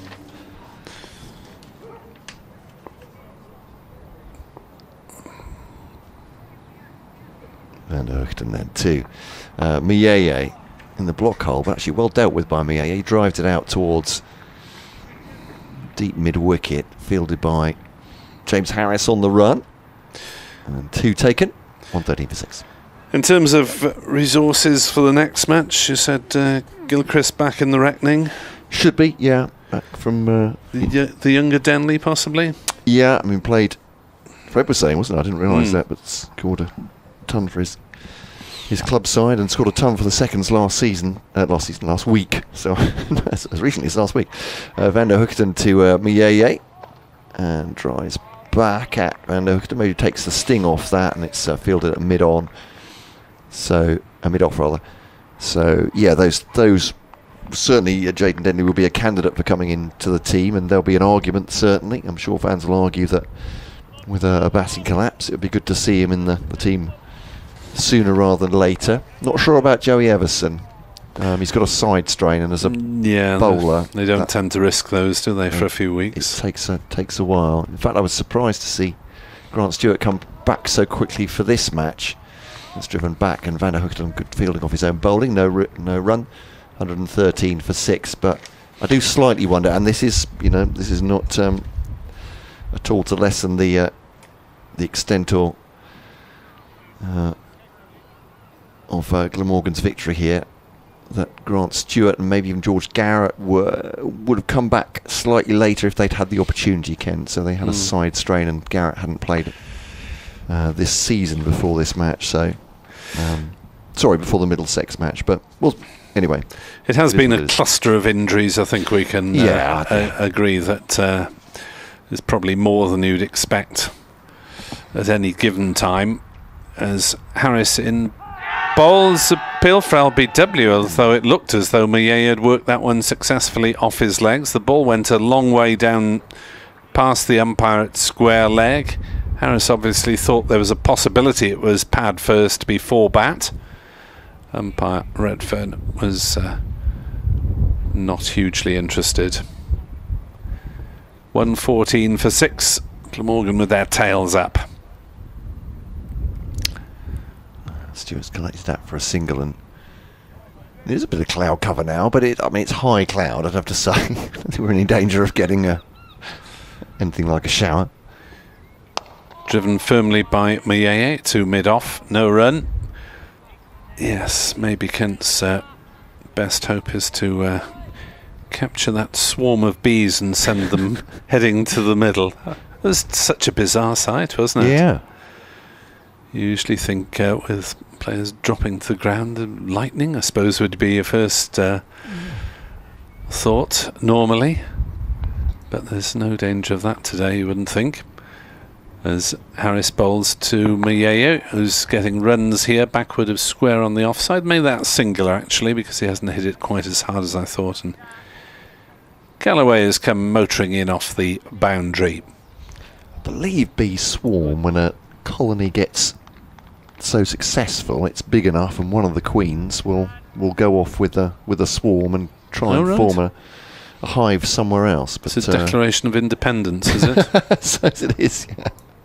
But if there are any beekeepers listening this afternoon, apiarists, is it? I was going to ask that very question. Apiarists, I think you're right, yes. I think that's the word. Do get in touch. It's not one we're going to ask for every time, so this might be your opportunity to share your knowledge. BBC KentCricket at gmail.com or nickweb2017 at gmail.com, or if you can say it in short order on social media, you can get in touch at BBC Kent Sport, at nickweb2017 on X, or on Blue Sky as well for Nick. Brief examination of the ball while we were wittering about bees, and Harris is in to bowl to Stewart on 11, not out. He's hit on the pad going down leg side, leg by taken as the ball trickles away gently towards mid-wicket. Umpire Redfern signals the no ball. 1-6, the leg by, sorry, not no ball. 116 for 6, and Kent will take them any way they can. 337 needed to avoid the follow-on. They did manage tail-end resistance in the first innings. Quite the fight back. as Harris bowls, and that'll be runs for Moyet. Callaway had come in to point, and now he's going to have to chase towards the digital scoreboard. Has he flicked that one back just inside the ropes? Yes, he has. That's the benefit of having 21-year-olds in the team. He's given that a chase to a far-flung boundary to save 1 run, and Moyet is back for 3. 119 for 6. Time was that fielders would just have watched that go. And appeal to the nearest member of the crowd to chuck it back. Actually, there was probably no one to chuck that back from the crowd in that area. Harris bowls short, and there'll be a single here for Grant Stewart. Out to Callaway again.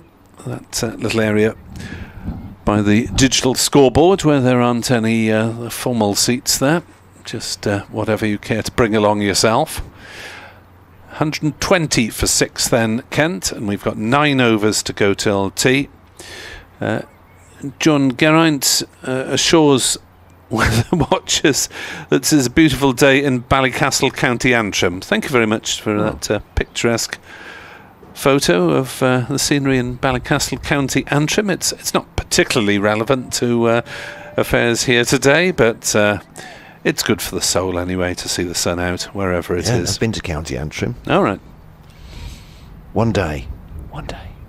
Is Stewart facing Van der Hoogten, who continues. It's chipped up in towards mid-wicket. Despairing dive there by the fielder. It'll go for 4. It's going at quite a rate of knots past Andy Gorvin. He made a very game dive at it, but that has gone for 4. There was I wouldn't say whispered catch it, but perhaps just a catch it? A question. It was going very fast indeed off the bat of Grant Stewart. When he middles it, it tends to disappear pretty quickly. 124 for 6, albeit he didn't last that long in the first inning. He's just got himself 4. He now has 16. Moyet has 39. And Kent won at 24 for 6. Exactly 24 between these two. Important statistic, as I like to say on these occasions, is the last in the Kent score. The 6 wickets down. Van der Hoogten to Stewart. Has just clipped that off his pads. Done well. That should be 4. Fernando's not going to get there. And it's a leg by. Beg your pardon. He's almost, Grant Stewart, moving the back pad out towards the ball as he addressed it. There have been a couple of appeals from the other end, haven't there, when he's been doing it. I'm not saying he's exactly kicking it away, but he's not afraid to help it on with the pad, put it that way. Well, if I suppose you get your bat and your pad in the same area. Yeah, Van der Hoogten's a little bit quick to kick, as it were. Oh, has he got him there? He has! LBW. Must have just been off stump there. But quick ball from Van der Hoogten. No, stay at the crease from Grant Stewart. He does just look at his bat as he comes off, but I don't know if that's anything to do with the decision. But he was quickly away from the scene of that LBW. Van der Hoogten has yet another wicket. It's 3 in a row for him. He has been destructive, to say the very least, for Kent. Stewart goes for 16. Kent 128 for 7.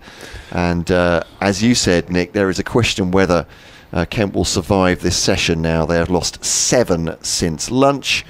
128 for 7, 39 for Moyet, 16 Stewart goes for. Van der Hoogten now has 3 for 32. Dave Jones on X says, I share the late Don Shepherd's caution of avoiding optimism when Glamorgan appear to be in a winning position. Yes, I think even the most dyed-in-the-wool pessimists and realists and pragmatists will suggest that Glamorgan should win this match. If not today, then very early tomorrow, but Kent will do well to take it beyond tea at the moment. Yeah, 40 overs remaining in the day. Yeah. It'd be a miraculous feat to take it into the following day, but then there's another 3 sessions left. That's another 96 overs. Steve West reports it's continuing to rain in Porthcawl, so thank you for your comprehensive coverage, dear listeners, of weather across South and West Wales and Northern Ireland. We're getting all the info sent to us. Random Female reports that from the Pontyclean area that it's definitely cloudy as of 9 minutes ago, not sunny. Chris Drew, showers in Normandy as well, heading towards Canterbury, says Chris, just the other side of the English Channel. Anyone in Greenland at the moment? This is to Parkinson, leaves it outside the Ostam. Members of the American administration, possibly. Oh, crikey.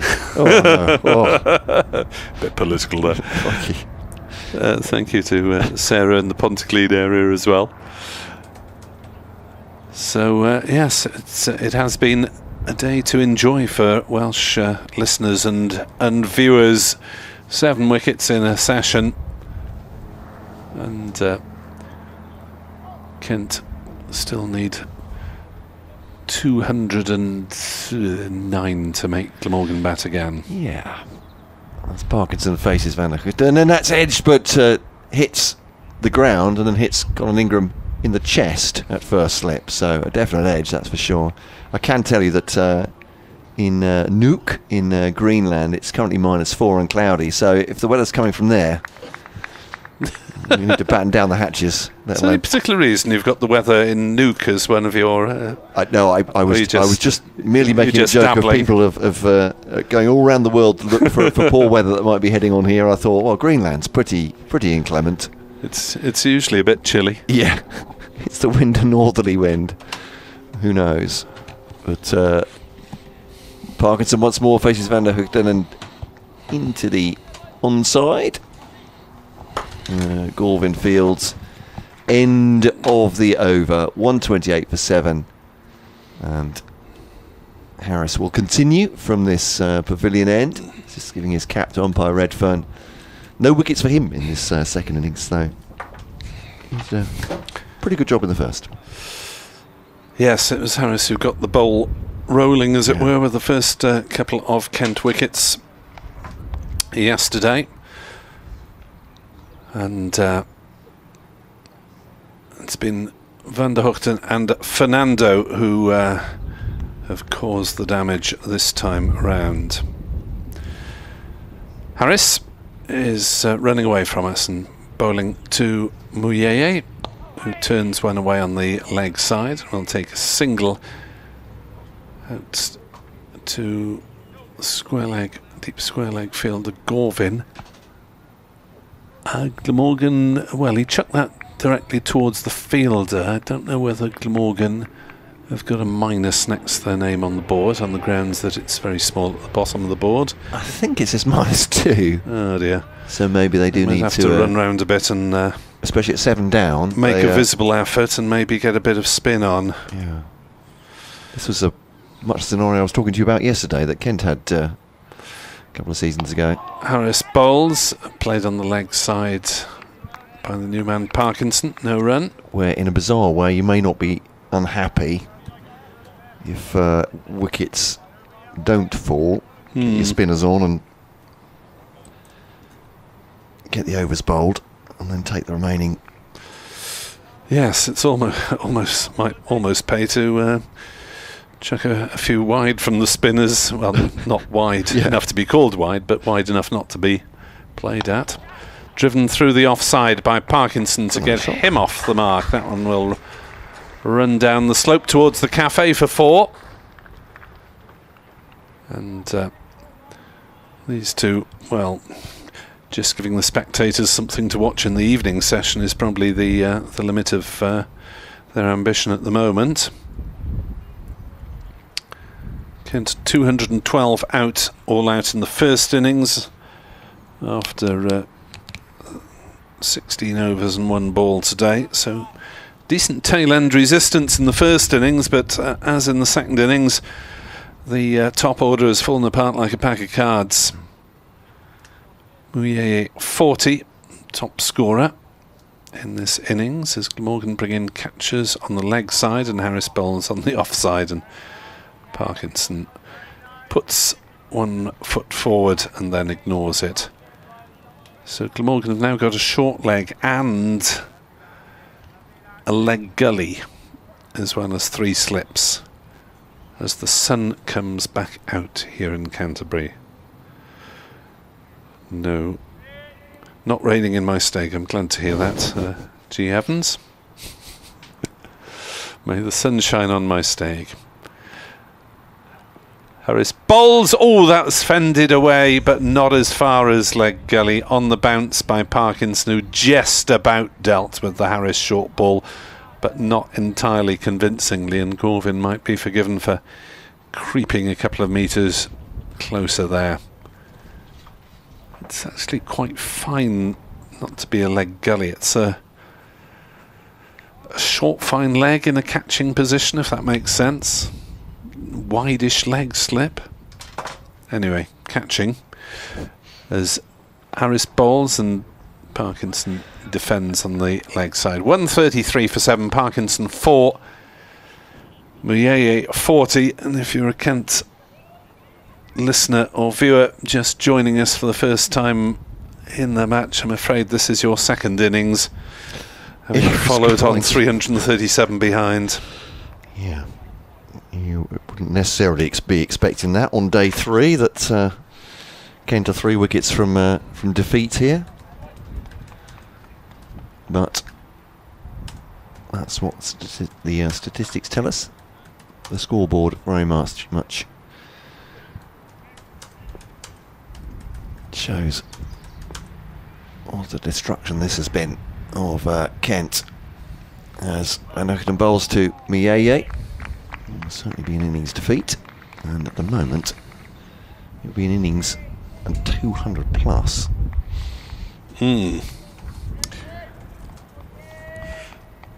Yes, 1 innings and 190, Glamorgan's biggest championship victory by an innings.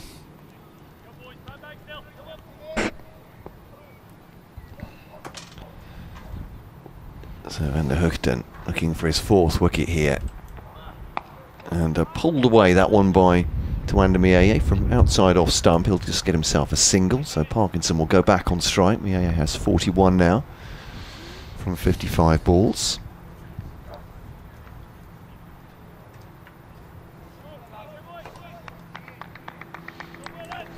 And who's doing the main applause there? Andy Gorvin is the hype man on the leg side.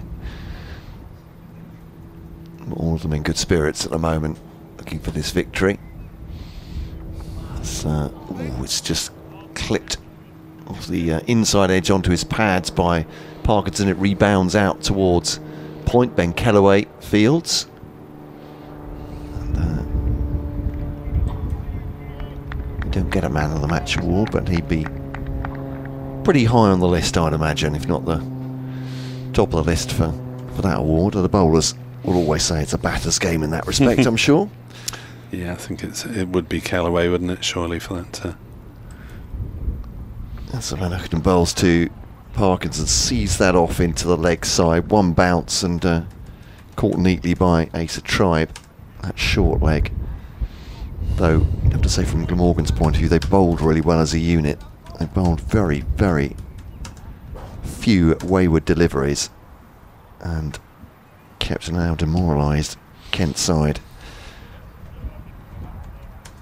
guessing. And so Gorvin's in now at that, I think we'll call it a leg gully. It's definitely a static catching position. 3 slips in, short leg as well.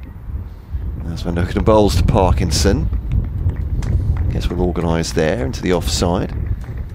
Well, Sam tries the keepy-uppy, but the ball's not coming at him quick enough for him to flick it up on his toe. He bends down and shines the ball on his Glamorgan white shirt. It is just 38 overs old, or nearly 39 overs old, this ball as well. That's all they've taken to have Kent 134 for 7. And still 6 overs after this one until tea is due. A drive by Parkinson up to mid-off. Not quite timed, and it bobbles up towards Asita Fernando, and that will be the end of the over. So I'm not sure how many wickets down Kent would have to be for the umpires to adjudge that they might just postpone the interval. Would it be 8 or maybe 9? Certainly 9. Yeah, I think it's only latitude for 9 down, isn't it? In terms of the lunch and tea intervals, and I believe it's at the umpire's discretion then whether Glamorgan would get an extra half hour if they need it on the day. As Harris bowls, big appeal for LBW. Muyeye is gone. Kent's main man in their second innings. James Harris celebrates. 8 down are Kent, and the end is nigh. Yeah, that was very much adjacent, and no hesitation from the umpire. And Tawanda Muyeye has gone off an attractive knock, but, well, I'm not sure what that really means in the context of the match. Not very much. It's still going to be, big defeat, a huge defeat for Kent here. 40 or 40th over this is of the innings.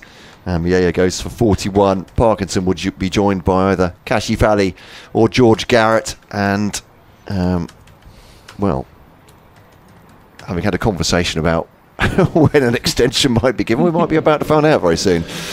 Or will Glamorgan finish Kent off even quicker than that? Yeah, Kent members very generously applauding Tawanda Muyeye, but there is no joy to be had from a Kent point of view. That'll be a very, very sombre dressing room, and they'll all be amassed there, I'd imagine, pretty shortly now. 134 for 8, and Glamorgan are on their way to a massive, massive victory here. And not bad for your first one of the season, I would say, if you were a Glamorgan fan. No, feather dusters, roosters, the other way round from that particular saying. One day a rooster in extra feather duster. Well, Glamorgan started the season as the feather dusters with 2 defeats in 3. An improved draw last week against Derbyshire, and now what looks like being a huge, huge victory. Yeah. As I say, the biggest innings victory ever recorded by Glamorgan in the Championship is an innings in 190 runs against Essex at Brentwood back in 1948, the year before the Championship was won. The largest first class by an innings in 203 against Oxford University in 2000. And that is the deficit at the moment. 203 runs short of making Glamorgan bat again. Yeah, I don't picked out the Kent record defeat, but they lost to, well, this is not great news, is it? I can remind Kent fans of huge defeats. They lost to Essex in 2022 by an innings and 260, so it won't be that big. Harris bowls, and Garrett leaves outside off stump. But certainly speaks to recent times. Kent have been on the end of some big losses, and this one comes, it'll be a chastening one for them as well. Their one defeat, which was in the last game, coming in a very, very tight affair, which could have gone either way right until the end, more or less, but this one. Harris in, bowls, and Garrett defends. It has been, in football parlance, one-way traffic, hasn't it, really, this game? This is an absolute thrashing, and Kent have, well, I was going to say 4 days to pick themselves up, but ironically, that'll be 5 days, won't it? Or coincidentally, because of the they're going to be beaten today. Yes, until Friday anyway. Yeah. As Harris bowls a short pitch ball that Garrett has nothing to do with. So Glamorgan, 2 home games now to finish this little block of, or large block really, of half the Championship season. We'll be halfway through by the end of May. Glamorgan take on Northants and Middlesex in successive home fixtures. Kent at Bristol on Friday. Yep. Turned away to shouts of catch it by Garrett to get him off the mark, down to fine leg. Shouts not completely ridiculous, because Glamorgan did have a leg gully in for that sort of shot. 135 for 8, 202 runs in arrears.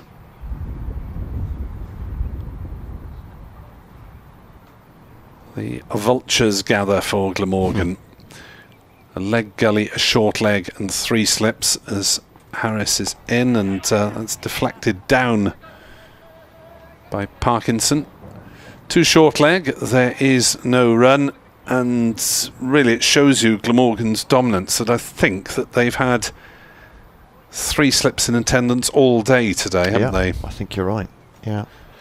And it was only really in that first hour that they were forced to wait. Looks like being some positive news for Welsh rugby on a rather troubled weekend on and off the field. The Scarlets are winning 32-19 away to the Lions in South Africa with a bonus point, and therefore keeping themselves in the race for a top 8 finish and a place in the knockout stages. Yeah, Ben Callaway's into the attack to bowl a couple of overs as rapidly as possible. Let's put the speed gun on this one, or the timer, or the stopwatch. You're literally doing that. Here we go. And bowls from the far end to Garrett. Pushes that away, and there is no run. Better news for Kent cricket. The Horses, Kent women's side, have made 162 for 4 in their T20 County Cup match against Berkshire. As this one's leaning forward, Garrett dead bat set into the onside. He's got a short leg and a slip for company. Tilly Callahan making 42 not out. Elsa Barnfather 36 not out. 162 for 4, so 163 to defend against Berkshire to go through to the 3rd round there. Garrett sees his next one off for a dot ball. Speaking very quickly, because you never quite know when there's going to be another wicket. 135 for 8, but yeah, the Horses 162 for 4 in their 2nd round T20 County Cup match. Given a bit of air by Callaway, turning the onside. Garrett takes a single. Looked well organised in his 35 earlier on today, but called in to bat a 2nd time. It'll be Matt Parkinson to face. It'll be spinner to spinner. Callaway will come over the wicket with his off spin to the right-hander. Slipping a short leg. North-east at mid-wicket. Pretty close as well. And cover on the other side is that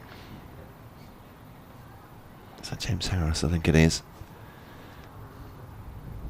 It's not far away either for a little looped or blooped catch on the ground. Shot by Parkinson up to mid-off.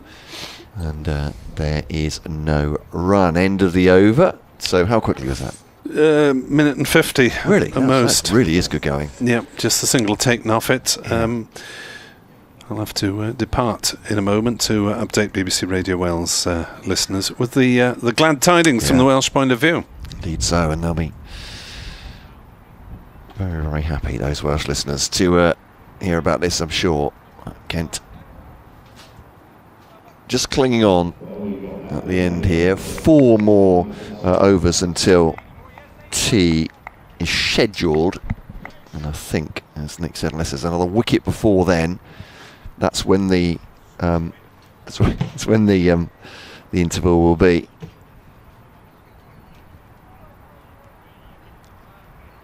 So Zain Ul Hassan will bowl from the pavilion end.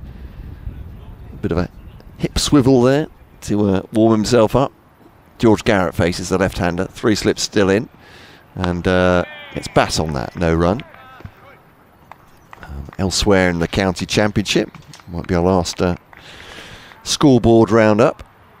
Yorkshire piling on the runs at Chelmsford, 365 for 5, leading Essex by 458 now. Surrey 275 for 5 at Edgbaston, still 390 behind Warwickshire at tea on day 3. As Ul Hassan bowls to Garrett, trying to split the field on the offside. Like he'd done it. They thought about a run, and they've gone back now as Tribe is backed up by, I think, Van der Hoogten to field. No run there. Hampshire 33 for 3 against Division 1 leaders Nottinghamshire. And Hampshire need a theoretical 450 more runs. Already 3 down. Looks like Nottinghamshire could be taking another victory there. It's sand bowls to Garrett. Leaves that through to the wicketkeeper, and there's no run. Worcestershire 11 for 1 against Sussex. They would need 350 more to win that one, so plenty of time left. Sussex will be very optimistic of victory in that one. And the other game in Division 2, Lancashire 125 for 4. This is a fascinating game against Northamptonshire. They need another 111 runs, but they are 4 down in their second innings. As this one's defended by George Garrett, and there's Nick was saying early on, Ben Sanderson for Northants, extraordinary innings this afternoon. 65, this is batting at 9, off 28 balls to give his side, or propel his side to 273 all out and actually give them hope of perhaps winning that game. He's not taken a wicket yet, but well with the bat. It's a play and a miss by Garrett, keeping low outside the off stump. No great excitement from the Glamorgan slip cord, you might say. They've seen that all before. They're waiting for the one that does dislodge George Garrett. And it's been quiet here since the start, and Kent fans not finding very much to cheer them. So Hassan bowls, that's rather squirts away off the edge from George Garrett, just backward a square. That'll be 4 runs. And so his personal tally's not been bad today. He goes on till 6. Parkinson has 4. In what should be the death throes of this game from a Glamorgan point of view. End of the over from Zain Ul Hassan. Number 16 from his 2 so far. Ben Callaway will continue. Let's see if he can break a minute 50. That's 2. Parkinson back at him. That'll help the speed. It's gone straight back at the bowler. There's no run. Definitely making an effort to speed things up as a slip in a short leg, although I'm going to have an A to spare at this rate as well. That's not the way that the over 8 works. On the back foot. Parkinson up to mid-on, no run. 140 for 8.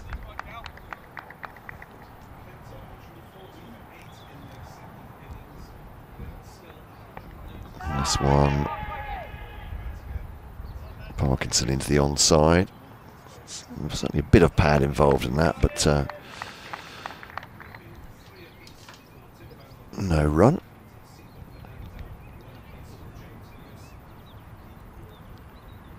Callaway.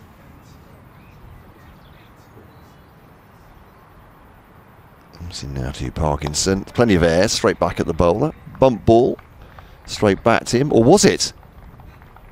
No, it wasn't. It's a catch. It's straight back at the bowler from Matt Parkinson. There was absolutely no reaction from anyone on the field, on the fielding side. But Matt Parkinson is walking off the field. He's caught and bowled by Ben Callaway. And that is 9 down, 140 for Kent. And Glamorgan are very, very nearly huge victors here at Kent. Parkinson caught and bowled by Callaway. As I said, such was the reaction from the Glamorgan fielders. I thought it must have been a bump ball, but then I saw Matt Parkinson on his way back to the dressing room. He's gone. Kent nearly gone. 140 for 9. And we've got 14 overs before tea is scheduled.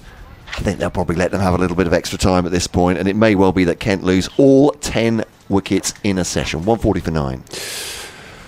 Yes, it's been a mess, this Kent second innings. Only Mayeye really has made any impact with the bat, with his 41. And 3 wickets apiece for Fernando and Van der Hoogten. 1 apiece now for Gorvin, Callaway and Harris. And this is going down so quickly that I'm having trouble in keeping up to date on my notes.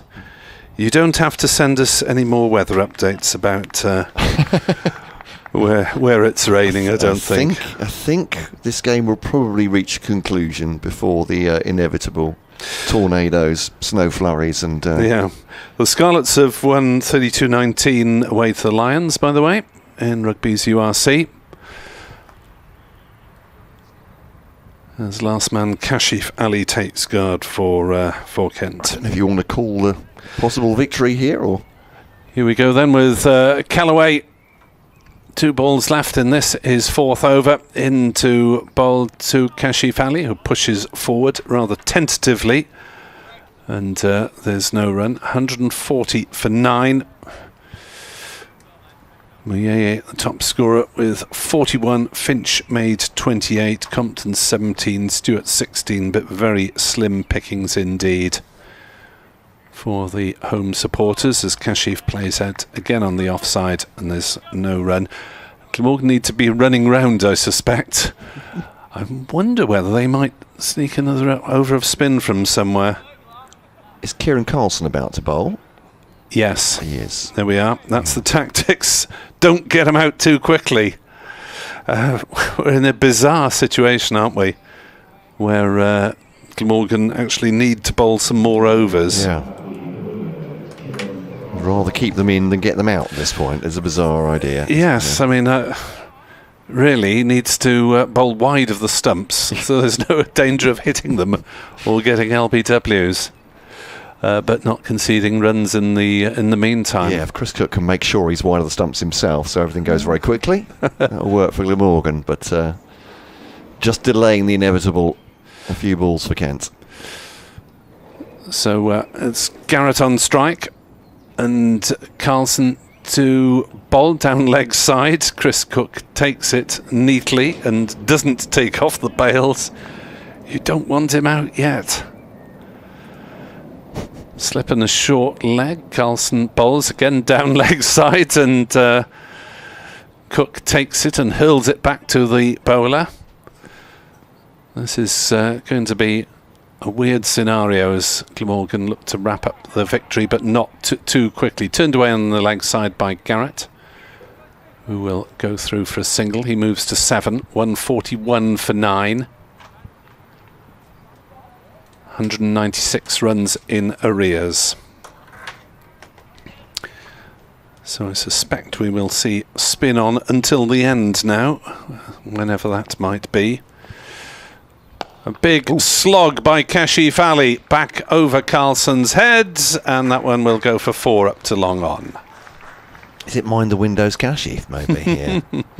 It's, we have seen him hit big. He's got a decent strike rate, I think, in career-wise for first-class cricket. But yeah, that's why not from his point of view, if they're offering you.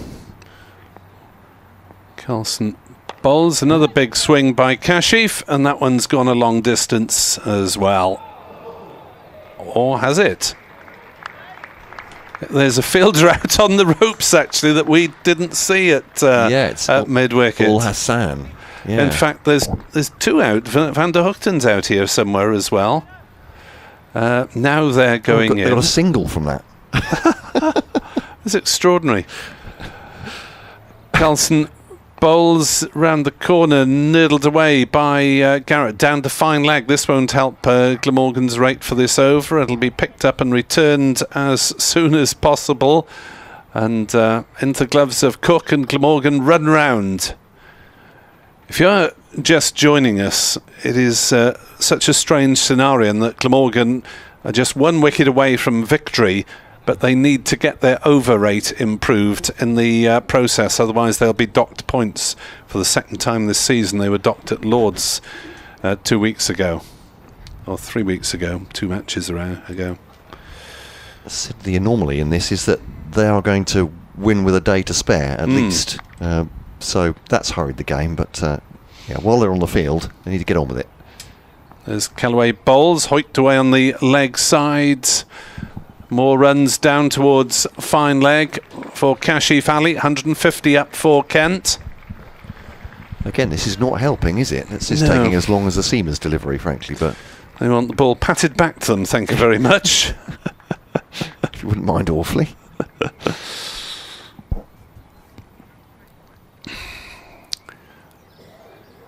Callaway at 152 for 9. Balls clubbed into the offside by Kashif. Don't take a single. Kashif has 9, so does Garrett. 152 for 9. The deficit 195. Callaway in from the Nackington Road and edged past slip. Runs down to third man. I don't think this one is going to reach the boundary. It's hauled it just inside the ropes by Ingram. And they have gone through 4. A couple of runs, I think, only. Yeah, looks like 2, yeah. Only 3, beg your pardon. 3. No, he's come back 3 for to third. Kashif. Yeah. Yeah. There's plenty of time. 155 for 9. As Callaway's into left-handed Garrett, who plays it on the leg side. That's more like it, Sir George.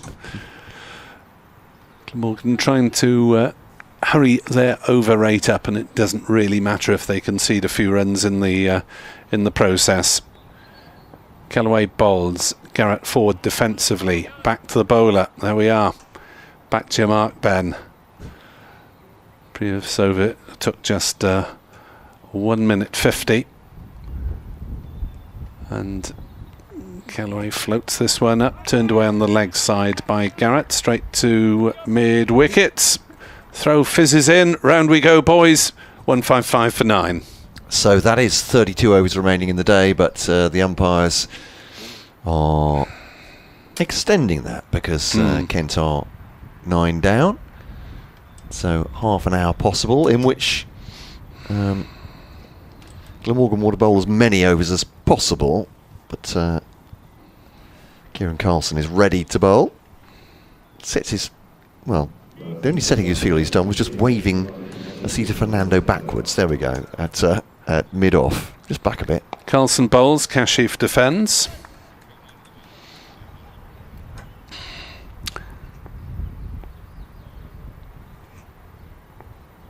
Next delivery from Carlson. Another big swing of the bat out towards mid-wicket. That looks good.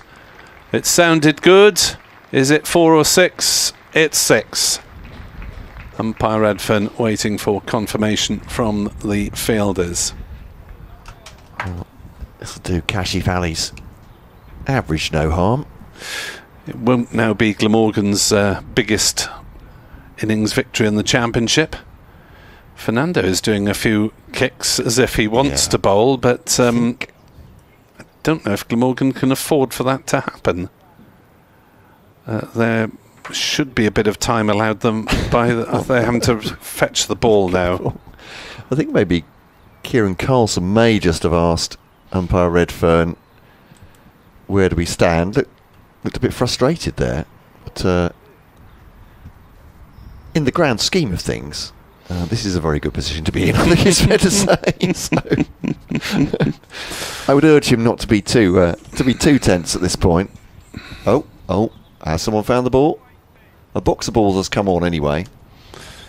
We want a ball that's 45 and a third overs old, that's just been deposited into the Frank Woolley stand a couple of times. That's the brief. And well, now this is taking them time to find a new ball, so I'm sure this won't come off the allotment. That would be cruel and unusual, wouldn't it?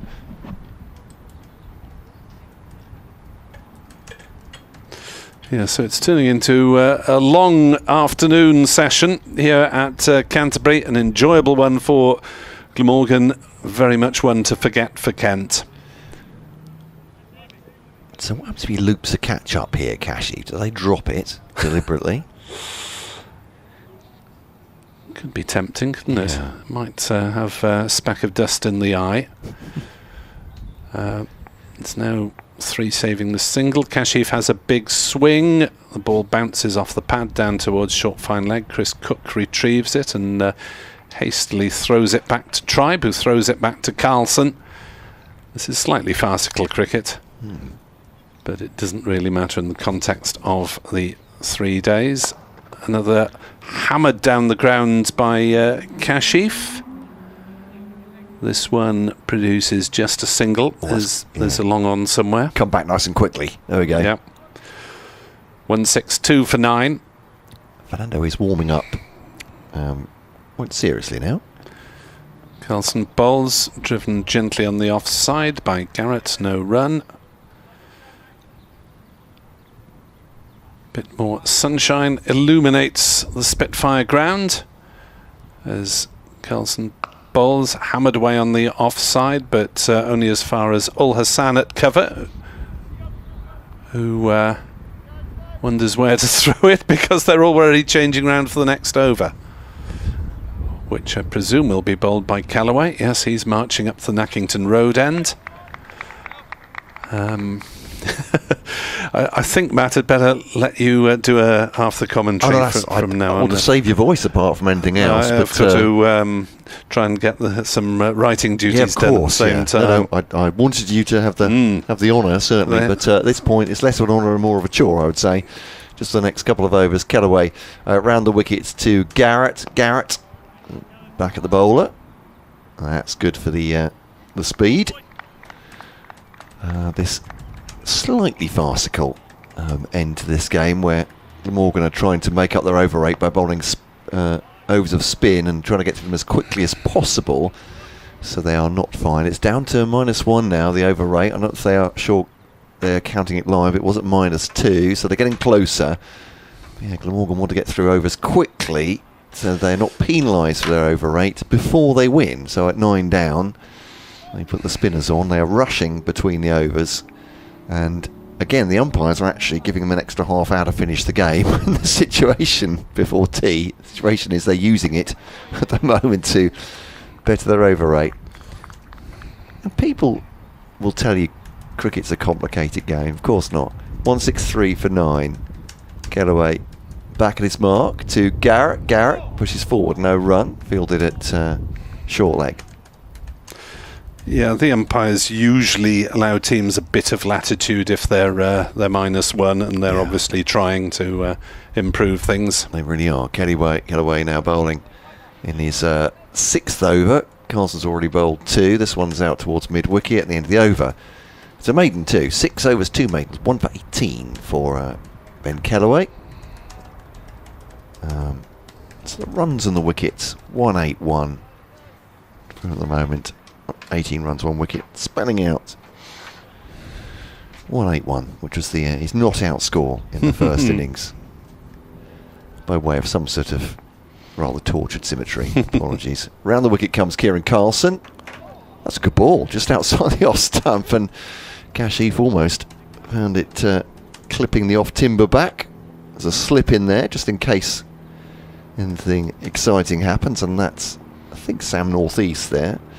Goes for the long handle again. Slog sweep. It's big, is it? It is big enough. Kashif is just wandering down the pitch. And I wondered for a second if he'd not got all of that and it was going to be caught. No, it's 6 into the hospital side of the ground, and Kashif Ali is now 25 from 13. Taking advantage of Kieran Carlson's bowling. I suppose why not, but this feels a bit like declaration bowling at this point, and it's more over-rate bowling.